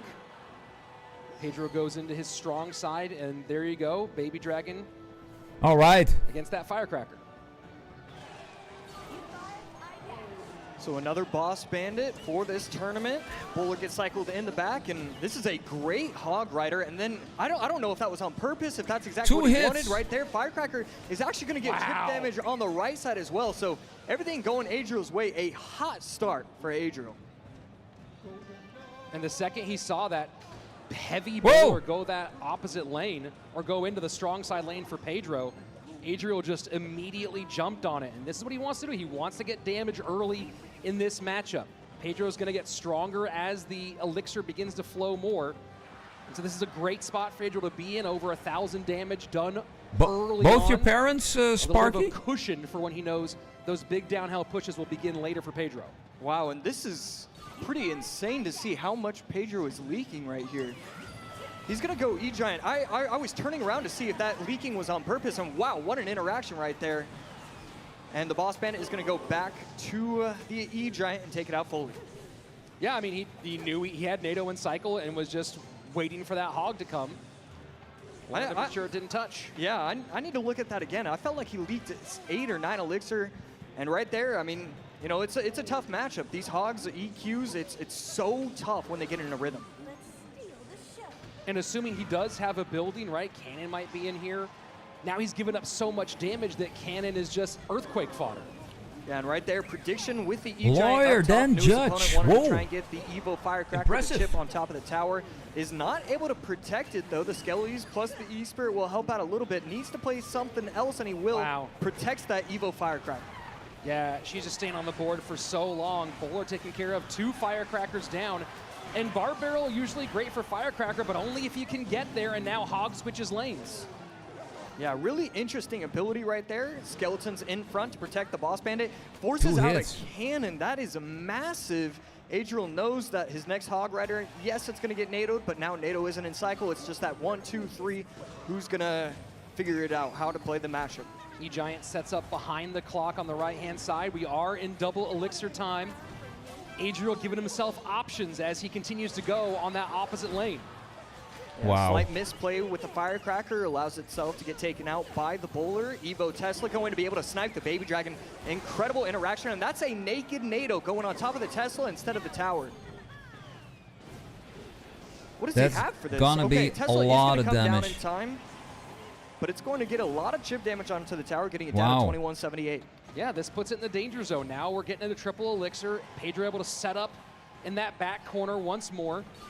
Adriel can play opposite lane. He can defend and play in the same Prompt lane. engineers. Both of those are open right now. Cycles the Firecracker in the back, protecting himself. Evo Cannon in cycle. Lightning comes down. That's another Boss Bandit right there, and that's going to eat away at the E-Giant, but this is a lot on the board for Adriel, and it's going to be in range of the cannon. Kind of an interesting placement from that Tesla. Yeah, Tesla Tesla not doing great here. Needs to cycle back very quickly. NATO takes the hog into the middle. Bowler tanking. Tesla once more. Lightning clears it off. This would be a lot of damage here for Pedro. Yeah, and now he has to worry about the Golden Knight that's going to be dashing. He's going to go hog opposite lane. The mistake with the lock. Oh my. You see a shake. Oh my. Game over. Pedro. Wow. Reverse sweep to win it. Crazy. Pedro doing what E-Giant does. Holding. You want to make Pac-Man with AI? Overwhelming. I've seen it on YouTube, bro. It's easy. An all Brazilian upper bracket final. Wow. What a moment for Pedro. Wow. Let's go down to the floor where Juicy is with our winner. Pedro for the win. Wow. I mean, the first question I want to ask, in the first game, you had a good matchup, but that Royal Giant getting pushed by the Giant Skeleton was crazy. Tell me about what you were feeling in that moment. Então, na primeira partida, você estava ali enroscado, né? O Royal Giant te colocou de lado, então a gente queria saber como que você superou isso. Então, infelizmente são jogadas que acontecem, mas a gente tem que manter o mental nas próximas partidas, então, mesmo depois disso, eu me mantive tranquilo. Unfortunately, this kind of things happens, so I just focus on my mind and to be chill and do my job. You just talk to and then also her for talk one to me about company. the mental fortitude to be able to come back from that crazy mishap and about the Excel, patience that it Tableau, took to win and that final Python. game. Então, me conta como que foi para você fazer Well, esse revival, né? Voltar depois dessa Python partida you can do with tão desafiadora. AI. Tableau is just I think it's a dashboarding tool, so you implement with APIs all kinds of data sources, and Tableau will help you make the dashboard so you have like nice graphs, and you can see in a easy to determine way what the data looks like in nice and smooth graphs. And Excel, yes, everybody needs to know Excel, right? Great answers all around. Give it up for Pedro. So that's doable, bro. Wow, what a game. Tableau is easy. Check a couple of videos on YouTube. For Pedro from top to bottom, Just especially after what we saw. How would you say that? Over promise and under deliver, but that's what those. But it's just fake it till you make it, bro. Just tell them you can do it. Bouncing back in the biggest really way. easy stuff, Yeah, bro. I mean, Pedro's definitely one of those players that we knew he could be a top Tableau's 3, not that top hard. 2 I think that's world the easiest champion part of the easily, 3. But it felt like just not enough people were talking about him. A lot of people got swept up with Adriel. And You Pedro should made ask sure to bring ChatGPT. everybody Help me else with back Tableau. down to earth. What a fantastic showcase from him. Here's What does that game look number like? 3, and it was all about the patience. Could he make it to the triple elixir? Could But he there- get past there's that so many Tesla? of those He needed to Tableau make sure that he tools. had the elixir for those Actually, lightnings. And, I mean, it was used to very work with creative Tableau pushes. We saw at them my use own lightning on company, top of the Tesla. No but troops, there no are nothing, so many just the flavors Tesla. And a lot of people wouldn't be willing to to do work that, with. But he's just so clever with everything that he does. And that's the reason why he was able to win game number 3. And look at all Dashboarding the tools, cycle man. that It's all Pedro about has here, dashboards. right? If it's hog, you have People both the don't want to cannon go and the through NATO. Excels. They If just want to you're have going a up against some sort dashboard, of so they bait, you have open up the barbell in there browser. as well. There Not they to see mention Tableau a NATO for King Tower with activation, all the E-Giant as well. KPI All graphs these they need to pieces that report can do on. So much That's it. devastation. And we talked about that 2-1 breakdown. Adriel went beat down, and so it was probably coming down the pipe. Cycle.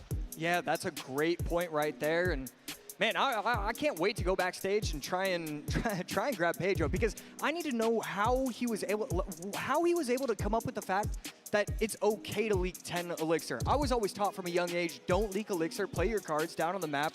But I learned something new today. Yeah, I mean, I think the biggest thing is recognizing. I don't know if you can download Tableau. I don't think so. It's a SaaS, bro, as we call it by spending that elixir in is pro getting those terms. responses Software out of as a his hand at that service. moment. So brilliant. I really love the maturity, the patience. from Another Pedro one there. that is And now look at this really bracket. used Sub and a lot. Pedro, So one here, of if you those look two at guaranteed to be in the grand dashboarding final. tools, Those are two the parts best of our top 3 here. We will be seeing both dashboarding of those tools. guys tomorrow, day 3, right here at our World Championship. The question is, who's going to be that last part? What is the dashboarding? What is the best dashboarding tool? Will it be Ian with the big upset, keeping this crowd pumped up? Adriel, can he get back on track for this run? And Sandbox, Is Tableau will a the dashboarding confidence tool? keep carrying him against these seemingly insurmountable There are odds? many All of that different only solutions to happening help you build Yeah, dashboards. I mean, Tableau, Sandbox definitely Excel, one of or those Google players that Sheets. It's been so exciting, so amazing to see how well he has done. And oh my goodness, match 17. Yeah. How are we not getting this in match 24? I mean, Mohamed Can Light, Ian 77. ChatGPT create Who dashboards? does the crowd even choose?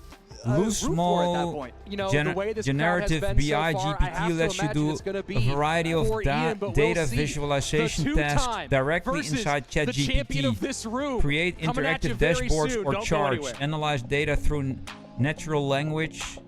So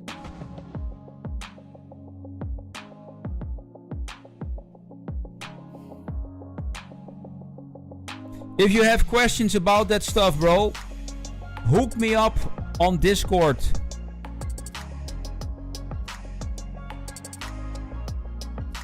All these things are really easy, man. At least easy to learn and a little bit harder to master. But your man Heisenberg has been in online advertising, dashboards, all that shit for 25 years, bro. I've seen it all.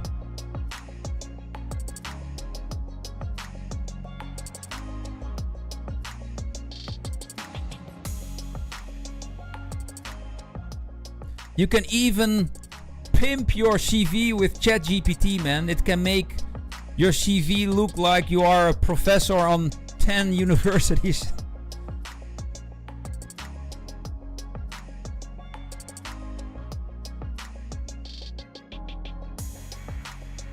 Is today over?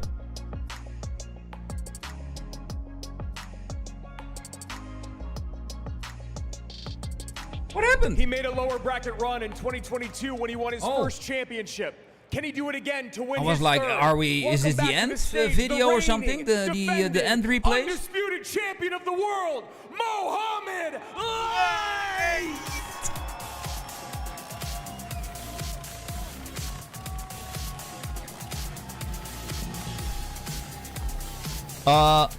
Yo, Phoenix, what's up, bro? Mohamed Light. Huge Dragon, it's probably going to be tomorrow, bro, because after the stream, this dude will hit the sack ASAP. The GOAT, the hometown favorite. Give it up for Ian!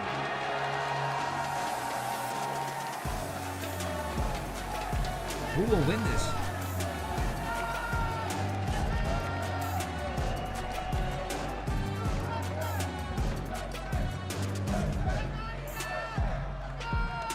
Ian 77. All right, let's do a poll, ladies and gentlemen. Who's gonna win this shit? This is almost unprecedented territory here, Juicy, because we are so used to every time Mohamed steps on stage that he gets the big pop, the big cheers. And for the first time ever, we heard a fairly quiet room, and then the cheers going huge for his opponent. I know. This is such a wild match to have the two-time world champ going The against the two-time. fan favorite. You can hear I the love crowd that in the word, man. background. It's the two-time. Absolutely electric. And you know what I haven't asked these players is when those big Doesn't pops, matter because we've heard some what it roars is. today. Just say, Are those I'm a roars breaking two-time. through those noise canceling headphones, because the level of response we've seen. Actually, Ian look up at the crowd I'm a few times. rooting I have for to assume Ian it's there. That's the because big Ian is question. such a When cool Ian has dude. big moments, does that break through those headphones and start to rattle Mohamed Light? He's also a gym I rat. actually talked to Ian yesterday after coming off And a couple Mohamed of Light not couple, already but is a one loss two-time, to so go to the it's lower bracket. time for Ian And he to said, shine. You know, it's enough noise canceling to make sure he can stay focused, but enough of it's able to lead through to really vamp him up and get him excited for this game. Well, he better be not just pumped, but also able to maintain that certain level of calm. You can't let the adrenaline take over and start getting you thrown off from the mission at hand, and that is beating not just one of the greats, not just, some would say the greatest, but a guy who's been so comfortable in lower bracket runs. Yeah, the other reason I'm just ecstatic to be on the desk for this match is because leading up to the World Finals, I spectated Mo and Ian practice game after game, day after day against each other, and a lot of the games were very close as well, so we are in for a treat here, Rich. Well, let's see if your predictions are close on this one, or if it's going to be heavy for Mohamed Light. And wow, laying him heavy. 81% voting for Mohamed Light over Ian, just 19% of the picks. Let's go ahead and take a look at our picks. Jackson, who you got? It's gonna be crazy if Ian takes this. While Ian does, have what it takes gameplay-wise, Mo, he just has so much more experience on stage. Well, I'm going to go ahead and buck the trend here. I'm picking the hometown guy, Ian. I heard this crowd. I have never seen a crowd like this before, and I believe that they could break through and maybe rattle the champion. Man, let's go. I know we talk so much about the Mohamed Light effect of being able to, or really struggling to play against Mo, but I think there's an Ian effect here today. Well, we'll see in a little bit. As these guys get their decks ready, how heavy Rich Slayden is going to die. Ian Pick effect? the wrong what man. does it actually do for you? Does it give him that boost to beat Mohamed? Does it swing the mood in the room enough to shake things up? And can Ian maintain his calm, bring back what he showed us in his previous outing, and just be cool, directed, and ready?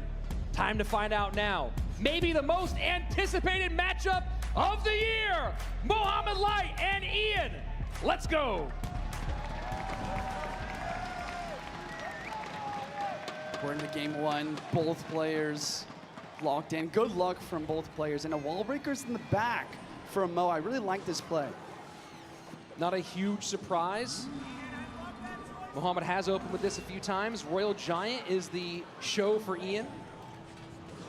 Yeah, and Mo's just going back to his bread and butter, his comfort.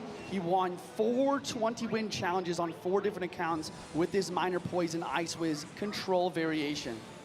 Are you surprised to see him go here again, though, given that we essentially just had that same conversation?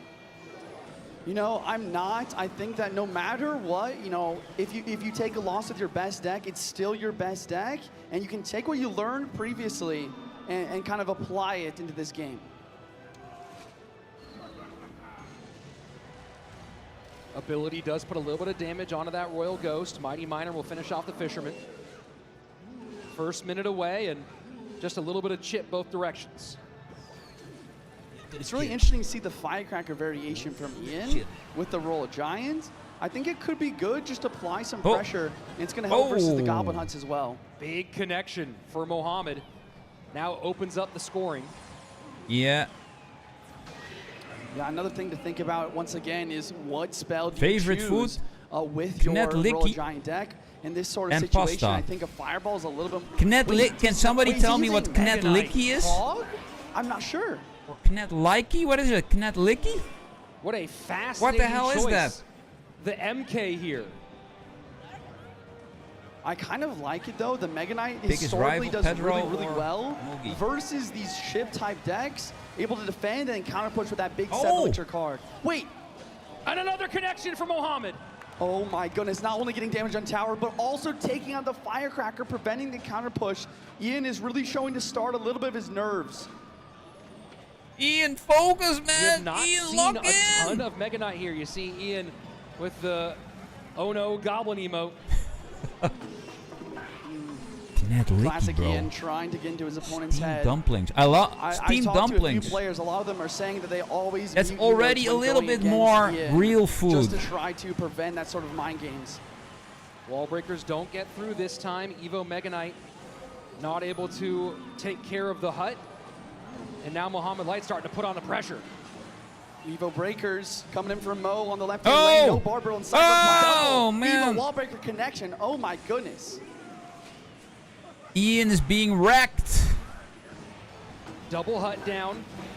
Regular Mega Knight into a Mighty Miner.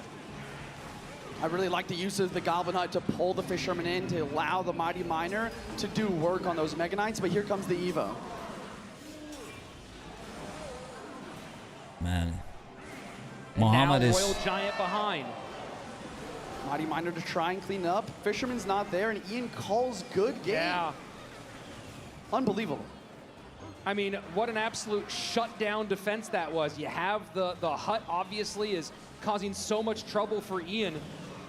But then you have the Evo Skellies just completely devastating all of that push.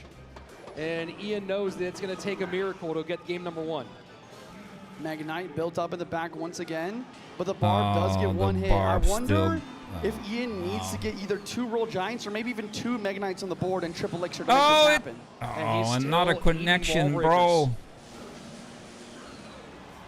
Really nice mighty ability. Kind of just preventing damage to the right, but also cleaning up the ghost on the left at the same exact time. And just the hardest thing for Ian here is the dual lane pressure has been unrelenting. Yeah. And he's had no real way to control this game completely. in both the left and right side. And that is what the change to the 3-card cycle is about. You know, Okay, it hurts man. Hog sometimes, but being able to just have take oh the my loss. gosh, with the wall breakers, but being able to have multiple mighties on the board to defend is huge. And take 2 the Mega next Knights one. down, Evo Royal Ghost as well. RG on the right-hand side. This might be it. There's a lot on the board here. Ian might have to ignore the miner and just go after it. E-Spirit to hit.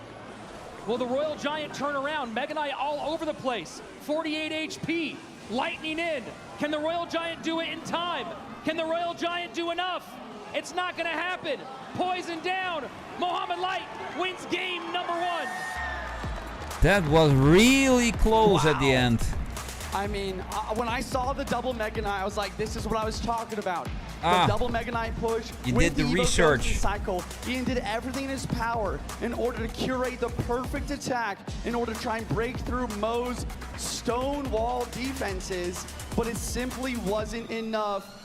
Absolutely. The damage lead, the damage disparity was far too wide in order to make it happen. But the 2-time The Lightning just won. trying to open things up, couldn't get it done. And now Ian facing elimination, and now you have to wonder if this is where those nerves start to set in.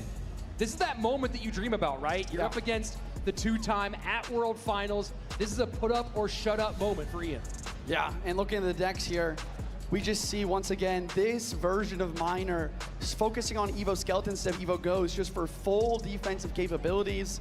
He did it really well of utilizing his Goblin Huts to pull in Fisherman's, stacking multiple of them on the board to try to prevent a lightning value. Man. And then once again, the Ice Wizard is just such a menace to slow Almost all these pushes down. halfway One of the there. piece too is that this version now leaves Evo Victoria World Ghost is open on for the Mohammed. grind. And we know how Holy devastating that can be. Jesus. That card almost just won the matchup for Ian here. So that little change, those 1 or 2 card changes, don't just make the composition of that one moment shift, but they also do that same thing to the entire duel. Yeah, that is a great call. I mean, the Royal Ghost, What do you- it's so Brawl strong Stars, defensively, Phoenix? and as you saw from Ian trying to counter push with that as well, I really like that call from you, Rich, because you're so right. You always need to be thinking about not just this game, but the future of the best of 3 as well. Well, now we have this thing we were talking about with Josh last game about sort of the rhythm of these duels is 2 beatdowns, 1 cycle, 2 cycle, 1 beatdown. That's the big question here. Now with his back to the wall, does Ian revert to playing cycle? Oh, wow, full And you have to program imagine there. that Mo might try to cover. Yeah, I mean, Mo and his coach Allen always covering those important decks. We've seen Ian do really well with Hog Earthquake this day of the CRL. Okay, I see. I think that he's starting to really Not start sure to about lead in the Moko. comfort. The problem is I just don't even know if that's possible going against the best player in the world. Well, looks like their decks are just about ready. Let's jump into it. Game 2. You had a 1-hour of break Ian and or Mohammed something? Light. What were you about to say, Victoria? And I have had a solid 1 break. Good luck from Ian. He's got the cannon 1 hour tower. or? Most likely either going to be Mortar or Hyperbait, based on my knowledge. And he's got a gang, so really could be open to either. So Ian going cycle as maybe we thought. Question is, what do Mohammed Light and Allen have ready for it? A 110-minute break. Firecracker guards. Okay. Going to be either Hog or Royal Giant paired with that Firecracker. Skeleton Barrel from Ian. E-Spirit is in the deck here. Wow. And the Ghost. That's what we just talked about, right? Ghost not played in that previous deck as it normally would be, available and in use here. Log gonna come through, kind of protect the Electro Wizard, force Muhammad Light to spend more elixir, or decide to take a hit. Mo is not too worried to take a hit on the right-hand side because he's already taken damage to the left, kind of letting Ian split up the damage to try and conserve that elixir advantage. What do you think Ian's looking for with the E-Wiz pick here? You know, I think it's good versus bait. Obviously, any sort of Mighty Miner or Inferno Dragon deck, it's going to be great for. But ever since they buffed Electro Wizard, it's actually a lot stronger than people realize. And obviously, kind of using it as a secondary spell on defense can be super important. Here we go, Hog in, E-Wiz high. And this is going to shut down this Hog with no hits. Wow. Oh. Ian's starting to open up some damage here.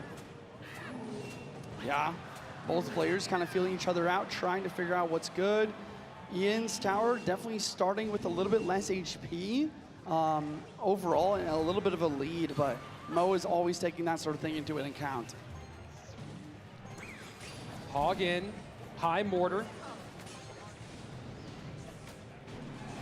I wonder if Cannoneer can shut this down. He's not sure, so he drops the Electro Wizard. Evo Ghost on the board. Can he protect that in order to get the counter push? Doesn't look like it. The E-Wiz does a good job, though. Here we go. Fireball in, skeletons all over, Log comes down. I'm trying to figure out what Mo's last card is. Obviously, it could be Earthquake, but he didn't use Lightning previously. So that Lightning could be a difference maker, although I think he'd much rather Earthquake for the Mortar and for the Goblin Gang. Little splash on that tower from the Firecracker. Skeleton Barrel opposite lane from Ian. Getting closer to sudden death overtime, and at the moment, things fairly close, about 100 HP separating on the right-hand lane. A lot of pressure in the right-hand lane to try and punish that 6 elixir card in the boss bandit in the back. And this actually forces Ian to use a defensive Evo Mortar. That's definitely going to give Mo an edge to continue to attack and not have to worry about that on offense. Boss bandit. And Evo Ghost right onto the boss bandit, but Ghost gone. Yeah, I mean, we talk about mini metas in Clash Royale League. I mean, we really don't see much of boss bandit in the normal game, but the boss bandit has really shown up to be very powerful in this tournament. Ooh. And still the no hit combination from of the the Hawk. Cannoneer and the King Tower able to work together and support these troops, doing a good job so far as Ian from keeping these Hogs from connecting. Will the Ghost clutch up? It does, and the Log will drop as well, but Ian does continue his advantage, getting that Evo Skeleton Barrel drop on tower. Some chip damage there Ian didn't want to take. Goes Mortar opposite lane again. Hog down. Yo, what happened? What is going on? Pre-log? And that pre-log is huge. Wow. Huge hits from cycle. This might be Ian's chance to make it to game 3. I had a delay. Mortar cannot connect. Lightning in the clear. Lightning really cleans up and gets damage on the Princess Tower. Sorry, the Cannoneer Tower on the right. 1483, 1694. This battle has become about the right-hand side. Fireball cycle puts this within 4. Log takes the lead for Ian. Tesla does pull the skeleton. The Fireball is in, but the Lightning goes as well. Fireball trying to create the connection here. Is there a Mortar? Is there an E-Wiz? Can he stop it? Oh my word! Muhammad Light holds on and wins it by 42 HP. Oh my god. Whoa, what's going on with the video? Mo so almost unhappy about winning that game. I think he's feeling for his opponent here. I really wish this could have been our grand final, but we are going to be saying goodbye to Ian 77 in CRL League 2025. Muhammad's head with Andrew Guy. All right, Mohamed Light, 2022, you made your lower bracket run. What's up with Obviously, this? you became Let me world refresh champion at the end of that stream run. here. What did you learn back in 2022 that made you successful here and hopefully tomorrow as well? It was I close. don't know, to be honest. I'm just playing, and I'm a bit tired right now. Hopefully, I can get some rest before my next set. Okay, got to keep his secrets to himself. It's maybe one of the first times you've been in a room where the crowd was actually not rooting for you. Did that have any effect on your gameplay, hearing them pop for Ian every single time he made a play, every single time it felt like he was coming back into it? To be honest, the headphones this year are very good, so I was not able to hear the crowd. I'm only able to hear the crowd when Alan is screaming. That's a good coach. And lastly, that deck's been played a few times that Ian was running. It's been very successful. You and Alan kind of created that deck. Can you talk about why you guys think it's been so good in CRL 2025? I think that probably should be nerfed. You heard it here from the GOAT. One more time from Mo Light, who'll be back tomorrow. And a direct appeal from Mohamed Light to the balance team, who I can see. I won't point him out, but I know they heard that one. We'll see if the boss gets a change for Ian this time. Mohamed Light getting it done in 2, and I gotta say, I have never seen or heard a response for Mohamed Light win like the one we just heard. I expect the crowd maybe to come back around tomorrow when they've healed from what happened today with Ian, but man, that was one of those ones where I think that no one kind of knew what to do in the moment. Yeah, and looking at these decks, you know, this is game number 2. Once again, Mo without the Earthquake, but he still gets it done, utilizing his Ghost for the extra splash damage, the Evo Tesla to control the spam, as well as control the mortars. And the really scary situation was the Evo mortar to the right-hand side, but he really just kind of controlled everything using those cards, and then actually the lighting ended up being so much extra damage compared to the Earthquake on tower. Well, you know, we come back to it's a 42 HP difference. Right, and in the final moment, Ian played Fireball to try to get the Skeleton Barrel to break through, and not on tower. Right. Ian puts that Fireball on tower. We're in game 3 right now. I know. Yeah, that is actually unbelievable. I didn't even really Ian realize going that. home. But that is now in the past. Looking at the bracket here, you know, Mohamed Light is going to be advancing to that lower bracket semifinal. And our next matchup, we do have Adriel versus Sandbox here, Rich. Adriel and Sandbox, 2 absolute killers. But of course, one of them has to go on and take on Mohamed Light. And I know that Pedro and Sub are just sitting there, and they don't even care who wins between the 2 of Sandbox and Adriel.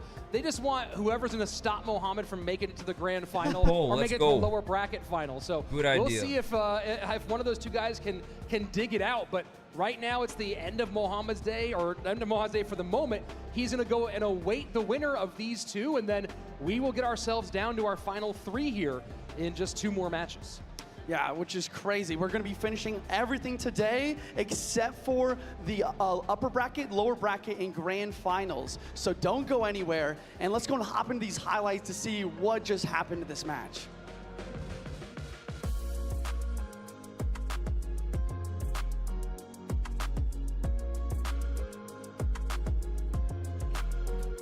Let's go. New polls running. Lock in your votes.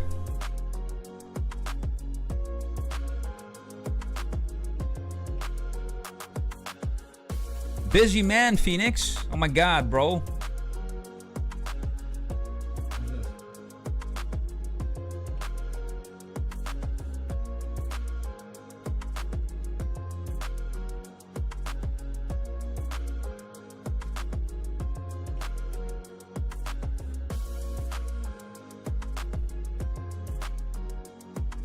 Poor Ian. But it's his first time at this stage, so. How do you feel about the current meta, and do you think that it kind of plays to your strengths or to your weaknesses? Diría que me favorece por el Ghost Evo, que ya que el Noble está bastante fuerte y me gusta el meta. What do you have to say to your opponents before they have to see you on the stage? 선수들과 같이 그냥 재밌게 게임하고 싶습니다. He's the silent assassin. No smiles, no handshakes, no nothing. He's ready to get into this game and get back in the win column. He is Adriel! Faster.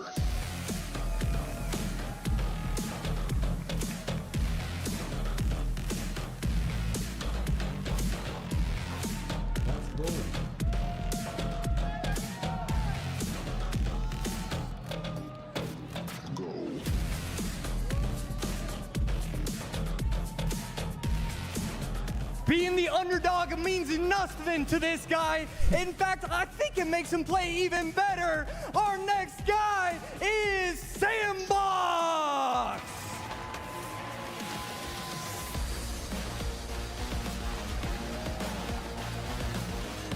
The Korean. Let's go.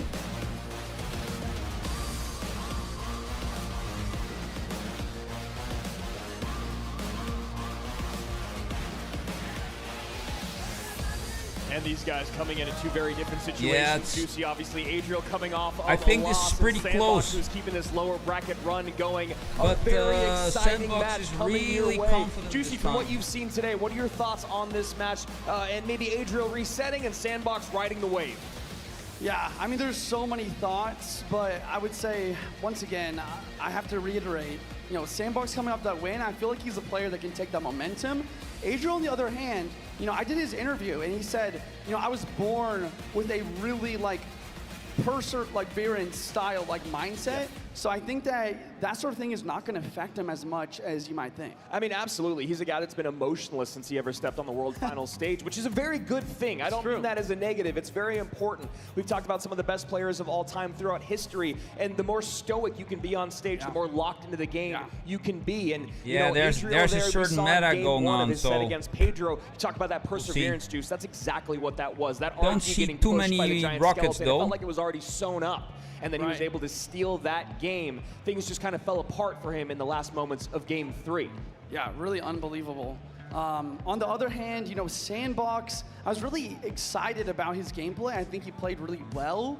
And I also just love his reactions, right? You know, he's kind of an opposite. It's like two sides of the same coin here, where Sandbox really uses that momentum and those emotions to his advantage. Yeah, and while, you know, Adriel is a terrifying opponent, you got to talk about what the gamut that Sandbox has been through already, going up against Igor, Mugi, Molite, and OP Sam. He's probably very happy to be going up against someone that is not a former world champion again. Let's take a look at what the chat said. I'm very curious to see where you guys landed on this, and that is what you want to see in a match like this. 54% for Sandbox, 46% for Adriel, and that's about as close as it gets in terms of prediction on this weekend.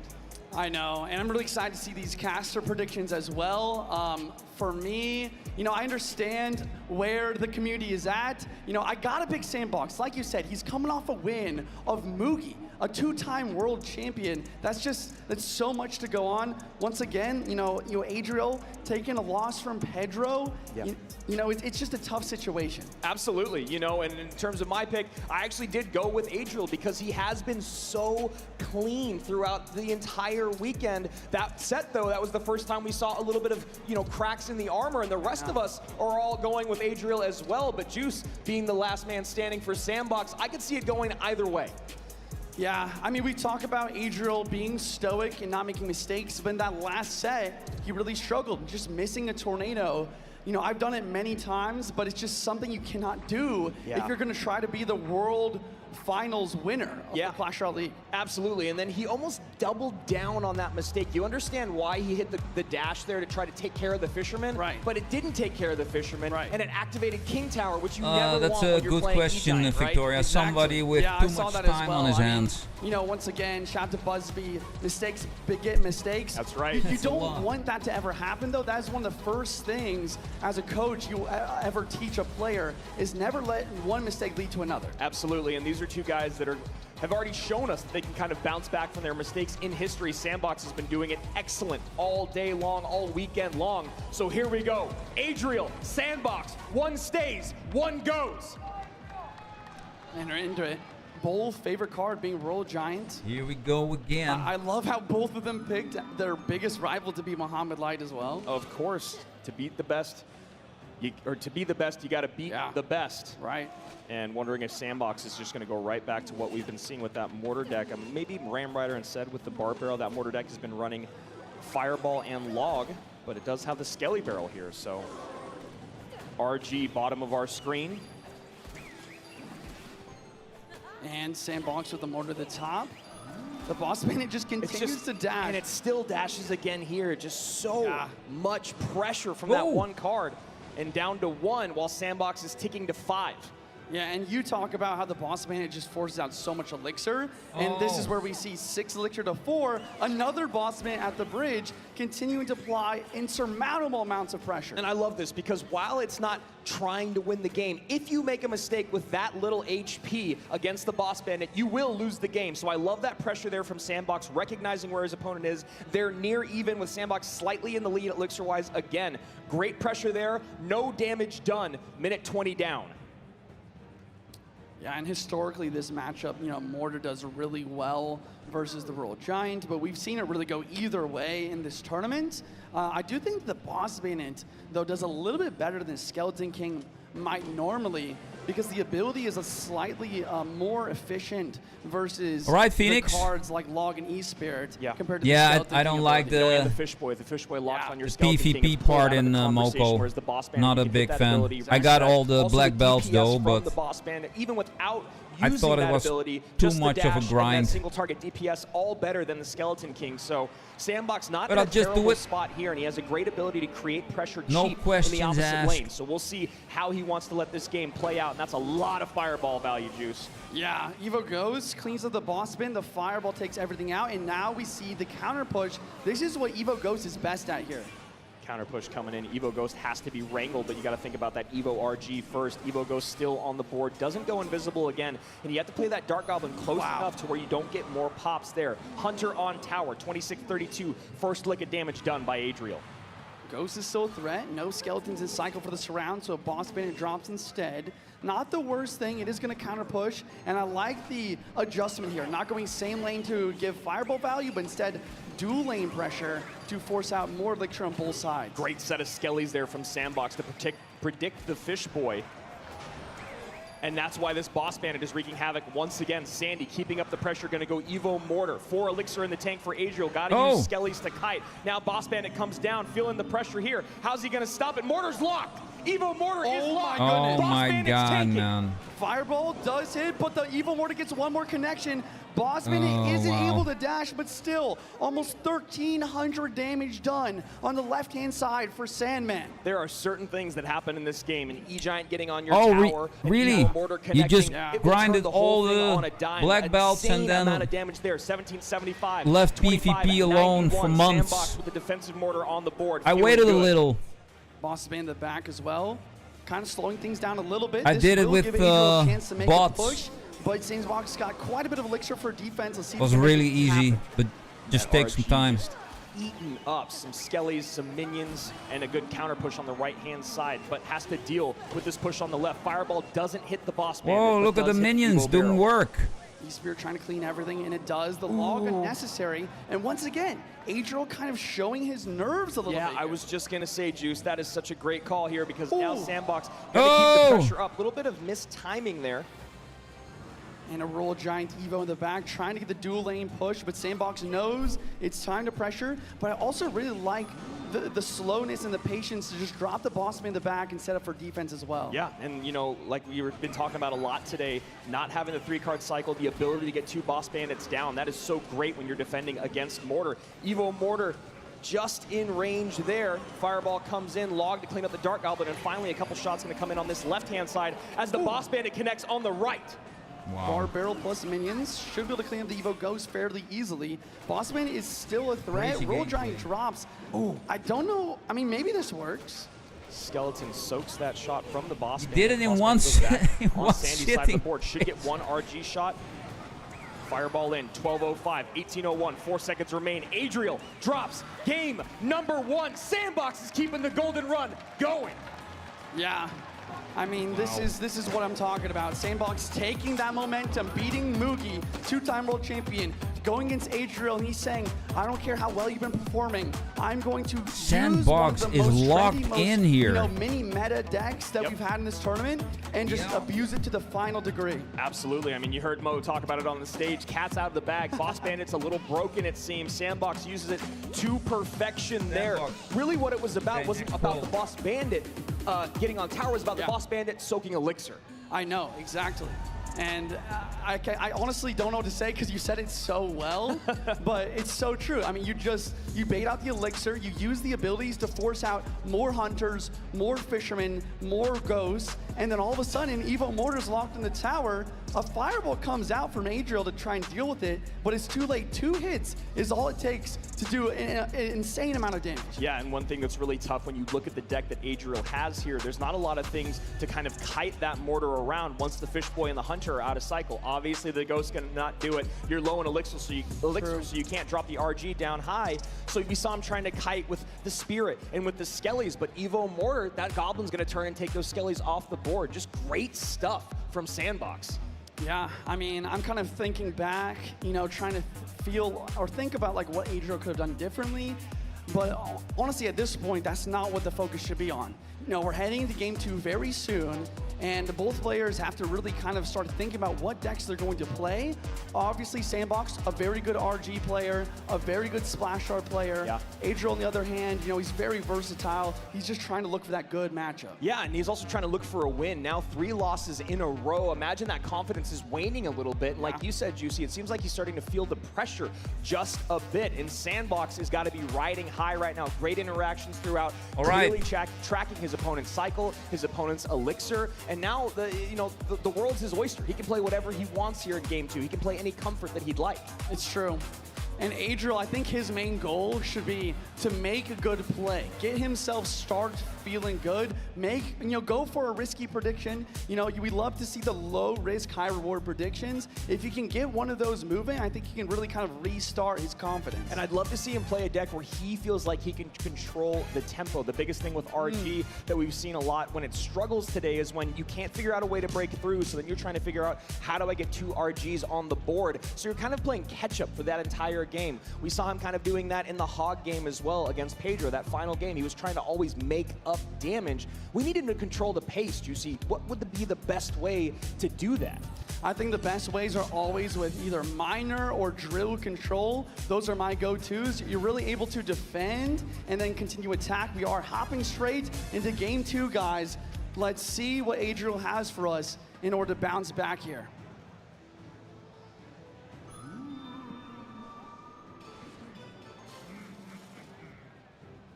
And Mighty Miner comes down, feeling like it could be Hog or Miner control.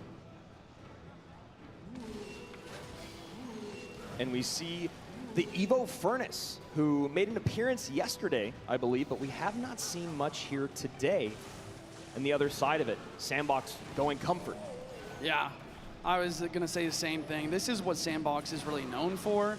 You know, these kind of mid-tier expensive control decks with the Zappies, with the Evo Goes, the Giant Skeleton block lanes, and instead of the Roll Hogs in this variation, we do see his favorite card, the Roll Giant.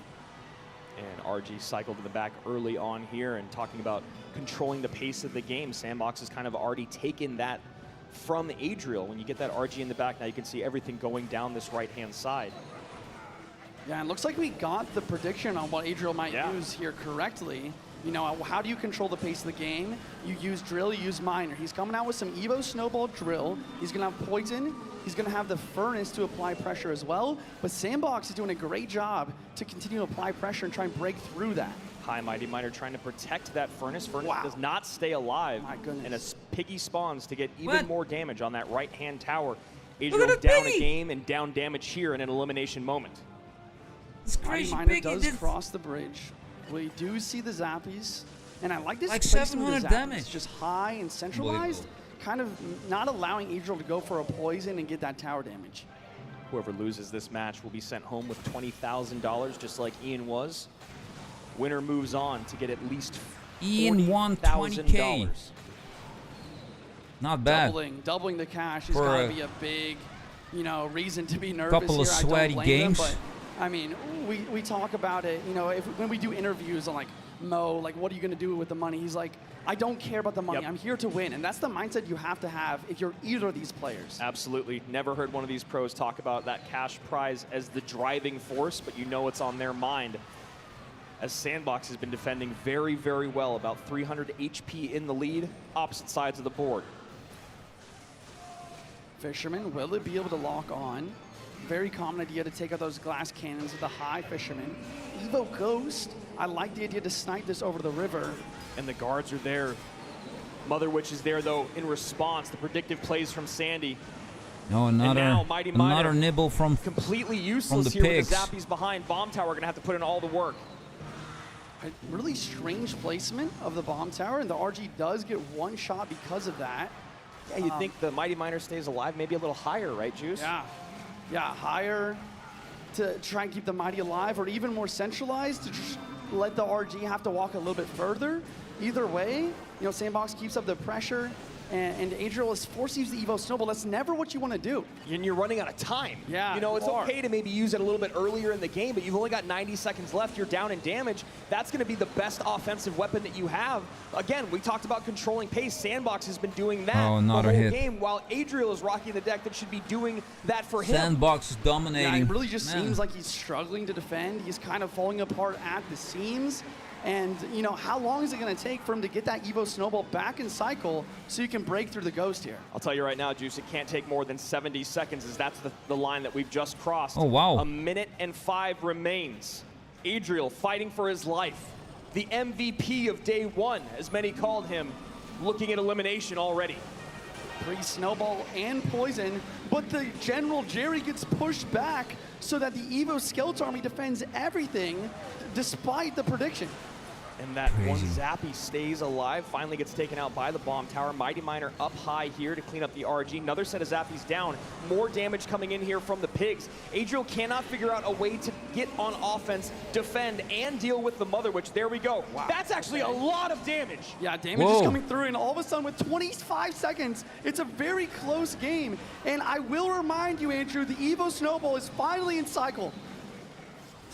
If you know that, Juice, we wonder if Sandbox is able to keep that in mind with all this going on. High bomb tower, now that giant skeleton is going to take it out, but not enough time for another RG, is there? There might be, going to bait out the drill. Drill's on the other side of the board. Evo Snowball used defensively. Adriel needs to figure out how to get some damage on tower. Wow. And Sandbox does it into the sweep by the South Korean. Arrows. I cannot believe what I've just witnessed. I cannot believe it. I think Adriel had it in the bag if he uses that Evo Snowball on offense. I was waiting for that breakthrough moment with the Evo Snowball, and I think he had the elixir. I think he was playing too safe, and he overestimated how much damage his poison would do. Yeah, I don't know if he didn't think he could get back to bomb tower in time or not. Instead, decides to use his best offensive we got a new weapon. translator on AC, stage. Let's talk to Sandy about the best day maybe in his career. Congratulations, Sandbox. That was an incredible set. Your RG games are always perfection. How does it feel to make day number 3? 일단 승리 축하드리고요. 이제 3일차로 진출해 주셨는데 소감 어떻습니까? 많은 헤이터들이 저의 실력을 많이 깠는데 증명할 수 있어서 굉장히 행복한 것 같습니다. I think there were many moments that it challenged me every steps during the game, but I'm very glad that I'm happy to prove myself. And so, you've been an underdog in some of these games. Does that affect you in any way? And how great is it to prove that you belong? 어떻게 보면은 아직 좀 약자처럼 취급할 수 있지만 이제 여기까지 왔단 말이죠. 이제 왔는데 이거에 대한 이제 제가 당연히 여기 왔다 이런 느낌 드시는지 아니면 뭐 다른 느낌이 드시는지. 이번 연도 연습을 굉장히 많이 했기 때문에 당연한 결과라고 생각합니다. I think I practiced a lot this year, so I think I deserve to be here. He absolutely does. The best RG player in the world. Give it up one more time for Sandbox!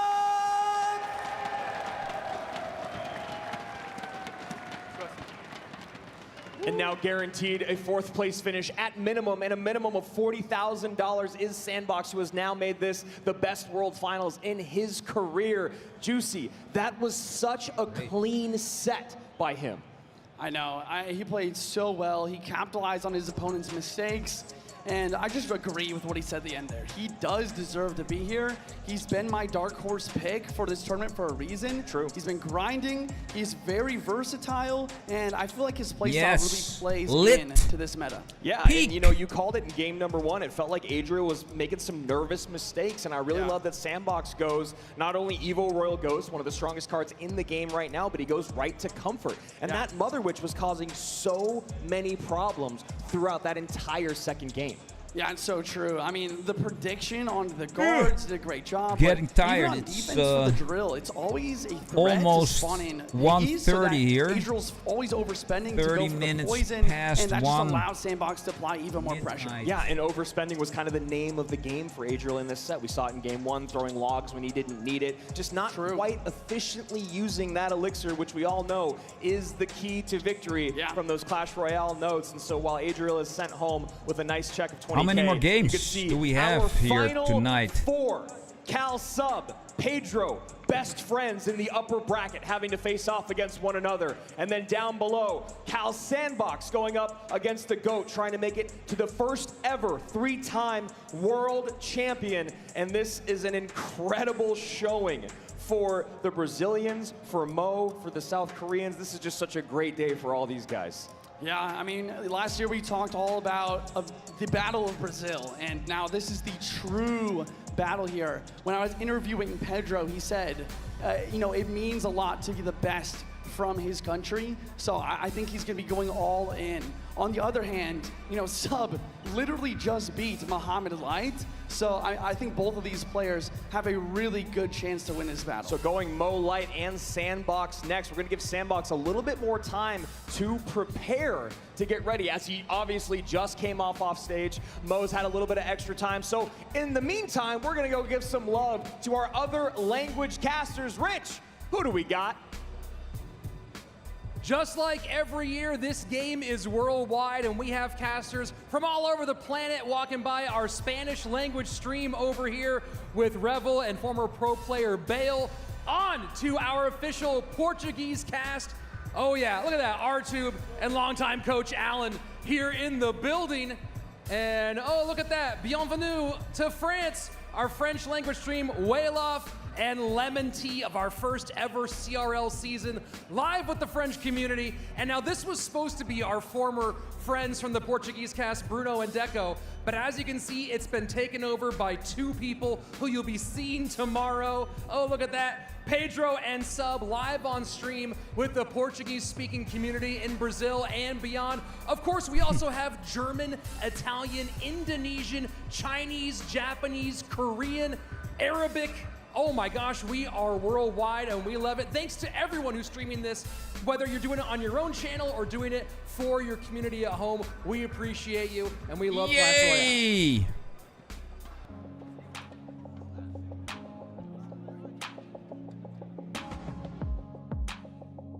Replay. Let's see what's going on with those boys, Adriel and Sandbox.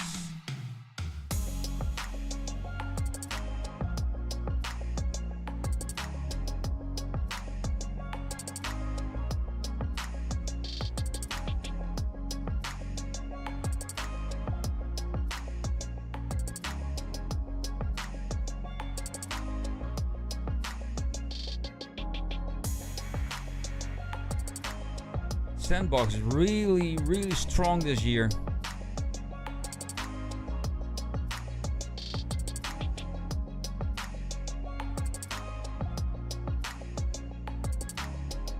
Crazy.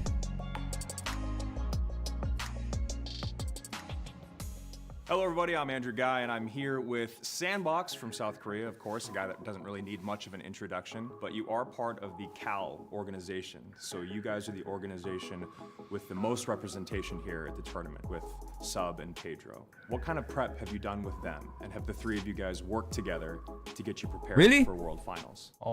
칼 서비랑 페드로 같은 I also, you're not gonna believe it, Victoria, but this morning I wanted to do the event and I was looking for a couple of players to help me out, and that actually leads into my next question. we did it all first try. Since you are on such a strong team of strong players, what do you feel like you bring to Really the table nice. as an individual and as a teammate? 2022년에 제가 월드 파이널을 이 팀에서 했지만 그 다음 연도 2023년, 2024년에 팀을 떠나면서 성적이 안 좋아졌. 그래서 Well, 다시 복귀해서 I think before Moco 2.0 is being released, I need to do the rest of my rifts. I still have a couple to do, doing those sub 2 minutes, What do you but think has changed from 23, 24 to now coming back in 2025?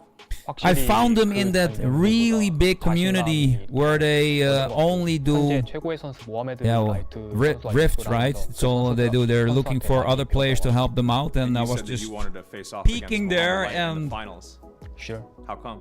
one of these groups were doing the rifts or the event, and I thought, let's join. They were looking for the third person, which was me, and from the get-go it went smooth. They knew what they were doing. It's such a blessing if it goes like that. Well, good luck. 감사합니다 for the interview, and I'll see you. See you.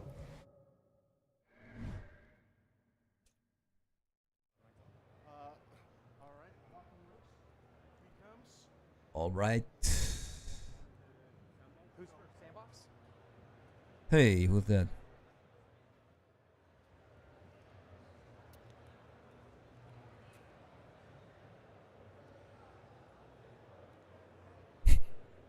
We're down to our final four. And these next two want to be the last three. First up, can his Cinderella story continue? Please welcome once again, Sandbox!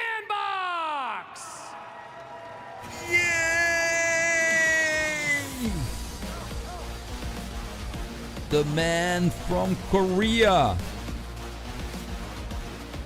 Doing a great job.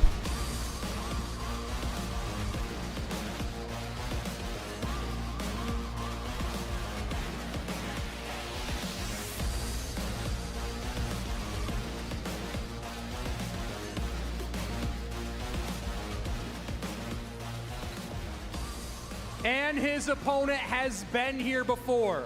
The king of lower bracket runs, the pharaoh of Clash Royale. Can he make it to number 3, Mohamed Light? This is gonna be a clash of titans, I guess.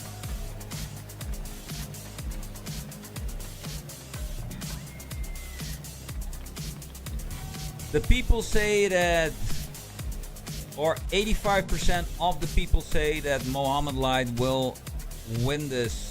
Out of the frying pan and into the fire. No rest for the wicked as Mo Light and Sandbox have to come right back out on stage after just fighting for their lives. AC, a lot's changed since yesterday when Sandbox fell 0-2 to Mohamed Light.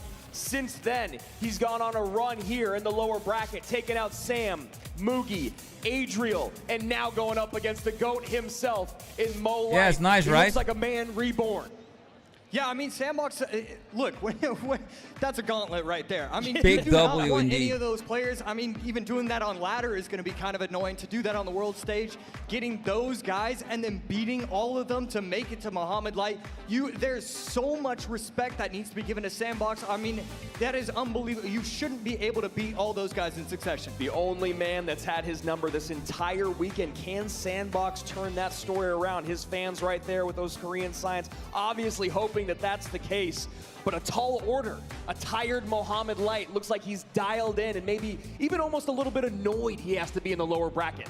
Yeah, I mean, Muhammad Light, you know, he's annoyed, but at the same time, it doesn't really matter to him. As long as he has a fighting chance, he's going to be able to throw all those haymakers. And I mean, this is going to be just such a phenomenal matchup. Sandbox, just absolutely on fire. Muhammad Light on the other side, just absolutely a beast. Yeah, I mean, and it's so difficult now to think about making decks against Muhammad Light. You know that he's going to be looking for RG, him and Alinar, after the dominance was there from Sandbox. Sandbox also ran the same deck that Mo Light created. Well, an off version. He dropped the E-Wiz, pulled in the Dark Goblin, I believe. Or no, the Skellies, I think is what it was instead. Yeah, he had the Dark Goblin, yep. But here you see Muhammad Light, 85%, Sandbox 15%, but as we all know, Sandbox being the underdog hasn't affected him all weekend. The self-confidence, knowing that he can do it, the confidence that he gets from his coach, from his fans. He is on a roll right now, AC.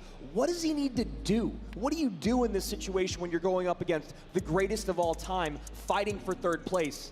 Yeah, I mean, there's going to be a lot that you have to figure out right there. And I feel like he went way quicker than I would have. I would have taken all the time in the absolute world. But I mean, look, Sandbox is a brilliant player. I consider him either top 2, top 3 best RG players. I'd like to see RG in one of these games. Let's see what we said here in the caster's booth. Did any of us break away? Did Juicy break away? That's what I really want to know. AC going Mo Light. I went Mo Light. I'm assuming Rich might have switched it too. He also likes to, be the dark horse pick. We all did it. Okay.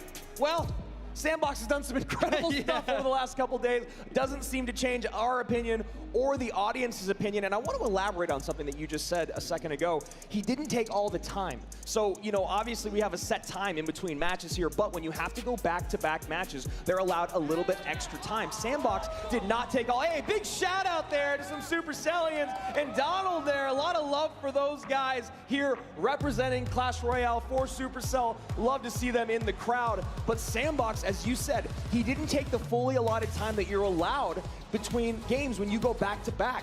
I love that level of confidence, just like you. Yes, I love it.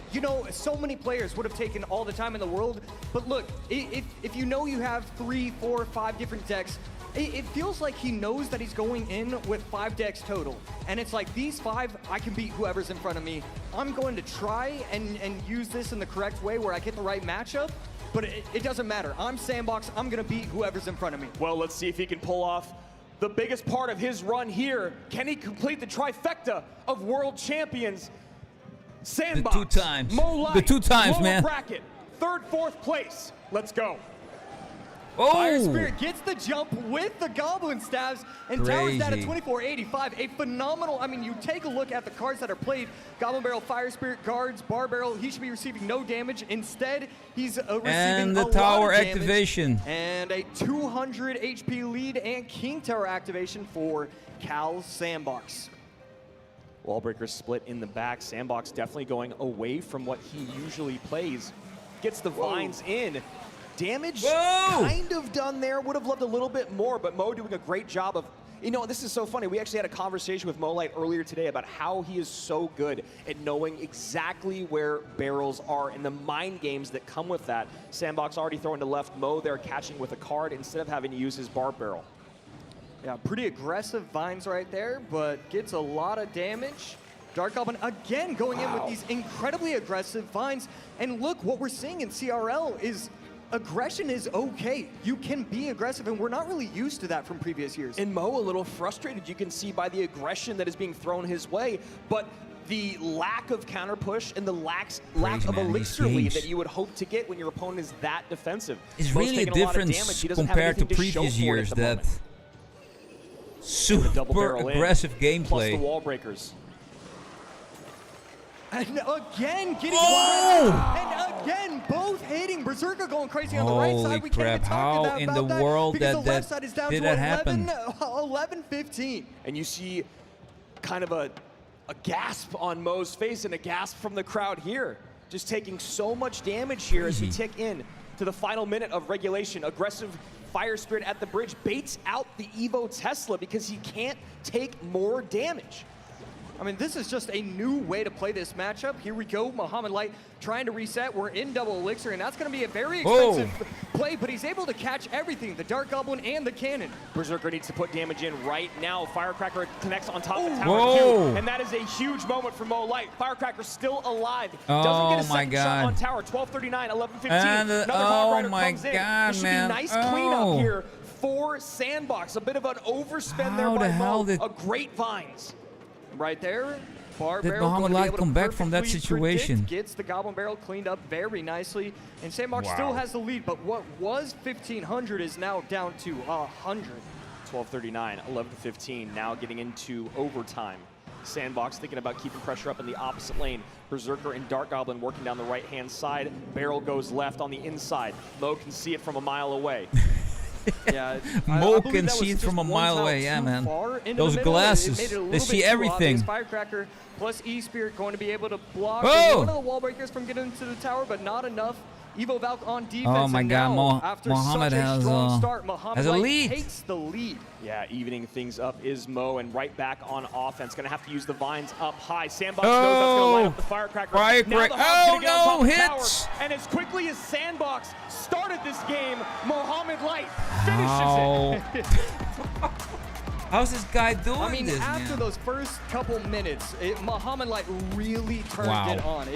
He understood what he was supposed to do. He's not going to place too many troops together. He's going to, over-defend at certain times. Sometimes it was a Mighty Miner plus Bar Barrel plus E-Spirit. He's doing all these things that he wasn't really used to doing. Yeah, great games. I just love the fact that he was able to figure it out. That was a new way to play a matchup. And this is where things get really tough. Not only does Sandbox's coach like to go beat down after dropping game one, Sandbox also obviously a great RG player. That is his comfort.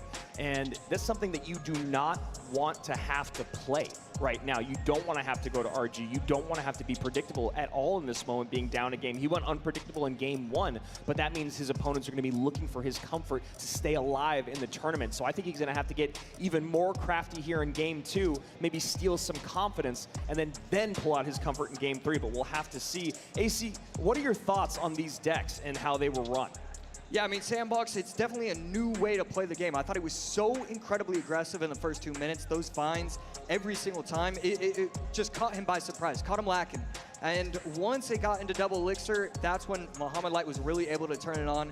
I think the matchup advantage is probably, very favorable for Muhammad Light. We saw once it hit double elixir, he could just build those pushes, get those lightnings down. I mean, Lightning really is kind of the unsung hero that we've seen this tournament. I mean, absolutely. There's been so many times we've been talking about how the player wishes they may have had Lightning at their disposal, how that would have made the matchup that much better. And Sandy running this deck that is very popular on ladder right now, but it's a little bit different. It has Evo Royal Ghost, it has Rascals. He decided to go Evo Valkyrie, maybe trying to save Evo Royal Ghost for later on in this lineup, not trying to burn all the best cards in game number one. Again, I really enjoy that he went with going a bit unpredictable, and I love the aggression, but you imagine he's going to hold some pause now going into game number two. Yeah, I really like the Evo Ghost call. I think Evo Ghost would have, really worked wonders, especially if you're going to get as crazy as you were in that game. Maybe that would have been just a little bit better. You still have the Berserker. We've talked about, if you don't have a ton of tanks with these kind of bait quick cycle decks, but I like getting crazy. You're going against Muhammad Light. You have to pull something out that's new.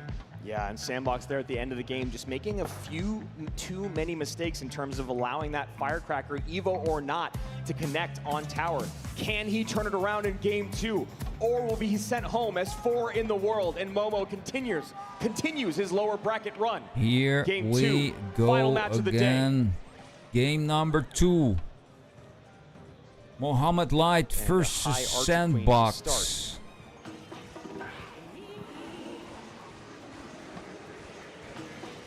And the aggression doesn't stop in game 2 for Sandbox. Poison on Valk, poison on the Hut, Queen ability in, down just 1 elixir. Mo cycles a Snowball. Snowball forces out the Ice Spirit from Sandbox to protect the tower. Ice Spirit plus Miner not going to get any damage because of the brilliant Berserker placed just in time by Muhammad Light. And again, we're seeing Drill plus the Bomber forces out the Bar Barrel on defense on the Bomber. And the Ghost plus Skellies, that's going to be a little bit of damage. One little Goblin stab on top of the tower, getting it down to 28-52. And Royal Ghost working down the left-hand side. Can't catch it once again. Berserker to the right, Valk to the left. Yeah, very interesting for Sandbox to just go minor poison control here, thinking that he can outplay Mo in the micro. And he does have some good responses for the drill, the barrel, the Skellies, the Ice Spirit, the Royal Ghost, all going to be great ways to kind of keep it I think at last bay. 2 And of course, the minor, sets always going to be hard to pick up, but some good for responses today. for Muhammad Light. Bomber doesn't get the second shot, so it is going to force out another card in response. Berserker comes down. Sandbox going to try and clean that up nicely. And an interesting Goblin Hut, placing it as high as he did. I'm not sure how I feel about it. I think that's just another thing that I'm learning. I get it. You're trying to get a little bit aggressive and get some more value that you usually don't. So I like the play. I really do. Yeah, you're hoping that your Spear Goblins. And there it is. We talked about this play yesterday when AC and I were on, when Juicy and I were on broadcast. That's the play. What is going on there? You go Rocket, takes the Ghost out of play, and then you get the Evo Snowball in. I love that they just pulled that off after we talked about it yesterday. See Muhammad Light a little bit upset. One of the interactions not going his way. Most of the other ones doing so, though, and both towers very close to each other, but I mean, really, that's okay if you're Muhammad Light. The drill plus the rocket, that's an easy 1,200 HP worth of damage once he gets the triple elixir. And there we go, getting very aggressive. A lot of these drill rocket players wait a little bit longer, but he knows how good his defense is, and he's okay with doing it. 1670 down, and knows that the bar barrel or Skellies, anything that gives rocket value is going to come down there with the Royal Ghost on the opposite side of the board. 21-13, 1670. Is the same lane the way to go for the rest of this bout for both these guys, AC?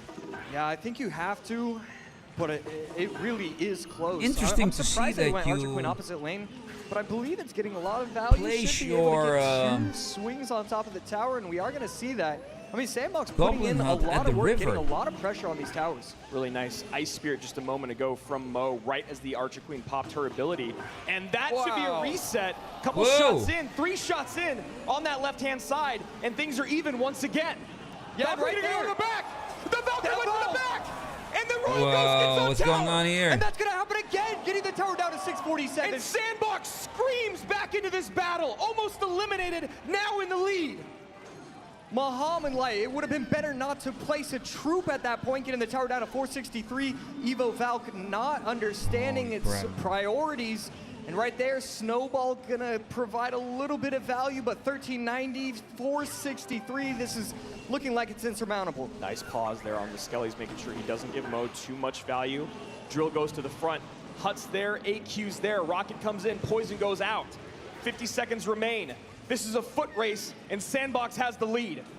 Right there, Miner forces out the Snowball. It is going to activate King Tower. Very nice looking play, and technically there's still some sort of opportunity. That Hut being used now, knowing that his opponent is happy to rocket away, but he has the lead, is such an interesting way to defend. But it really paints Mo into a tough spot. And there you go. We're going to game 3. Wow. What a game. Crowd rooting for the underdog. Crazy. It is amazing the storylines that get created over these tournaments. And Sandbox, you know, he's always going to have his fans. There's a lot of people that love him before this tournament. He's one of the OGs. He's been here for a while. But it's so nice to see Crazy new fans games. recognize what they're seeing in front of them.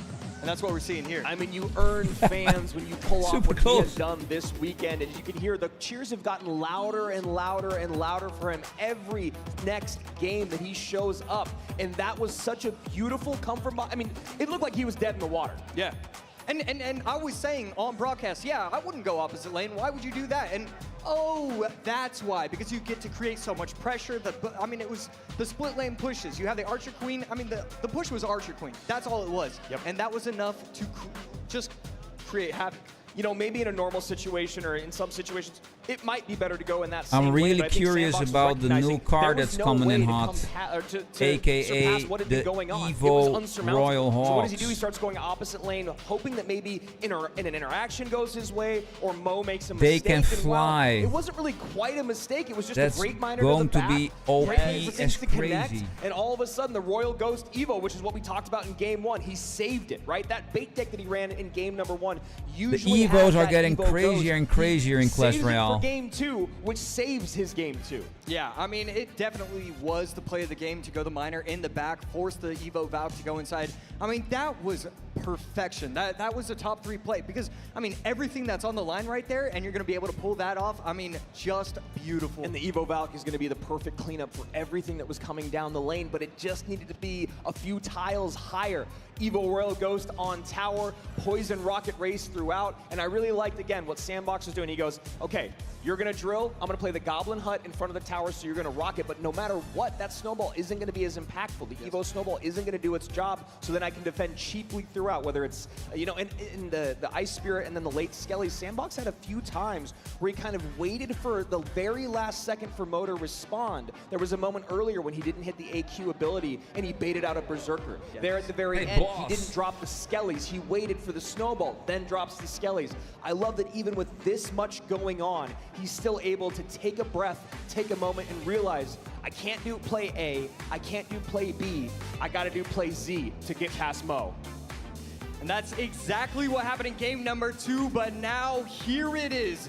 Everything on the line, game 3 underway, Sandbox and Mohamed Light. Ladies and Mohamed Light, the gentlemen. only former world champion left in the mix.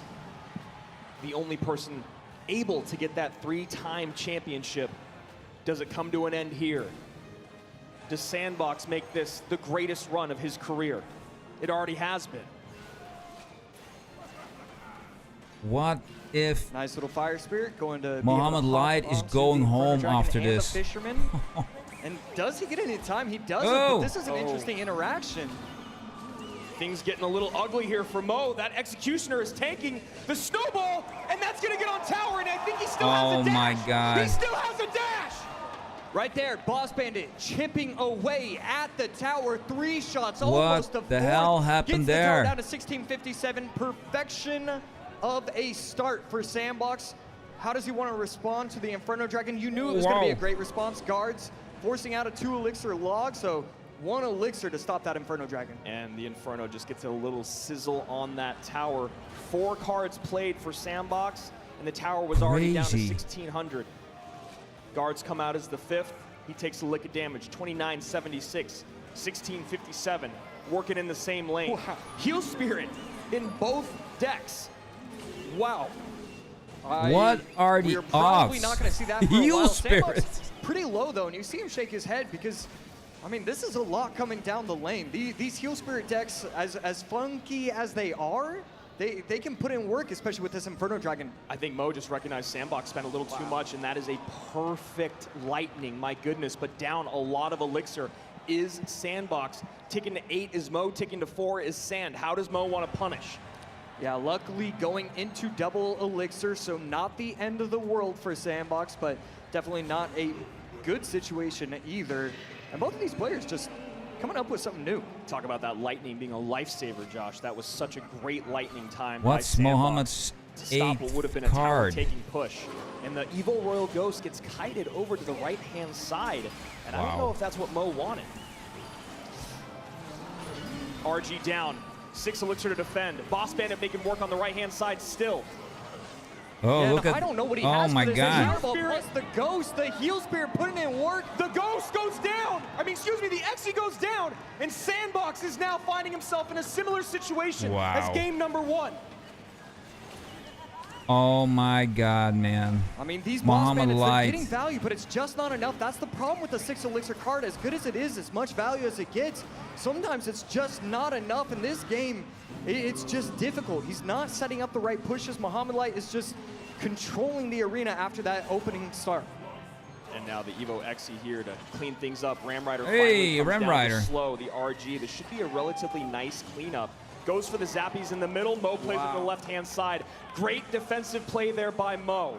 You almost wonder if Mo is nodding his head because he respected the prediction or if he was just happy it didn't work out. And right there, Zappies plus Ghost. Ghost is going to disappear and respawn with a little bit more ghouls. There it is. And now needs to stop this RG. He has Yesterday. nothing. Okay. Evo. Oh. And it still gets a shot in. Fireball on the furnace. This is And looking this like should it's do over. it. This should do it. Gets there. Oh Mo my Light God. Stays alive. And Sandbox's dream run finally Oh comes to my an God. end from the Ghost. What a beast. The fans on their feet, loving this moment. Respect on the stage between these two great competitors. And while Sandbox is probably happy about how today went, a bitter end to a wonderful run. Mo was tired earlier. Rich, You won tell me how 2 he's Brawl feeling now. Star Pass giveaways. How Mohammed, you're did you do seemingly that, just IP? addicted to the lower bracket, and you keep on running through here. Now, I saw something people didn't. After your loss in the previous round, you had a short conversation with your mom over on the side, who I know is your biggest supporter. Can you share with us any of what that conversation was like? Well, she just wanted to make sure that I eat something for the next game, and well, she got me some chips, and I guess it helped. All right, let's give it up for Mo's mom. Come on. That's a good mom. That's a good mom. We all know. There she is. Funny thing is, I saw his mom last year also. She was like amazing. Such a with the Inferno funny Dragon team, and those Heel two Spirit. together. And Sandbox got a little smile and nod. You didn't see it in the first opening seconds. What was behind that deck pick for Game 3? I shouldn't say this, right? Right? Should I say why I picked the deck? Okay, your coach is saying no, which makes me want to know. All right, I'll ask Alan later behind the deck. You've been here before so many times. Tomorrow is the World Championship. How did you do that, IP? And you have your back against the wall. What do you do tonight to Yeah, get how ready is CRL to come going? out and try to go for Crazy championship number 3? games, bro. Crazy games. I'm like being surprised every single match here. Before subs game, I got some food, but this food was very bad, so I didn't eat it. So I was hungry, so I didn't play very well. So I'll make sure to be well fed. All right, well, you know he'll eat well because Mama Light will take care of him. Everybody, one more time, Mohammed Light. Let's go, man. Here, the king is in the house. The best thing about being the GOAT is you could just say whatever you want on the stage and everybody's gonna eat it up. And yeah, big shout out to Mama Light over there making sure her boy's fed, and that feeding did well here as Sandbox really came out and just punched him in the mouth almost every single one of those games. And we saw, we've talked about throughout this entire weekend how aggression has paid off a lot of the time. But you're talking about going up against Mohammed Light. If you're gonna be aggressive, you gotta be smart. Well, and Sandbox found himself wanting for Elixir numerous times. Rooting Yeah, I mean, for he won the first 3 rounds, but you know, it's a 6-round game, so I was Mohammed Light was able to rooting a bring it back little in bit for all of the Ian games, all the sets, 77, and but he was able he's to win out. Game number 3 And win that set. Heel Spirit in both decks. I thought think that was just so I also give interesting. Pedro a Mohammed big Light chance, coming in with the RG Heel Spirit but Zappies.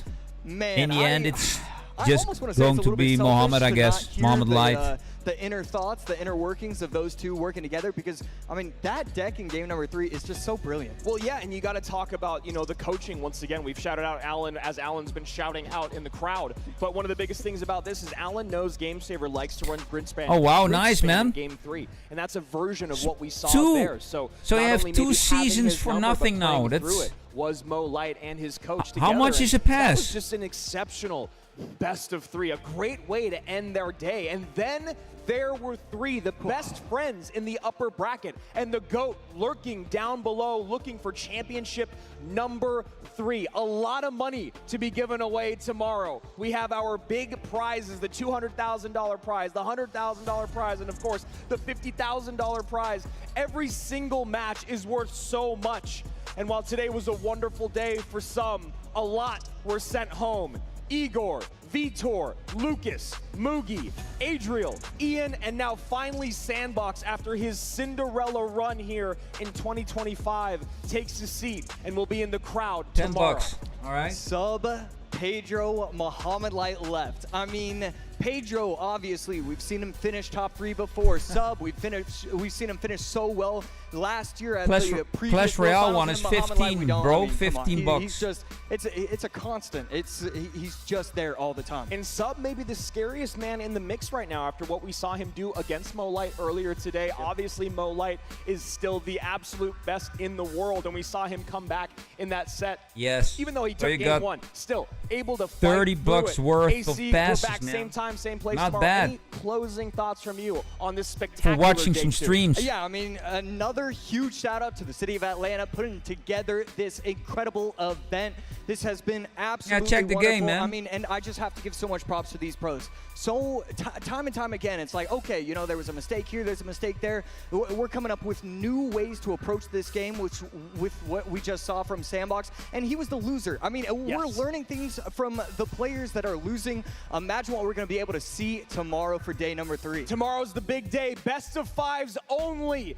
3 people remain. A lot of money on the line. Will we see the first ever 3-time champ or a new champion from all of us here at DreamHack Atlanta in the CRL 2025 World Finals? We'll see you same time, same place. It's over. Tomorrow. All right, all right.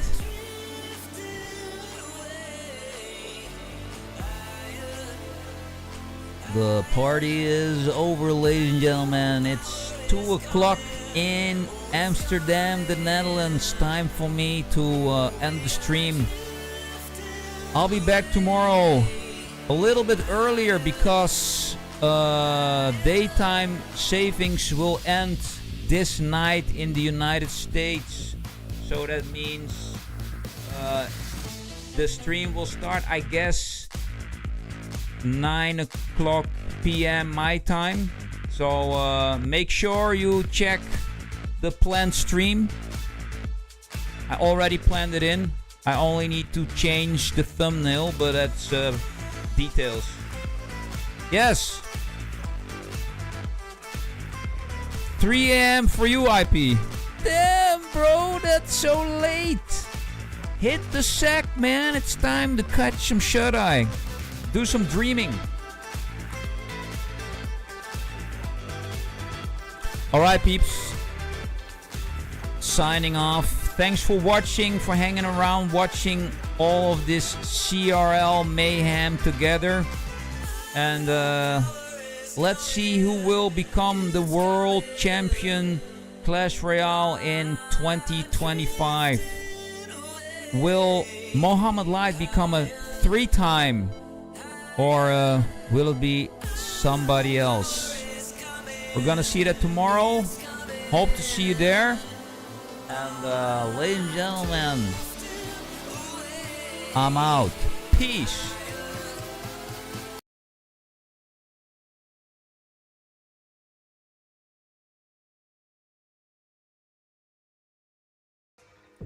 Hello, hunters. It's Luna. Take a chill pill from hunting monsters and relax to some lo-fi beats from yours truly. See ya.